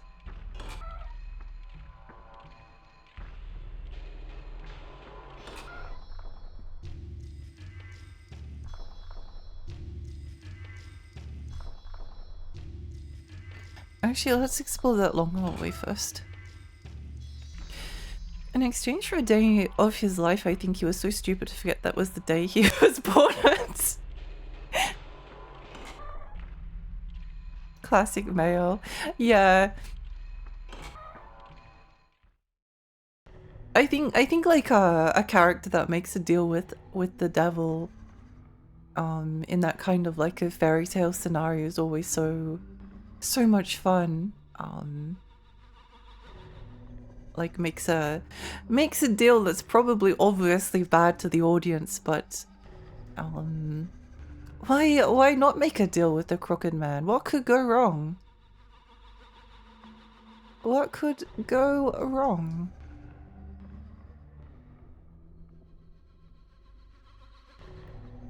Nothing here.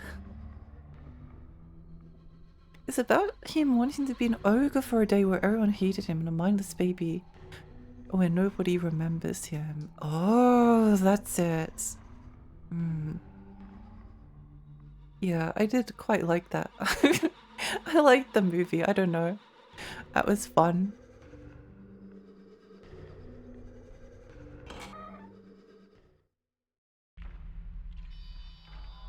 Okay, so can't go this way. We could try going upstairs, but there's a door over there that we haven't checked, so we should go check that one. There's a lot of wandering around these dungeons sometimes. I bet he also watches the vertical Chinese web series with AI dubbed on YouTube. Combo, hi, welcome. Welcome. How are you?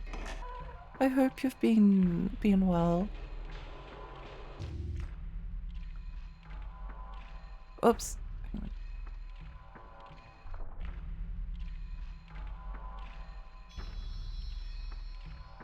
Yeah, there we go. I don't think we've been in this room, so this might be the way forward.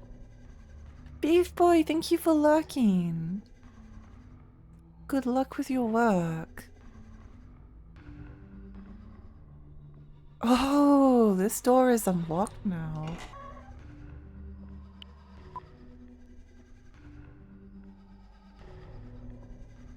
It all makes sense. This music is a little bit Garage Bedroom Adventures.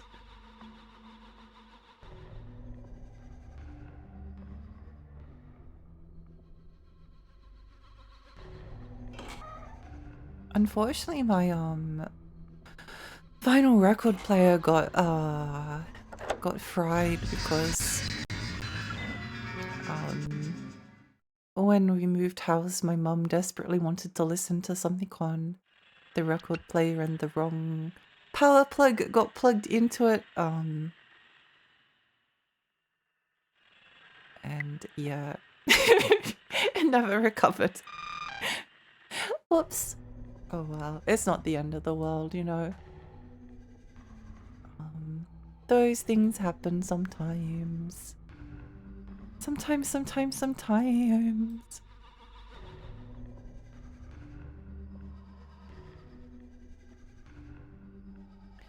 like how he's all excited too for the first beginning when he went back and then he was like, oh fuck, what did I do? Yeah, I like that as well. Whereas in the third movie, he's just like, no, I don't want to have kids. Oh, kids, I don't want to be a dad. It was so bad.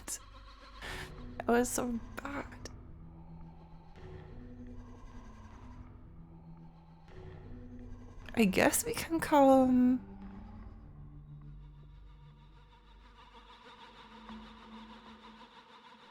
Maybe it's this way.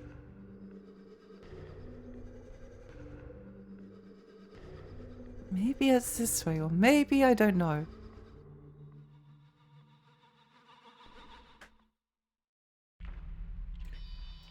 I think as well, if you're streaming this game or playing it, please take screenshots of like everything.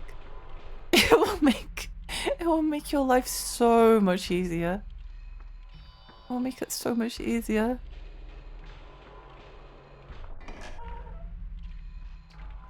Can we go through that door now? Maybe. I think we didn't need to go up to the third floor. That did stir a memory. So it's probably one of these doors. One of these doors.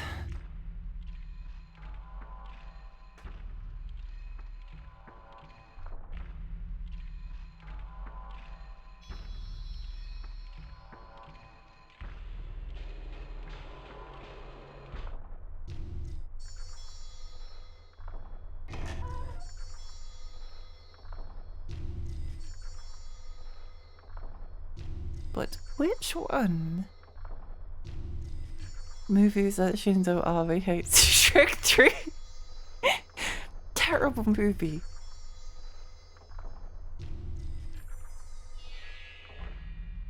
The first two Jurassic Park movies are amazing. Jurassic Worlds, not so much. Interesting. When I say I never become a parent, my mother says you will change your mind. Everyone says that when they become a parent. I want to see her face when I leave the country and ghost her. You don't have to have your Shrek 3 arc.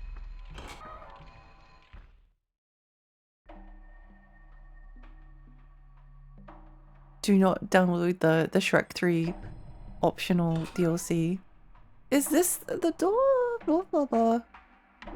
No, it's this one. I think this is where I have the mark. Yeah.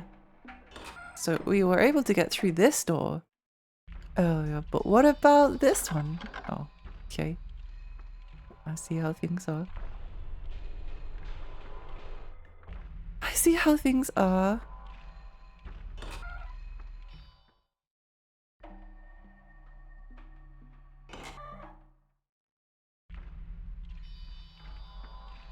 I want to be a parent, but not in this world, and I don't trust myself with that responsibility. I think like a lot of if you've probably got the attitude of oh,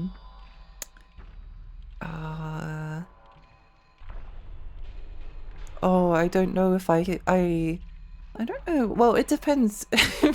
Like it can be very difficult to be a parent if you're like autistic, for instance, just because there's a lot of like sensory stuff, and it is a kind of disability. Well, it is a disability, so not that you can't be a parent, obviously, but it can be difficult. But I think like in general, the people that fear kind of like responsibility. Oh, that's bad. Unfortunate. Like the fear, the responsibility would probably end up being good parents, whereas I think a lot of the people that like, yeah, I want to have like 20 kids, and I think it's like my birthright to have so many babies. I don't think I water Earth. Okay, I'm gonna have like so many babies, and I'm gonna be such a good parent because like I just love kids so much. I probably maybe the ones that this is kind of like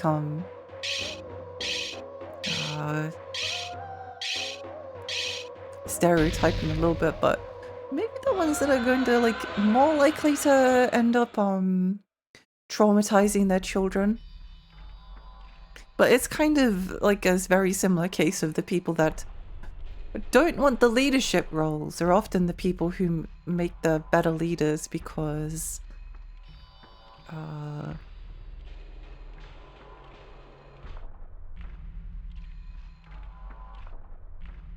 they like know that it's a position of responsibility and power, and the people that often want that power are the people who are the ones that you shouldn't necessarily trust with it. The curse ends with me. Yeah. When you're an adult, you make your own decisions. Mom and dad are not going to forever hold your hand. Gotta make your own decisions. True. Hi, Mixie. I'm only barely able to take care of myself as is. Yeah, I think oh, that's the starter door. Okay, where do we go? Where do we go? Where do we go?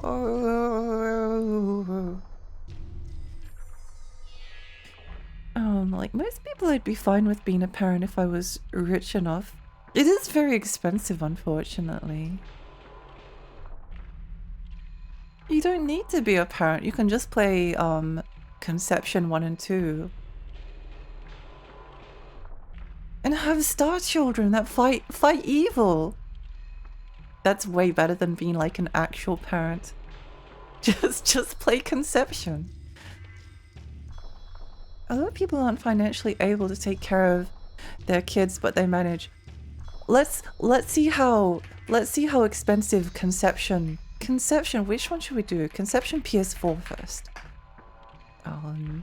You can buy a copy of Conception 4 plus Maidens of the 12 Stars for an English copy is $37. That's so much cheaper than having actual children. That's such good value. You get to have sex, you get to have children, you get to fight evil. Only costs $37. Actual bargain. I was thinking about this earlier, actually. Basically, you shouldn't have kids just to mature yourself, and you should do it when you feel mature enough yourself.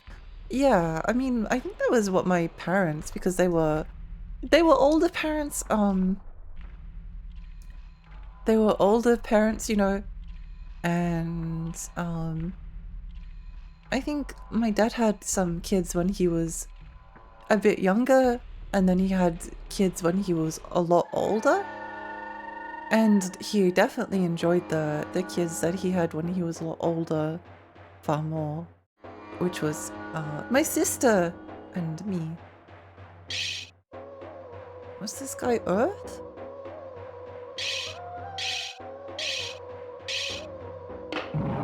We already have that element. No! We don't have anything to counter it.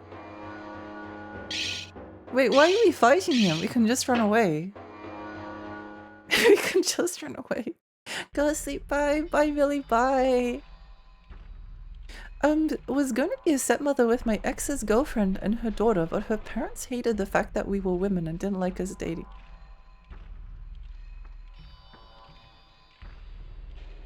Pain.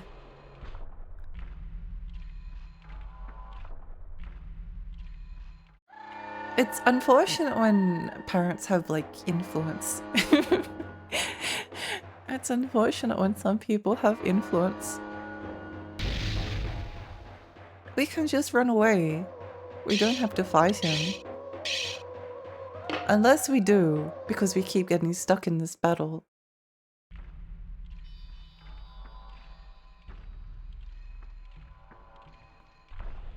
Yeah, we don't have to fight him.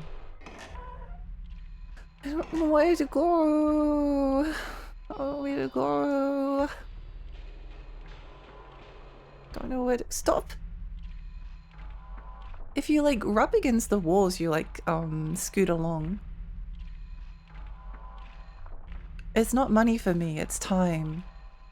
Conception on how long to beat only takes 29.5 hours. That's such a good like nice short game. It's a nice short game. just instead of having actual children, just play Conception. I suppose that stresses them a lot. Yeah, that's exactly the issue. It's not that power corrupts, it's that power appeals to people, appeals to the corruptible. Agree. I'm quite content to support my friends who are parents in smaller ways. Yeah, I think that's a nice thing. Oh yes, Conception 2, the only game where not only polygamy is a game mechanic, but also 3 dudes had a child, a quote from my comments. It's so good. I think when people are younger, they tend to expect a smaller version of themselves, which is not realistic or fair. Yeah, I think that can unfortunately happen. And it is a bad thing. This door up there, I should check it. You know what's better than sex playing cheesy for the PlayStation 1? It might be slightly better than like a venereal disease.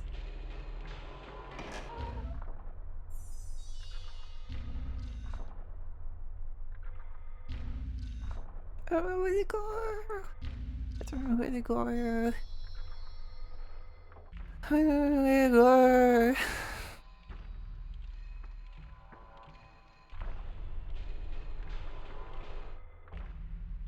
Slightly more desirable than a venereal disease, but more expensive.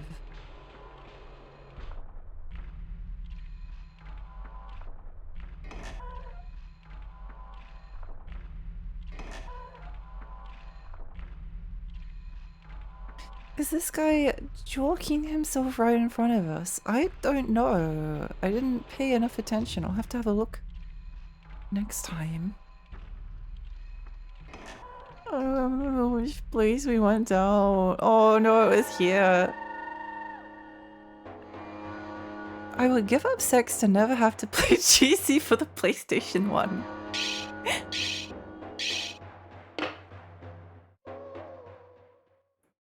A good sacrifice, honestly. A good sacrifice. I'm lost and I want to go to bed. I want to go to bed. I want to go to bed. I don't want to stay up and play Kowloon's game anymore. I'd rather be asleep. It's not fair.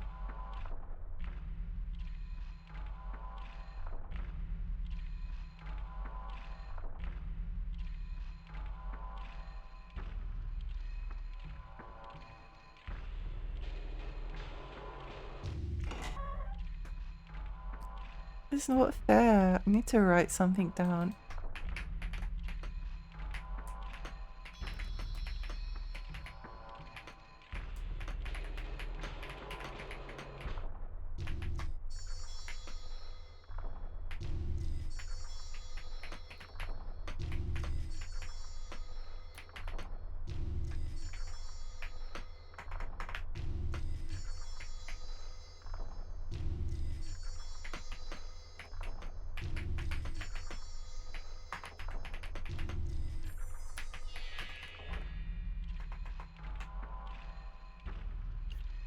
I don't know why anyone would have kids when you could have a JPEG or an MPEG trick for so much cheaper.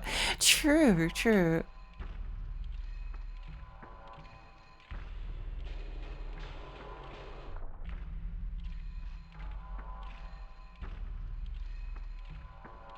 I think my brain went from like cursed Shrek images to the Dear John Garfield stuff, which I find really interesting. I always kind of liked Garfield because of Garfield Caught in the Act, which is a part of the Sonic and Garfield collection, which is one of my favorite games of all time. But only the PC version, the Mega Drive version, is bad in comparison. I don't like it.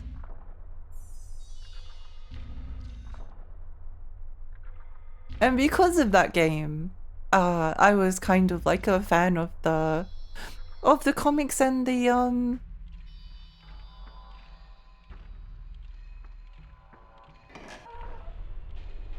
comics and the cartoon and some of the stuff, but Garfield kind of is like unpopular amongst a lot of people, so the strange like body horror version of Garfield is like a little bit interesting. I think I'm like a little bit sick of it's like Winnie the Pooh or Mickey Mouse, but it's scary. Although I think the Dear John stuff like drifts more into like weird cosmic horror than just like, oh, it's Donald Duck, but he's a serial killer, which is more interesting.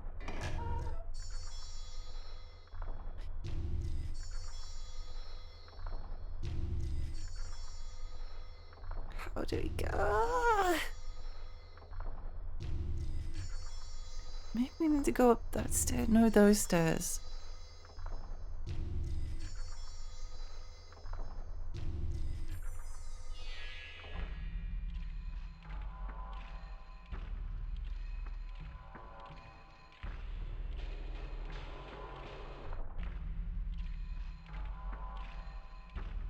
I don't remember. I don't remember. Do you remember? No, I don't. I could like look up a guide, but it's really difficult to look up a guide in for these dungeons. They are not easy to escape from. There's the Sonya Boy 1 and 2, two games inspired by the series of Garfield horror videos. Oh, there's another one called Bad Cheese, which is kind of interesting. However, I think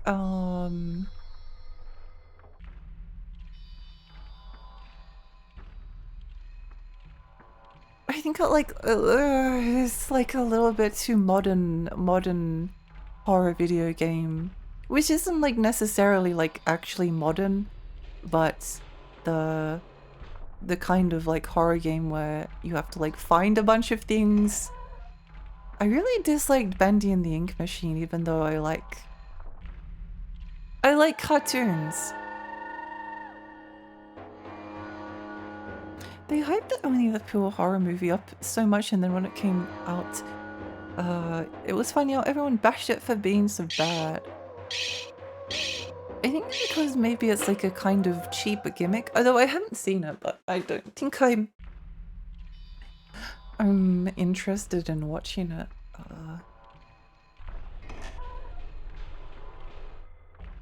Like it's like a bit of a, it's a bit too predictable of a trope.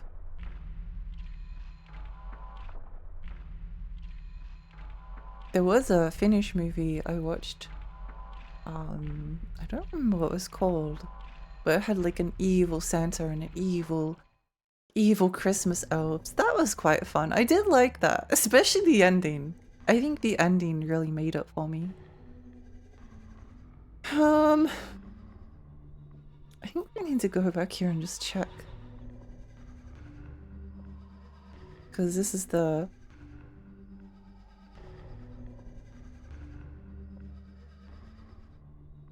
This is where it could be.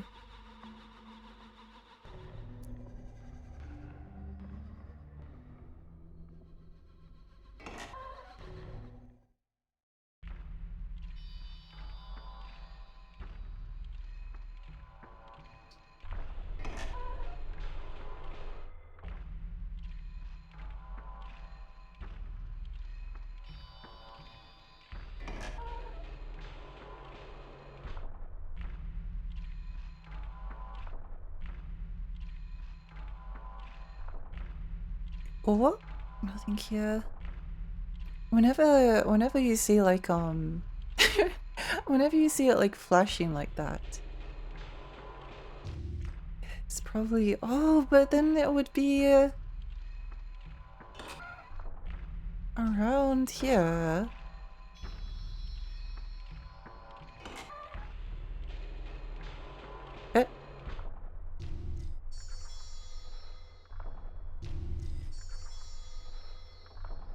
It has to be around here somewhere.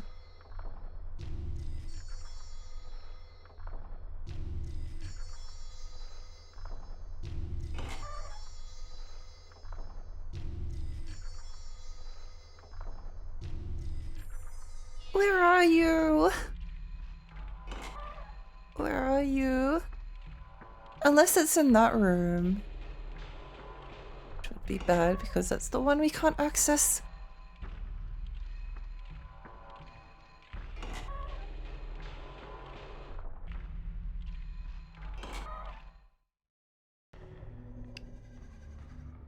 I like this music again because it reminds me of Garage.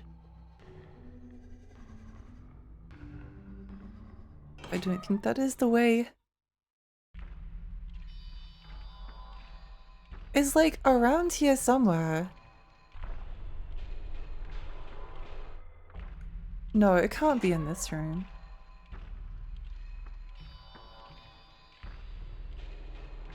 Okay, there's 2 staircases. One of them has to lead to where we have to go. And yellow could be to...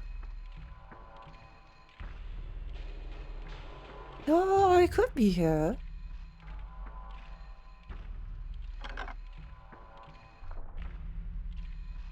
Could be around here.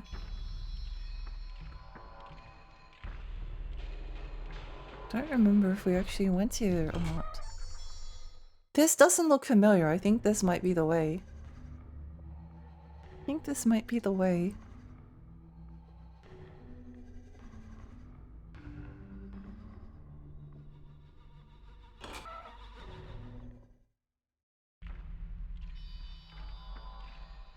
Oh, we've definitely been here before.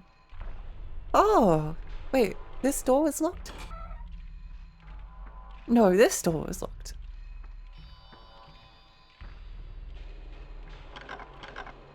No! No! We're lost! We'll never escape.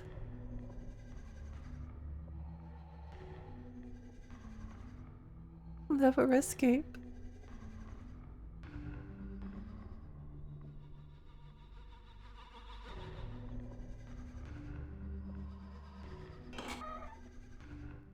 Interestingly, the controls for these first-person sections are very weird. Oh no!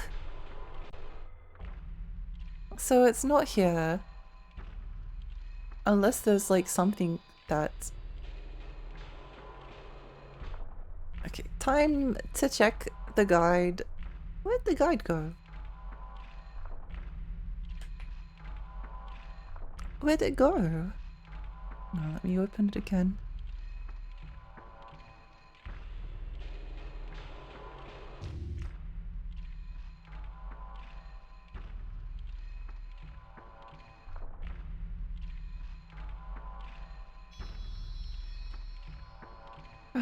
Give the floodgate man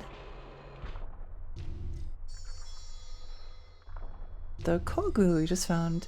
Go down the stairs to meet the dope man once more. Go to the operations room and talk to the champion again. Save before heading to the final floodgate. Take a look at your map. There is a room on the right of the operations room with a straight corridor.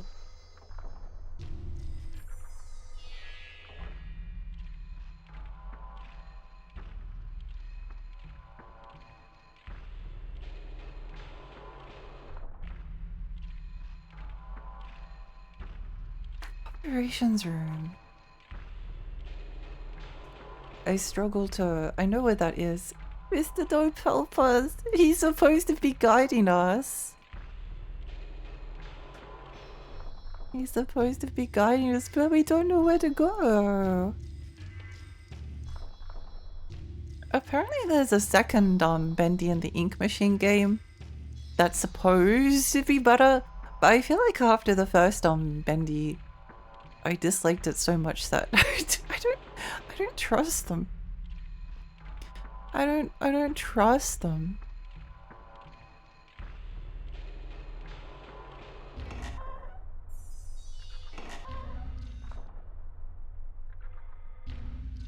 It's just kind of like a style of horror game. I do like the amnesia games. I like frictional games as games. A lot of the modern horror. I think like the strange thing is Hell Knight kind of did that first person horror dungeon crawl. Well, it did first person horror before a lot of the others had like thought of doing it like that. I don't actually know if it was among the first, but oh wait, the operations room might be here. Hang on.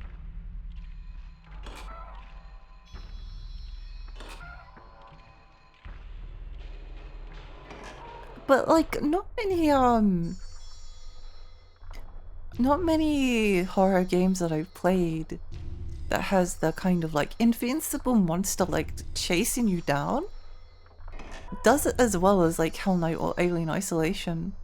I do really like both of those. Alien Isolation and Hell Knight, but I can't necessarily say the same for the rest of them. This is the operations room, right?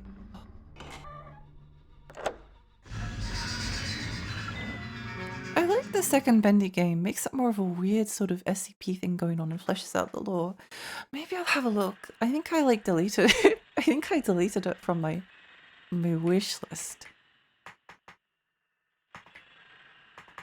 But I might add it back. Oh, it's on sale at the moment. It's pretty cheap. Yeah, I'm not sure. I'm not sure, but someone I remember, I think the reason I was like more interested in it was because someone like made a comparison with it to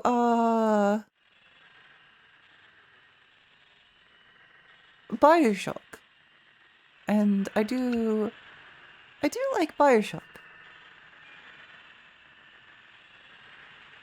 Strangely enough, I never finished BioShock 2. I think BioShock might be one of those games where I enjoy playing it a lot more if you don't play on the hardest difficulty. It felt like everything became like too spongy, while you still take like too much damage. They become like spongy on the normal difficulty. I like BioShock a lot, but I don't like how it's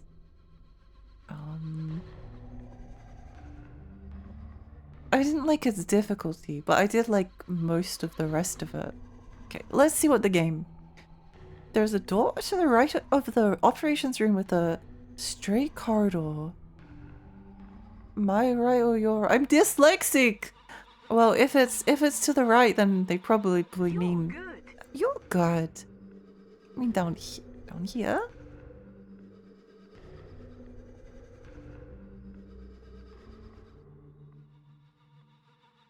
To the right of the, so but that's left. But then maybe this is that what you mean? It's just confusing. You know, Gilu, you found in there.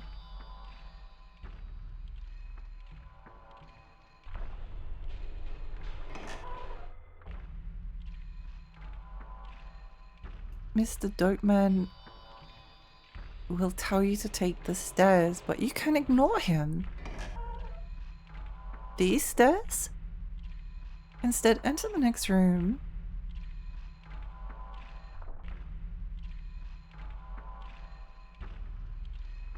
Go through the double doors and turn left.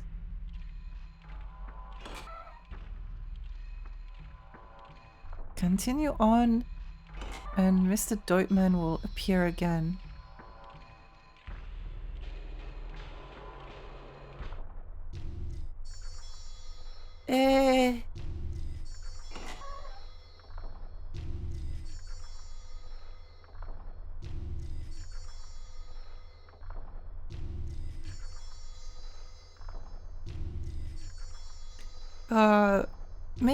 Maybe that we already did that. From there, take the stairs to the second basement floor. It's one of these stairs. Maybe these ones? These go up.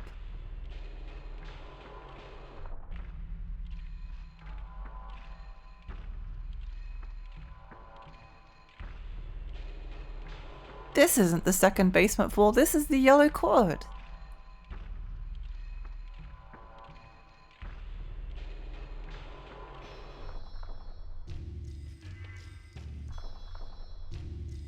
Maybe it's these stairs, the other ones.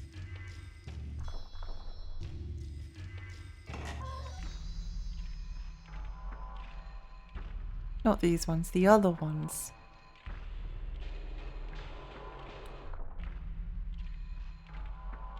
Spongy enemies on high difficulties is my pet peeve and turns me off playing some games on high difficulties. And me too.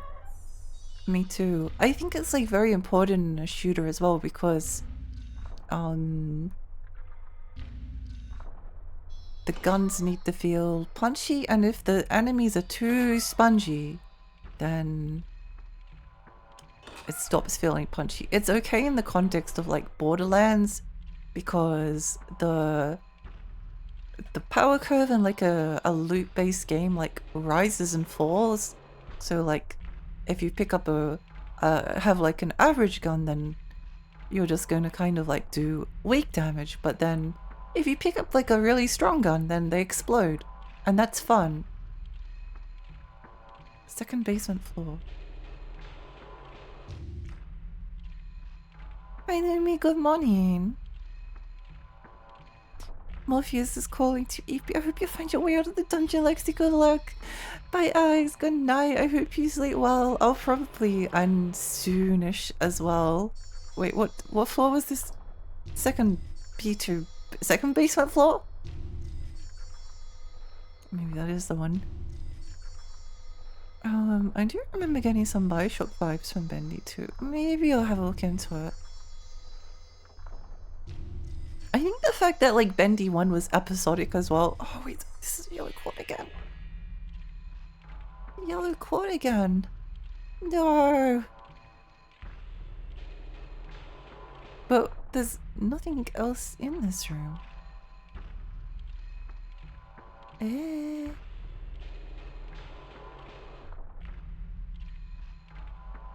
I remember playing Uncharted 1 and it took almost an entire magazine and an assault rifle to kill basic enemies. It felt so bad to play. I don't like Uncharted 1. Oh wait, is this new? Men's extract. Well, this is new. Just finished watching The Furious. How's it going? The Furious, what is that? It's pretty good. I'm getting very sleepy and I'm also really lost, though we might have accidentally found our way. No thanks to the guide. But this does look different. My brain is sleeping already. I've been asleep the entire time I've been streaming.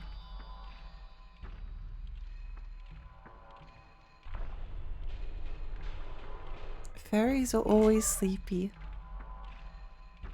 It's an action fighting movie similar to The Raid. Oh, interesting.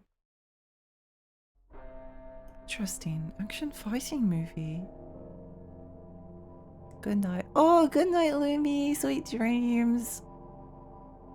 What is Lifeline tongue twister? I say the tongue twister from Lifeline. Mud pellet basement floor. Oh.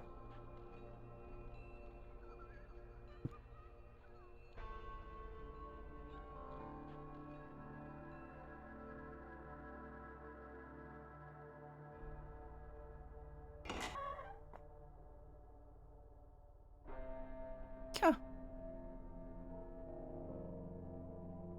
It's really funny how no, not tongue twister.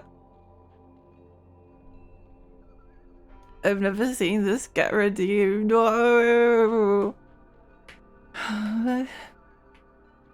Lifeline.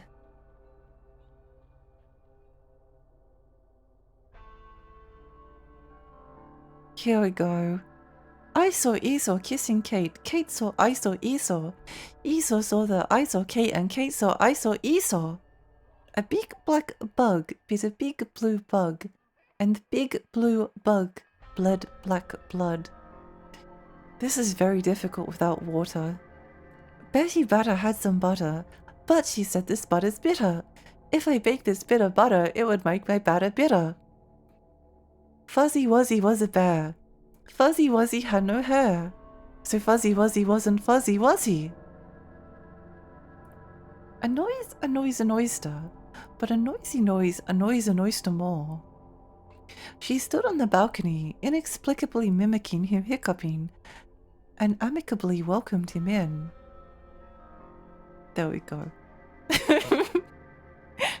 I need to make it more expensive.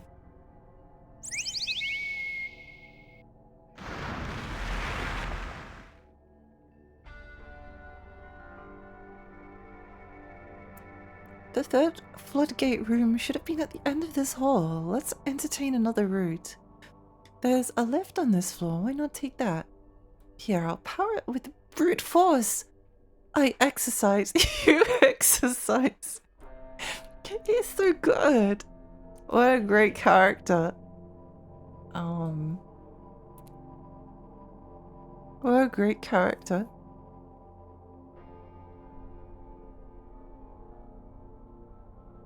Wow.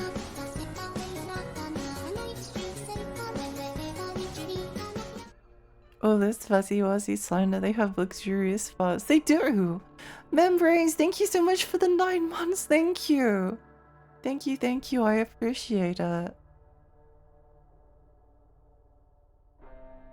I think that's what it is, if you make enemies stronger then you feel in danger from them, but if you make the enemies tougher, then it just makes you feel weaker yourself, which isn't fun. Yeah. It's like with Bioshock. I also don't like the Vita Chambers. I never liked them when I was little. Maybe I would feel differently about it now. But I think like Bioshock on normal difficulty. On normal difficulty, enemies start to feel like very spongy. And they can also like do surprising amounts of damage to you if you're not like paying attention. Granted, like when I played it last, I was a lot worse at video games, so I don't remember, but then if you like add in if you turn off the Vita Chambers and also turn off turn up the difficulty, it gets really hard. Much better to play it at a lower difficulty. Bioshock Infinite was like shocking on hard.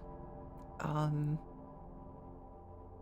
actually like Bioshock Infinite a lot, but the hard difficulty was bad. I'd have to replay it, but there was like a bunch of...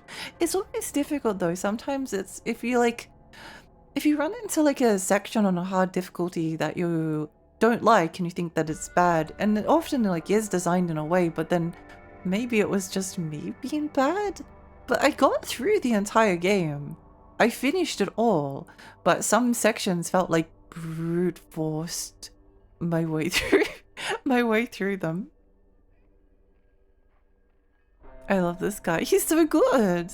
He has inside the orb on his face, there's a poop. He has a poop for brain, and he has 3 padlocks on his pants. Muscle. I was right. I think the good balance is when both the player and the enemies become more deadly on harder difficulties. I agree. I like that a lot. I never played Ghost of Tsushima lethal difficulty, but it sounds interesting. Though I wonder if like one-shotting enemies on lethal actually feels good, because like a lot of the time when you play like a game, an action game, there's you kind of like need to combo just a little bit. You need to be able to combo. They need to like survive a few sword slashes, but not too many. It's a difficult balance to get right. Fuzzy Wuzzy was a bear. Fuzzy Wuzzy had a scare. Fuzzy Wuzzy redeemed a tongue twister and fell from the long stare. Bioshock Infinite was so unbalanced and hard that running out of ammo was a constant concern. I really didn't like the hard difficulty. I wish if I ever replayed any of the Bioshock games, I would probably play them on normal, just because they're not a game I trust. Some shooters are just better on normal mode. Wolfenstein 2. Is it the new Colossus? New Order something. The modern Wolfenstein 2 was really fun, and I really liked it.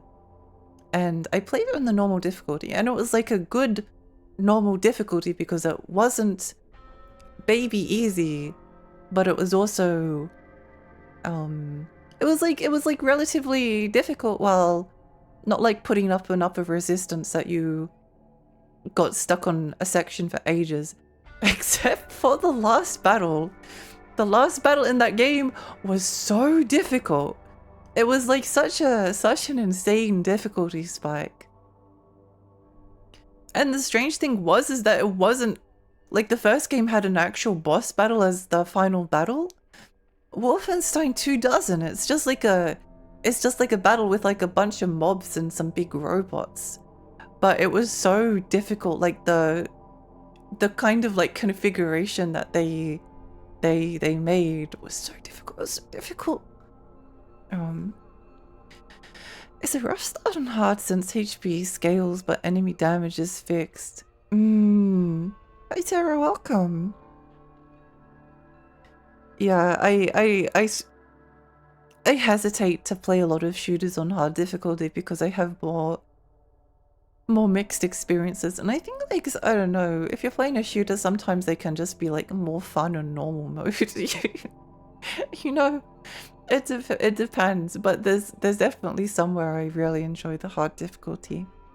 I remember scouring the garbage cans and other containers in the complicated environments a lot. I did the same, although I probably did it just because I wanted to peek in the garbage. Fairies are well known for looking through the trash. This is the way it allows you to feel brutal, but simultaneously it makes you feel like a god when you play well. I love the multiple drip feed made with scrap water bottles. I played through on hard and had a great time, and then the final battle is some real bullshit. It is! It is!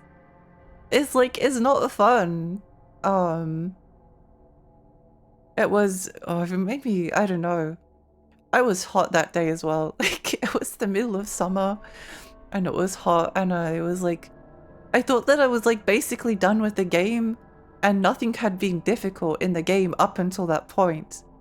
And then all of a sudden it was like the most difficult thing in the entire game right at the end, and it wasn't even fun because it was just like a mob battle.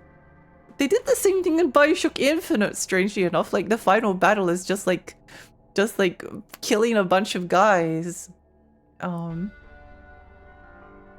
night before the card show, Lexi, but stream was very fun. Good night, every pony. Good night, Zesty. Sweet dreams. I hope you sleep well. Halo is the only FPS series I feel has properly nailed difficulty. I don't know if I've played enough of the Halo games to comment. Whoa! Yo! Perry, you changed your name to Perry, wasn't it? Sneaky, Perry, welcome! Yeah, let's go! I got it right! I got it right soon. Let's go! How was your stream? What were you streaming? What did you get up to?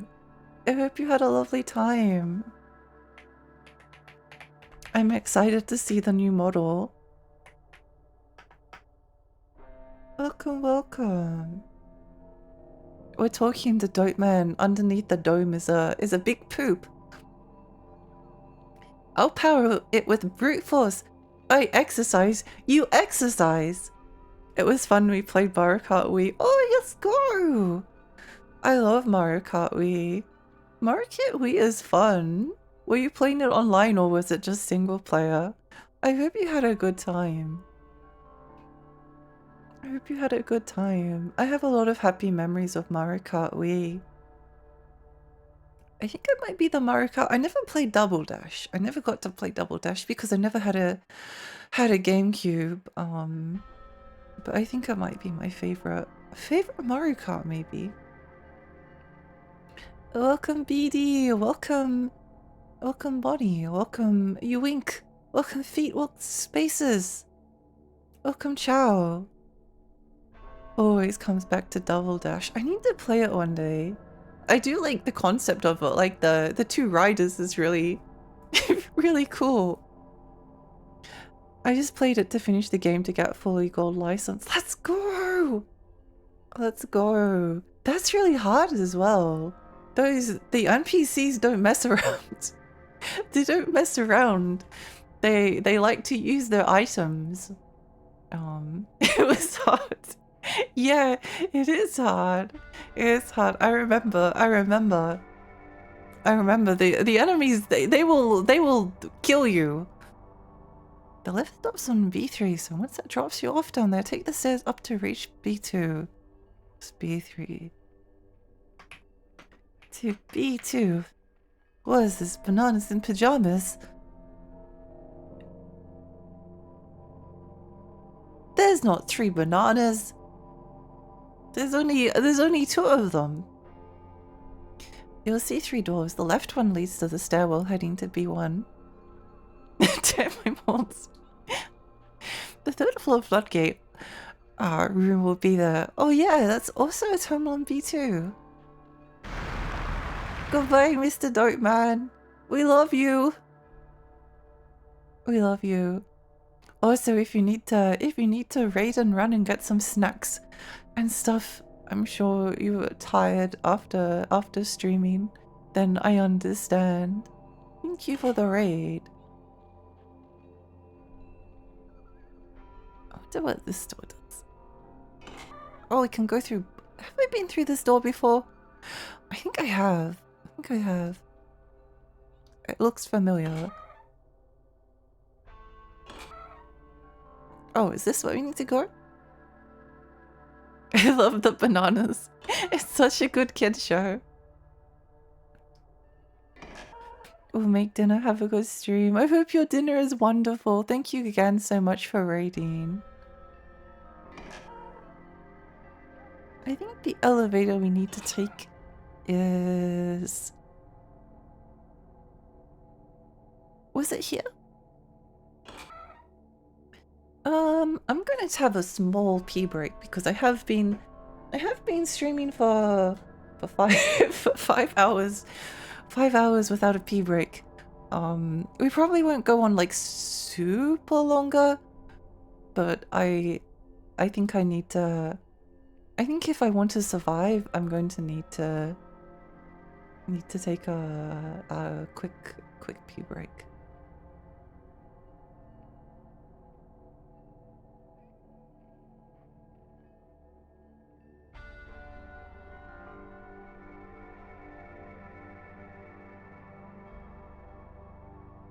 I'm trying to think what music to play. Why not Mario Kart Wii?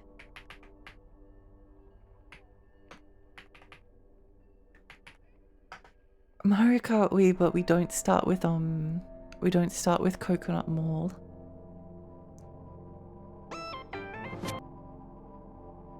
Mario Kart Wii! We start with...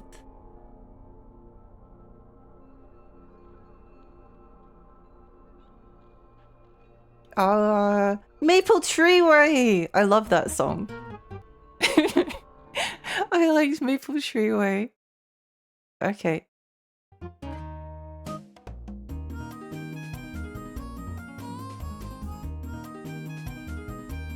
This is a nice song. Where's my P? Here's the P. Okay. I'll be back in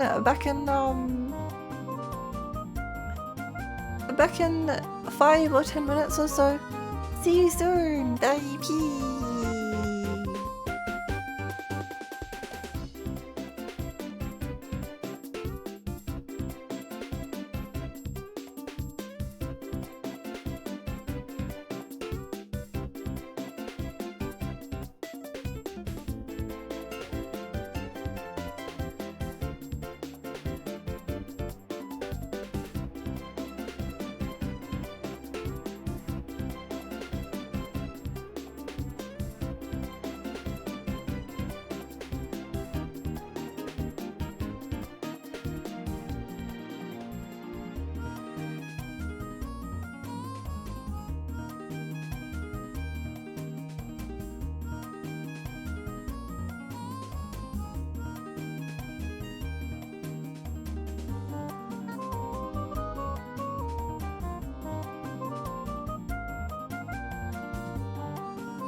Hello. Everyone loves peeing. They do. They do. Everyone loves peeing. It's true. It's true. Welcome back. Thank you. Thank you. Thank you. Okay, it probably won't go on super longer, but we'll see how it goes.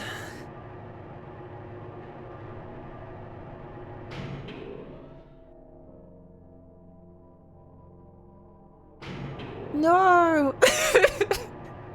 No! Hi, Dip, welcome! Welcome, welcome. Cursed elevator! Hi, Fleet!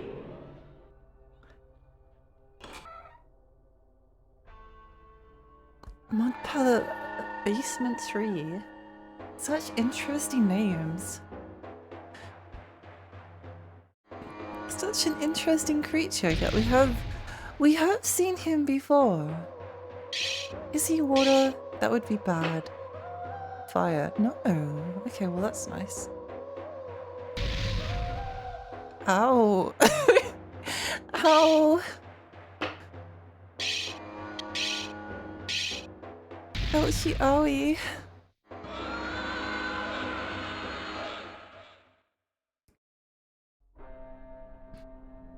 I would like to play Double Dash one day. I don't think I've like even really touched it.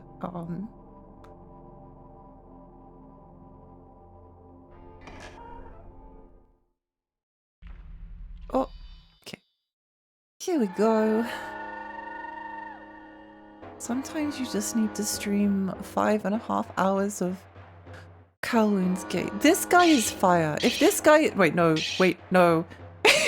he might be, I was going to say he's metal, but I think he's— oh, he's water! What do you mean he's water? I guess if he's a faucet man, then yeah, it makes sense, but all I remember is that the CPU races in Double Dash are really tough. I can imagine them being— I do like car races. Have a lot of fondness for. Cause there's 2 doors here. Let me see.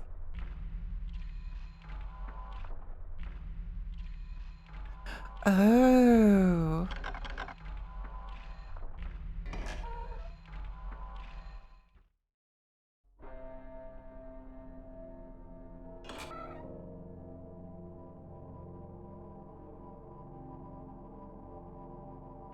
This is where we have to go, I think. Yeah. I'd like to replay Chibi Robo one day. Chibi Robo was very good. Really good. Incredible, even. I guess I'd like to replay it because I didn't quite like 100% it, which is very fine from my perspective because I'm definitely not like a someone that is prone to— wait, is this where we had to go? Or did I like flip myself around somehow?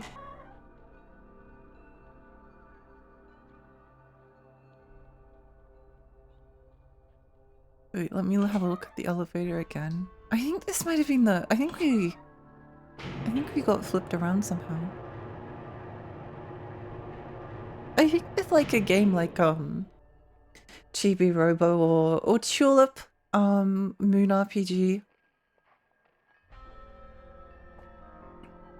you can kind of like do a second playthrough. Like first playthrough, just do as much as you want to. And then second playthrough, do 100% if that is something that would make you happy.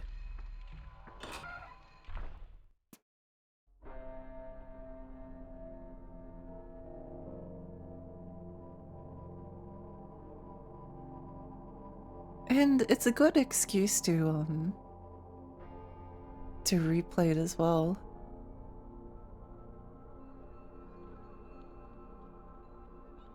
When I say 100%, I mean like I mean like 100% of the side quests, not literally 100% it. Or whatever constitutes 100%ing.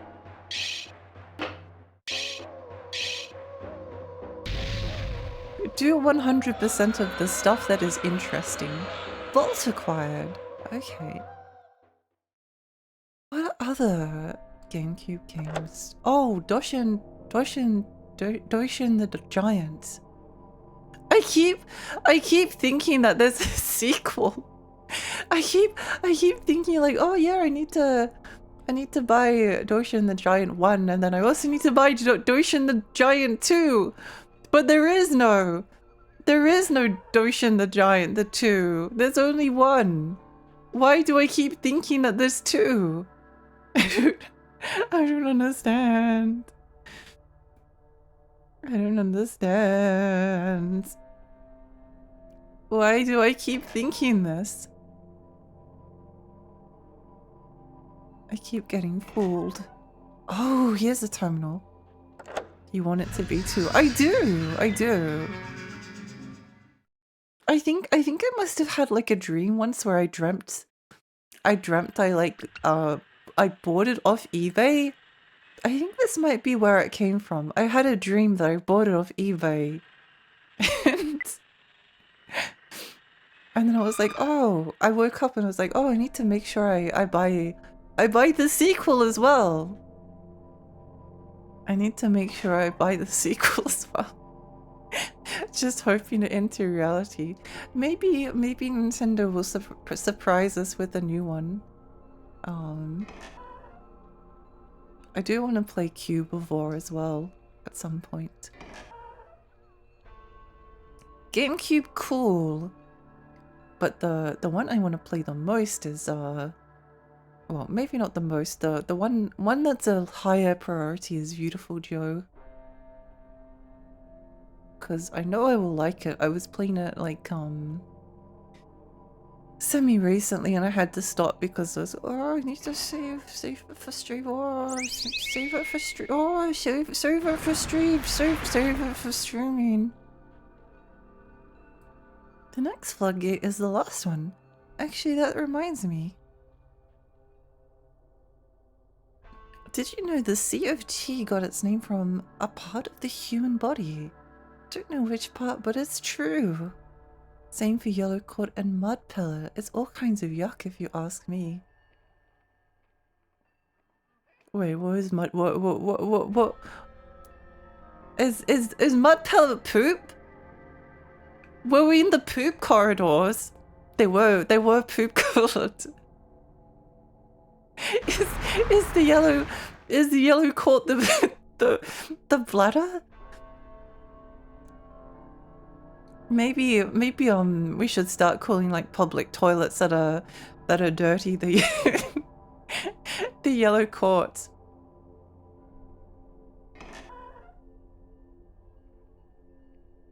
I think the designer of Doshin now teaches game design. Not sure if he's still making games. Oh, that's cool. That is cool. Hey, any chance you got a ball on you? If you've got one, I'd like to have it. I do happen to have a bolt. I've had a few nuts and bolts loose since the Guilu here all robbed me. Guilu are born from the resentment that has built up in misused objects after malice seeped into them. Oh! So Wangren are people, and Guilu are objects that are filled with malice. I did actually wonder what the difference was. I was wondering. I was like, do Wangren become Guilu if they become like possessed? Because they're not all hostile. Never used to be this bad. Guess they've gotten nastier now. Hurry, close the Laihong floodgates. Or open the 3rd-story basement door that cuts to the operations room. I think I should screenshot this just in case.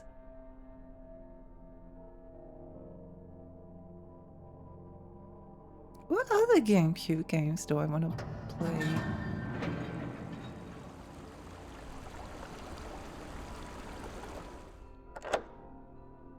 I do really like Pikmin 1.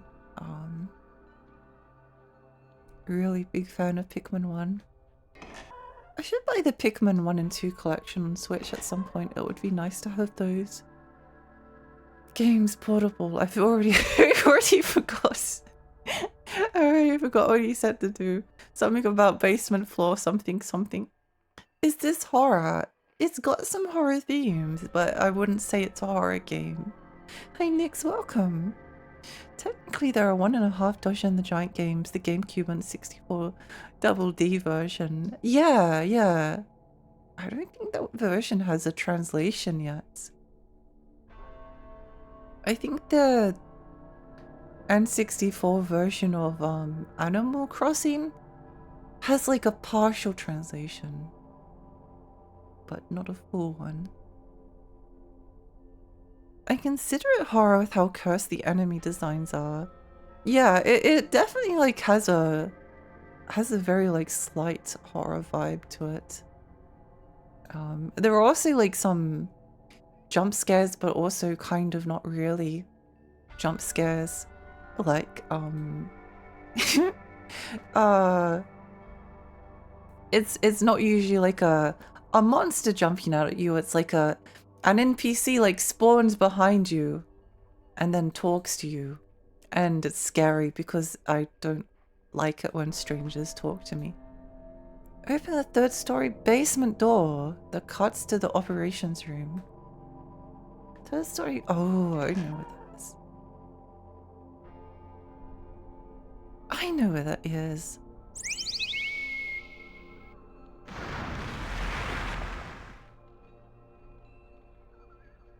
A shortcut, eh? But you really trust that floodgate Wongren? Well, take the stairs down if you do, or take the stairs up if you don't. Just follow your gut. You wouldn't lie to me.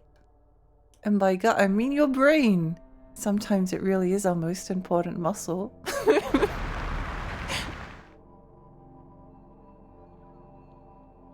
He's so cool. He's so cool.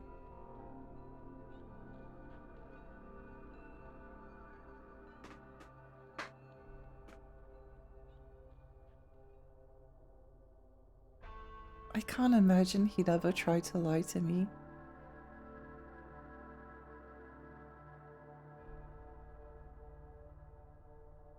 Okay, well, the operations room is over there.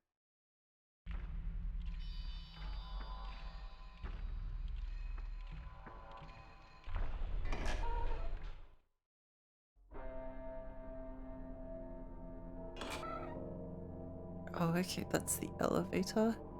Wait, did he mention something about an elevator? Oh, who knows? Who knows?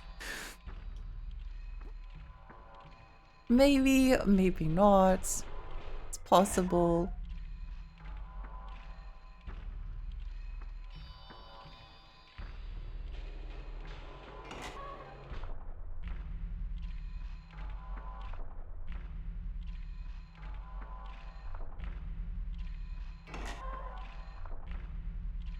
I'm kind of like a little bit sad. Billy Hatcher was a sadistic, horrible nightmare game, but I loved it.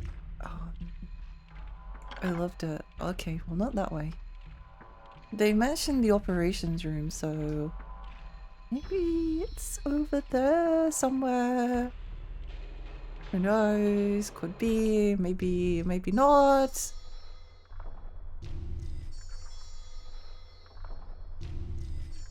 There was an elevator around here somewhere. Oh heck, I already forgot where it was. Oh no, it was up there. Oh wait, hang on.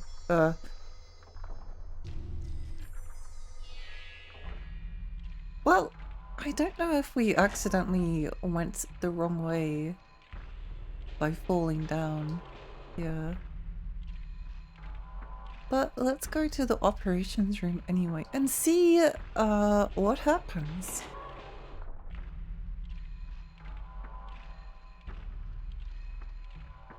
In the immortal words of Bubsy, what could possibly go wrong?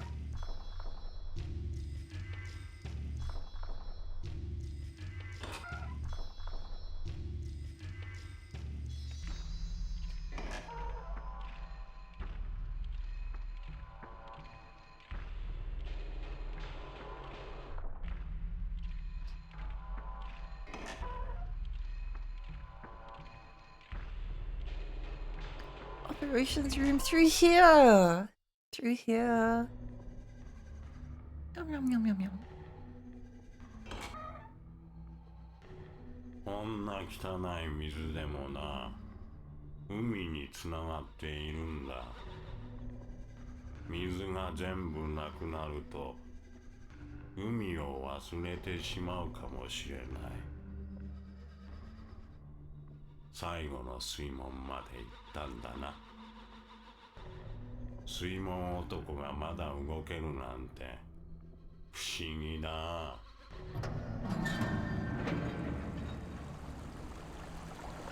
Yay! Green Cat, hi, welcome! Welcome, welcome. How are you? Hello. I remember what you said. I wasn't paying attention. I'm too sleepy. I'm too sleepy. I'm so sleepy. You can't expect me to pay attention to whatever he says when it's 1 a.m. in the morning. I was sleepy at 7:30. I was sleepy before I even started. I'm doing well. How's the game? It's awesome. It's really cool. It's in some ways like it's a difficult game to get through. But it's so unique and fascinating that I really recommend it. Have the guide on hand. If you get stuck, you'll probably get stuck anyway because it can be difficult to navigate sometimes. Hi Zelda, hi, welcome. 67. Wow! 水が流れれば邪気もよどまない。次はどこなんだ？最上路で手がかりを探ってみてくれないか。送ってやるよ。Oh yay, we did it. Yay, we're free.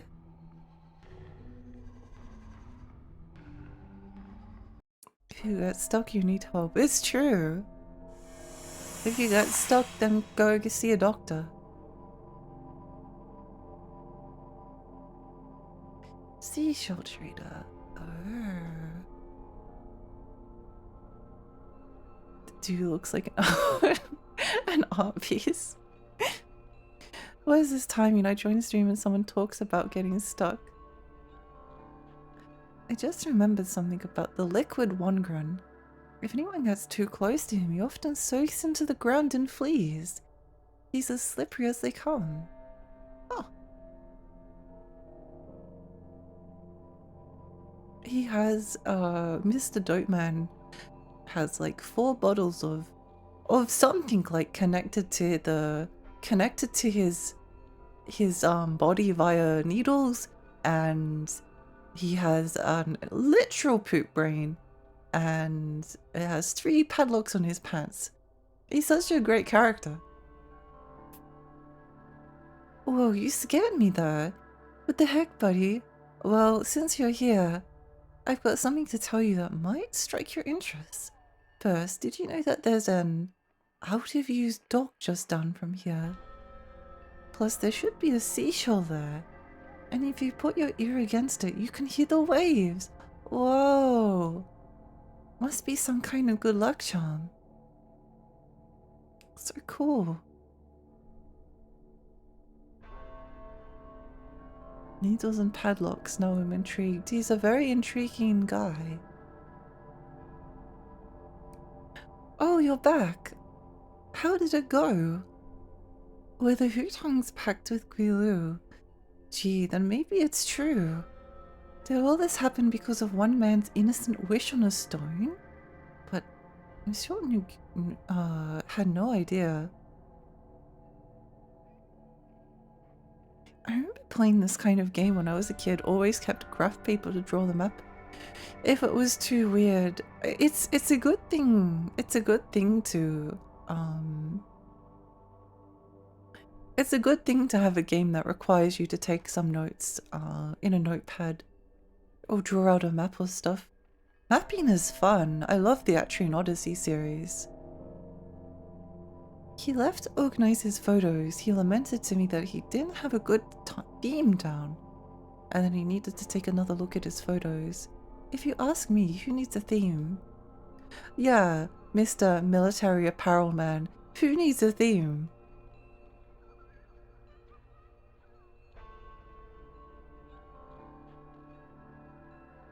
I almost bought Myst 5 on the Steam sale, but I decided that I would rather keep my $6 because I wasn't planning on playing it like right then, and I didn't want to add it to my Steam backlog of unplayed games. But I do really wish I bought Myst 5. I like the vibes of it. Have you spoken with the snake restaurateur, Tia? I heard you found a key on the ground. I really need to save the game. Save the game!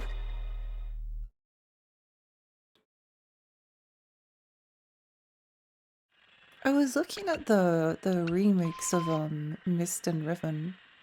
I think I like real Myst more than the Myst remake, but I do quite enjoy the look of the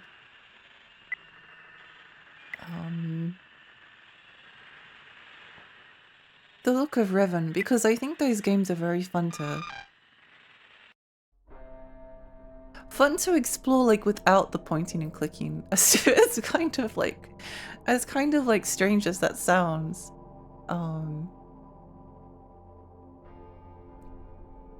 Like being able to point and click adventure games in the style of like King's Quest or Monkey Island are fundamentally like tied to the pointing and clicking in a lot of ways. But I think like stuff like Myst, where you're exploring like a 3D environment, is really cool when you can kind of like walk around physically, because like you're immersing yourself within the space.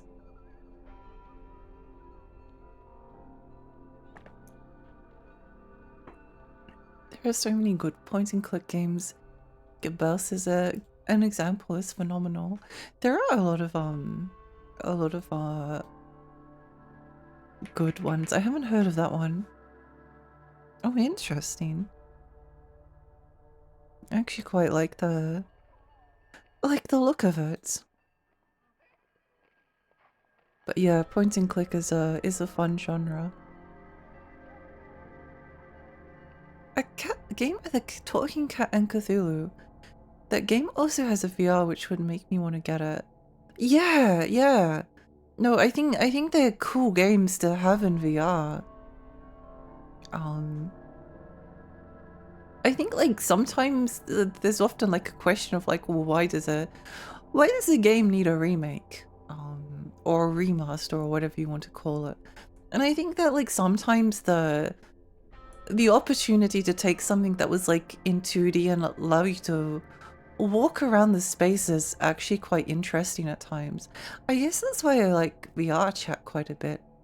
Like a lot of those VR chat doesn't really have like much gameplay like 90% of the time. There are some maps that have like some gimmicks, but a lot of the time it's just fun to explore a space, especially in VR.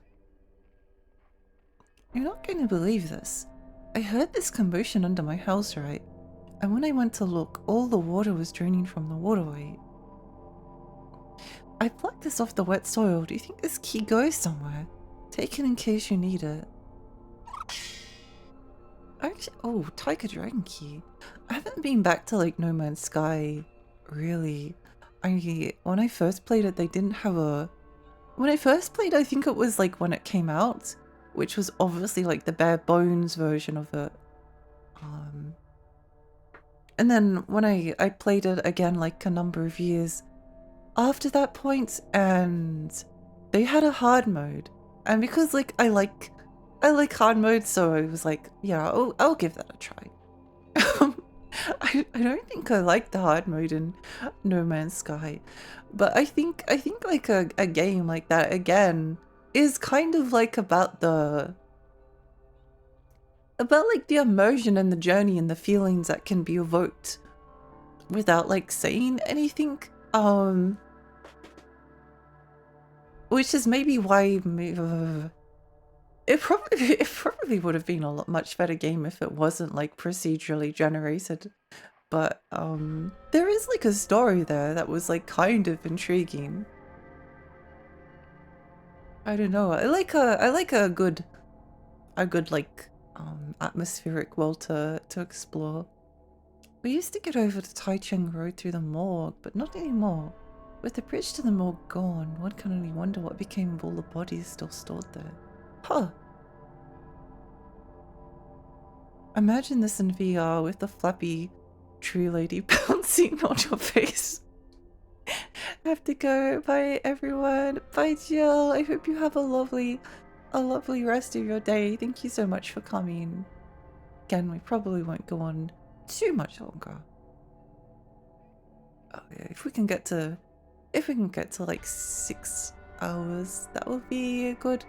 We made some good progress today.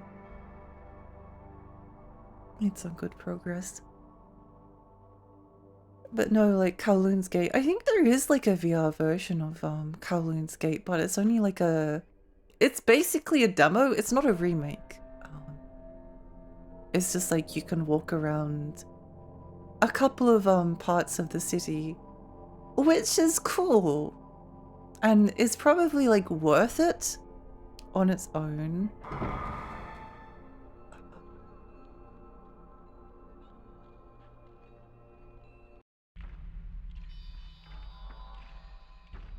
Oh no, no, I don't want to be here. Let me out.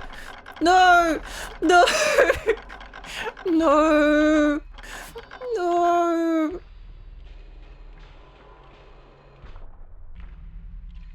I got fooled. I was fooled.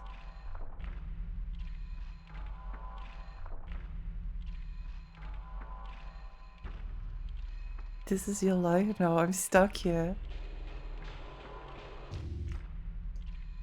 I guess like it would be nice to see some of the pre-rendered assets in Kowloon's Gate in a little bit higher detail, but I don't know if they could do that.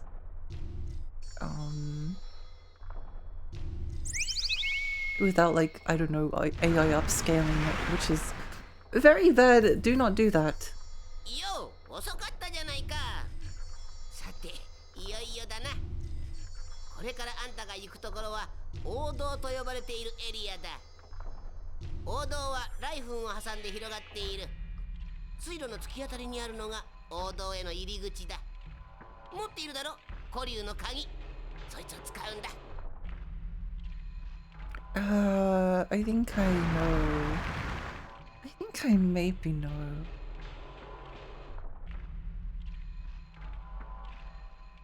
I want my background character to have 3 faces and weird blurring. Yeah. Like the blurring is, I think like I don't think you can. I mean, you can do whatever you like, but I don't think PlayStation 1 graphics look good when they're 3D polygons if you like upscale them. I think they actually look really bad. I think they look really bad. I think you need some of the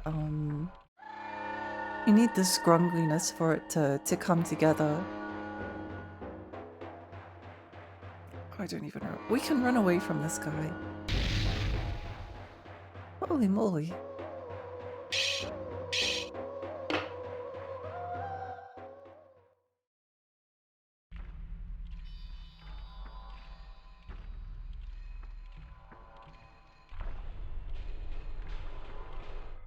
Yeah, I think the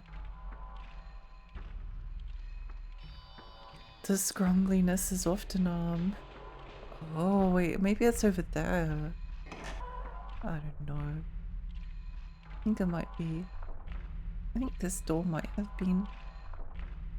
Well, there is a I couldn't actually see, but now that I think about it, that might be a tiger and a dragon. It's possible. It's possible. Also, the more it has to upscale, the worse the issues become, so it really only works with semi-new stuff rather than stuff this old. Yeah. Yeah, I guess I love this game so much that I kind of want to see some of the assets like in a high resolution just so I can like see them better.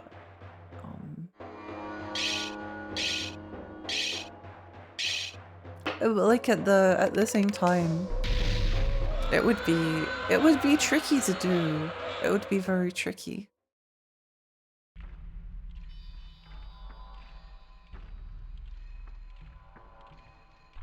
I'm still kind of like angry at Final Fantasy 7, 8, and 9 for getting modern ports on modern systems that like up-res the 3D models but don't do anything with the backgrounds, which doesn't work because the pre-rendered backgrounds are designed to be like displayed on a CRT TV and they blend in like they're supposed to look impressive, but like in those ports semi remasters, they remastered the character models but then left the rest of it like at the original resolution, and it looks awful. It looks awful.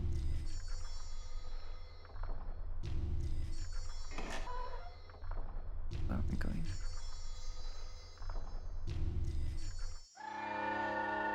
Zoom and enhance. I've seen that and it looks so incredibly weird. It is, it's so strange. I think this guy might be water. He's definitely not fire, so oh, it's metal, okay. Well, works. Works for me. It is actually better to dump your elements on than keep them. So I probably should have used fire, but oh well, what can you do?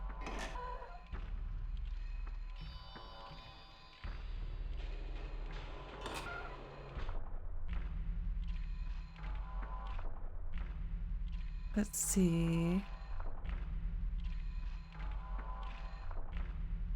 Hang on. So we came in from this door.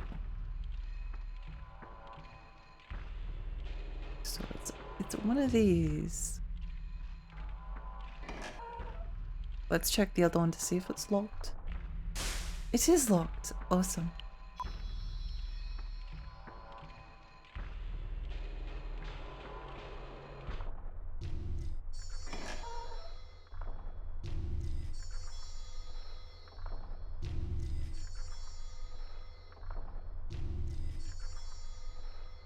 It's kind of funny though that like if Kowloon's Gate was on PC, the pre-rendered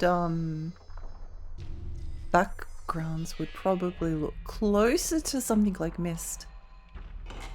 But PlayStation 1 couldn't handle it. Because this does kind of look somewhat similar to PlayStation 1 Myst and Book of Memories. I need to play Book of Memories, by the way. I will play Juggernaut one day. Metal. Okay.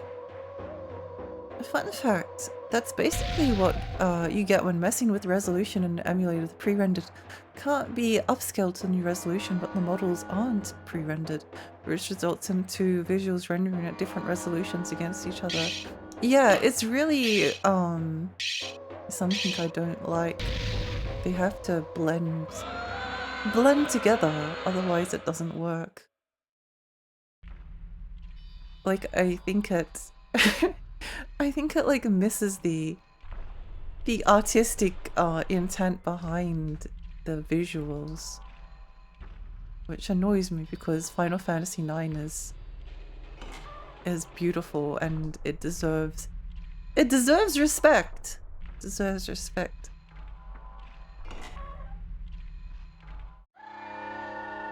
It becomes very jarring as honestly a sign of a lazy remaster. Yeah, oh, this guy's cool.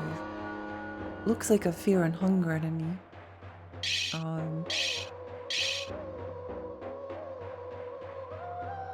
I've been playing, well, I bought the physical version of the Final Fantasy Pixel remaster.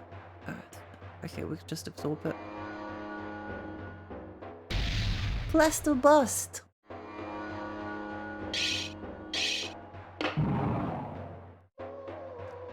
It's really weird that sometimes absorption fails and there's no like reason behind it.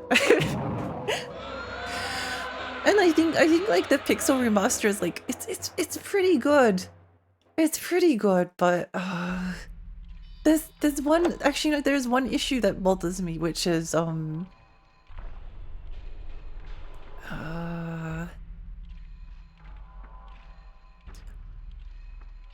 ignoring like the visuals. The text boxes don't scroll. The text just appears instantly.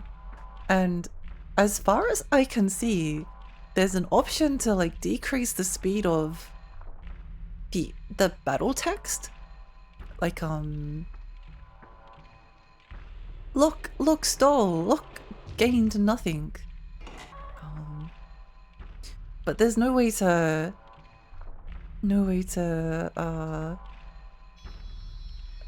make like the text scroll, and I think like scrolling text is important for dialogue to make it seem like it's being spoken. maybe it's just because I've played too many games where the text scrolls and doesn't appear instantly. I don't like the text appearing instantly. Even though it's like maybe closer to a book, I don't like it. There's also like another issue where if you're a fast reader, it slows you down a little bit, but it also means that you don't like skip to the end of the sentence before it's finished scrolling. And you can also like just skip it forward as well if you're fast. I don't know. That really bothered me. Visually, I think some of the Pixel remaster looks really nice and other bits look a bit strange. It's a weird one. Also, it has like a CRT filter, but the CRT filter they chose is like blurry. A blurry CRT filter. And the text boxes don't properly render with the filter. It's weird. It's weird.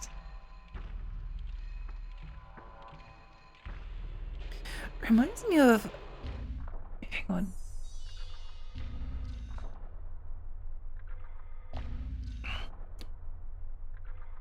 Reminds me of how they made those modern pixel style games on Steam a few years ago, but because they wouldn't use pixel resolution, they all had janky Newgrounds look. Oh no! I do want to try the 2.5D remasters that Square does, though. I know a lot of people don't like the look, but I actually really think it's cute. I think it's like, I like dioramas, and it's very diorama-esque. It's not necessarily an improvement, but I do enjoy the style. But maybe not to the extent that I was like, oh, every single like pixel game should be remade in this style. No, I don't think that's the solution either. That's definitely not the solution either. But I think it can look very cute.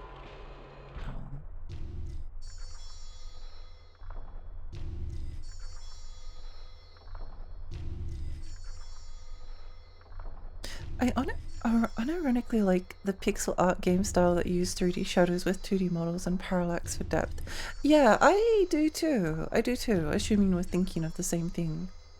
I don't know. I like a lot of video games. I think video games can look beautiful for a lot of different reasons. I don't think I would say I'm a purist. But I do often have a preference, I guess, for the... I don't know. I think... Oh... I say that, but... Ape Escape pumped and primed on the PSP. The remake of Ape Escape 1 personally offends me. That game kills my dog, and I will never forgive it.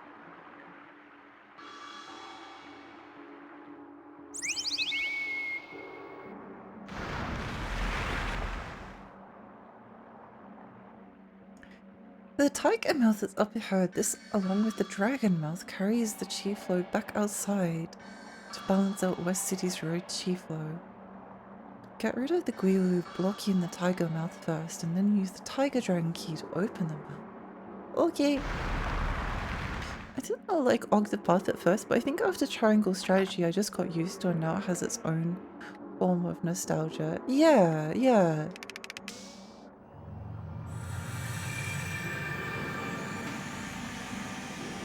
I like it when things look interesting, I guess.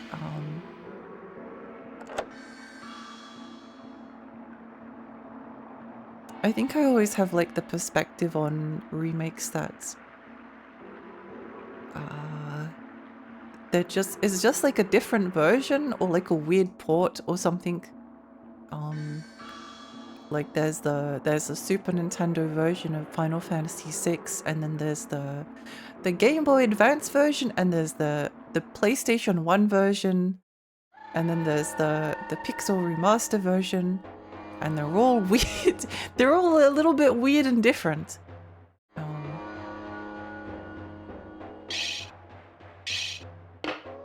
Firewater. Well, we can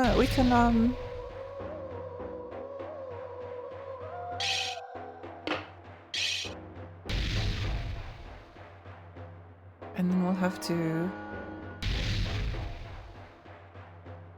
use a ball on the last one.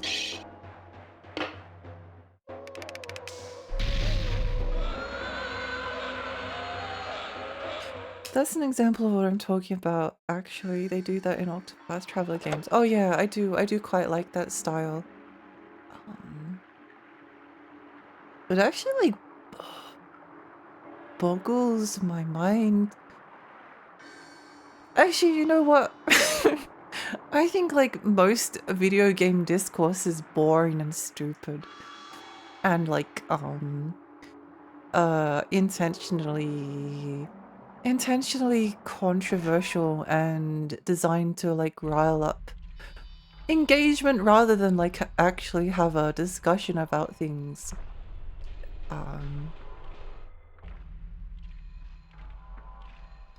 I was going to say that it kind of like boggles my mind that some people consider a remake to be like like ideally a replacement for the original.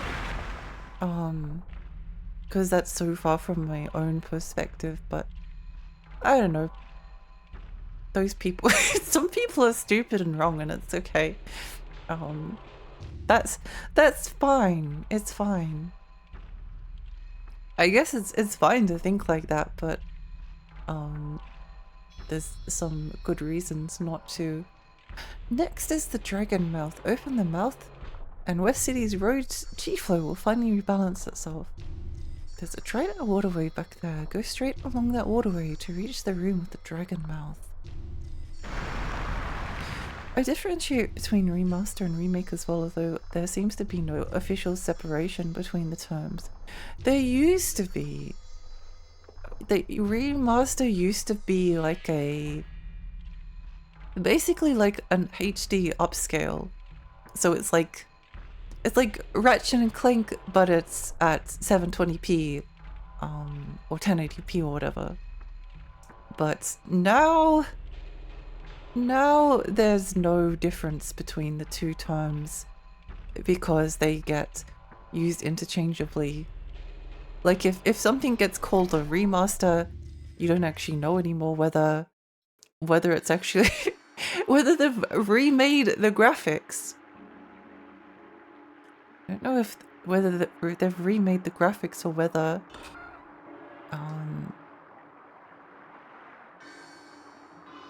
or whether it's just kind of like an upscale. And with remake you don't know whether it's like the same game with like a different art style, or whether it's the same game but it's also a different game and it's got a completely different art style and a completely different everything. The terms have been confused. So you kind of just have to look at everything on a case-by-case basis, which is a little bit frustrating. There's a room in the Dragon's Mouth. You'll find your Ghostmaster there, along with the stolen wish stone. I wonder if that's the same wishing stone Ghostmaster from 150 years ago. What a tea! Fire, earth, metal! What's your favorite element? I like tea. In movies there is, but with games they don't seem to care. They don't, and it's kind of annoying. What, the Dynasty Warriors 3, I think they're calling it like a remaster, aren't they? Pizza! The best element. Warriors 3 remastered. They're calling Dynasty Warriors 3 remastered a remaster when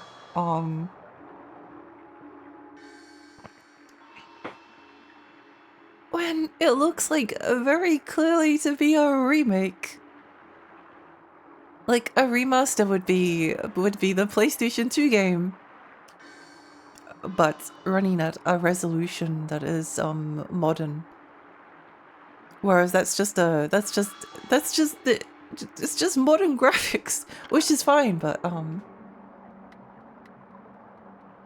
I would have termed that a remake originally, but no one seems to care anymore, and it's kind of a little bit annoying. But then again, it also kind of doesn't matter that much.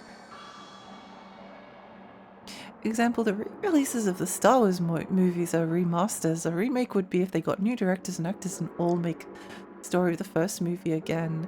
Yeah, they use it consistently within cinema. And like, cinema has like a history of remakes. And I think like remakes can be good. They can be good. It's an important part of cinematic history. And like, sometimes... Whoa. I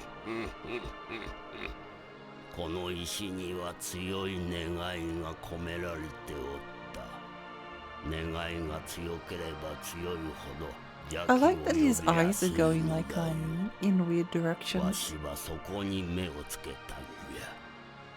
出世石なんぞ久しく目にすることがなかったのにな。だがもう終わりじゃ。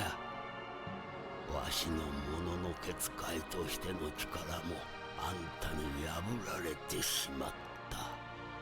わしにはもう何も残されておらんよ。あんた邪気すら消えてしまう世界を知って わしらが最後に行くところはそんな場所じゃよ。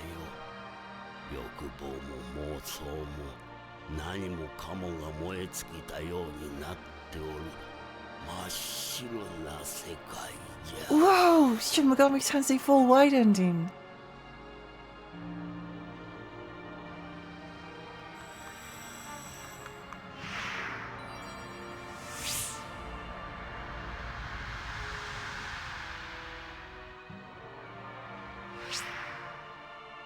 Oh, goodbye. Oh, I got the stone, yay. Yay. Remaster explicitly means to improve upon the existing product. If you take the source material but make a new product, that's a remake. Yeah, I agree. It's kind of annoying that they're just like just mixing it up all the time, but well, the live-action Ghost in the Shell movie is a remake, for example. Calling it a remaster would be a lie. Yeah. Yeah. I mean, like, I was saying remakes are an important part of, like, cinema. And obviously, like, telling the same story, like, over and over again. Like, re-adapting Dracula and then adapting Dracula again, and then adapting a Dracula again, adapting Hamlet and then adapting it again. But like I think even like within like writing, so you like take Shakespeare and you have a version of the play that is set in the period that is designated by Shakespeare, but then you can do another adaptation that's like a completely different setting. Like maybe it's set in 1910s Australia or something. And then a different adaptation that's like something else. And then you have like stories that are writing and rewriting the same thing like from different perspectives that could almost be called a remake, but not really. Remakes don't quite exist in the same world as in books, but there are definitely like adaptations of things that kind of like fall into the same category as a lot of video game or movie remakes, like adapting the source material and doing it like differently.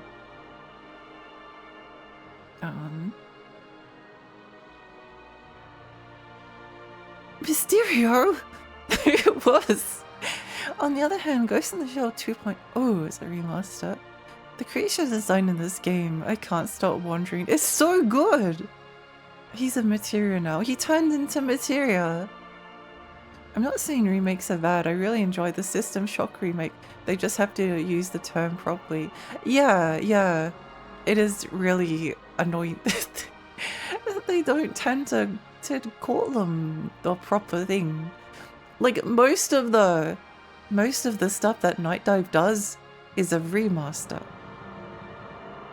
But then I think System Shock is a remake. And I don't know a lot. I've definitely heard like a lot of people refer to the System Shock remake as a remaster, and it drives me a little bit insane. Oh well, what can you do? There are multiple movie remakes of Romeo and Juliet in different settings. Yeah, it's cool. It's good to do. It's good to do. It's a good creative exercise.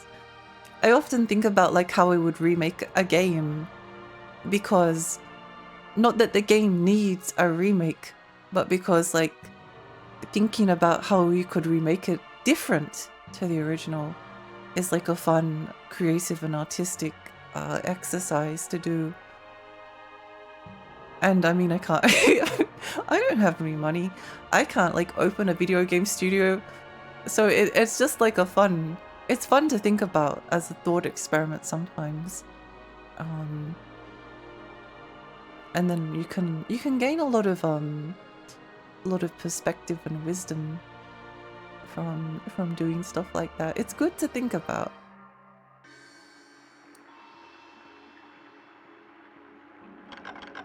No, I want to go back. Send me back. It's definitely a remake. It is. It is. That's a wrap. So, Gonin USFB next. I'll take you back to West City Road. Yay! We're free! Same spirit, setting and story, but completely different gameplay and game. Yeah! I do actually really want to play the original System Shock first before the remake. Even though I think I'll really enjoy the remake of it.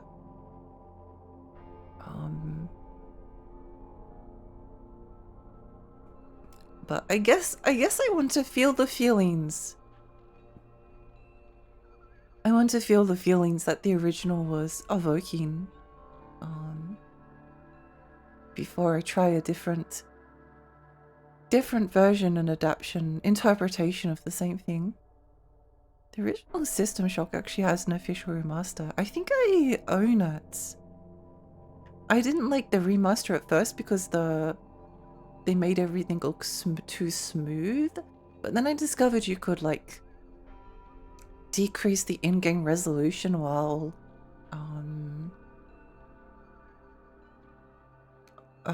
decrease the in-game resolution while also like keeping, I guess, like the background window size like the same size, so it didn't like it doesn't like mess with your computer's resolution, but the game looks more pixelated, which I think is nice. And you can also play in 4x3. It's a good remaster.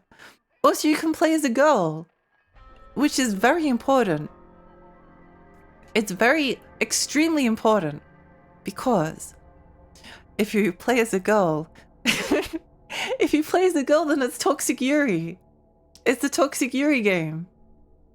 It's extremely important. I think I understand that. I think in the original, the hacker was a man. No, not possible. It's Toxic Yuri. You can't fight it. There's no fighting Toxic Yuri. It has the hacker has to be a woman. It's not possible otherwise. Oracle like femme NB. I know what you mean, keeping the game fitting your screen resolution while maintaining the internal resolution. Yeah, it's good, and it's also annoying when it makes running some older games really frustrating, because like your monitor size like goes haywire, and then you can't like tap out of it without like messing things up every single time, and then sometimes when you tab back in, the game will crash. It's really nice. it's really nice when they get it right. If you're a man, there's the threat of Shodan making you cyber ampreg. I suppose that is true. I suppose the option to choose either gender is very important to System Shock. The System Shock experience.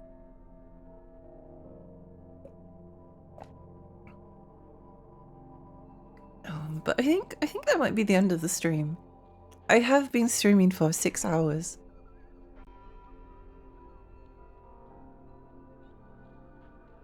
And TC a little bit tired. I'm a little bit tired. I'm tired. I want to go to bed. I want to sleep. I want to go to sleep. I'm tired. I'm still like sleeping. Let's find someone to raid. Someone to raid that I can like raid and run, because I want to go to bed. I want to go to bed.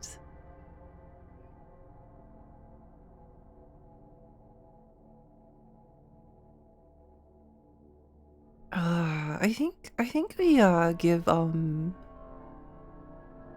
Roku is streaming Duke Nukem Forever. That is terrifying. I kind of want to go watch. I kind of want to go watch. But I think we'll stream. We'll raid Red today. I want to be sure diddled by Shodan. I can't wait till we get to stream System Shock. It's gonna be so good. Anyway, thanks so much, everyone. It was really fun. It was really fun, and we made some progress. I was going to say some good progress. I don't know if it was actually good, but it's progress. It is progress. We are progressing through the game.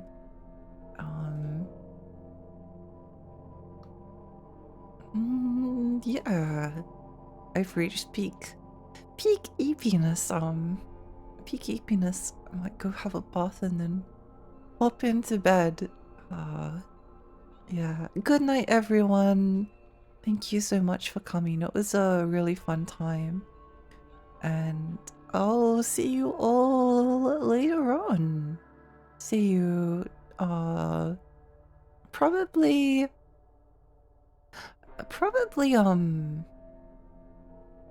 Tuesday. Okay. see you then. Bye, everyone. Bye. Bye, bye, bye, bye, bye, bye, bye, bye, bye. Bye.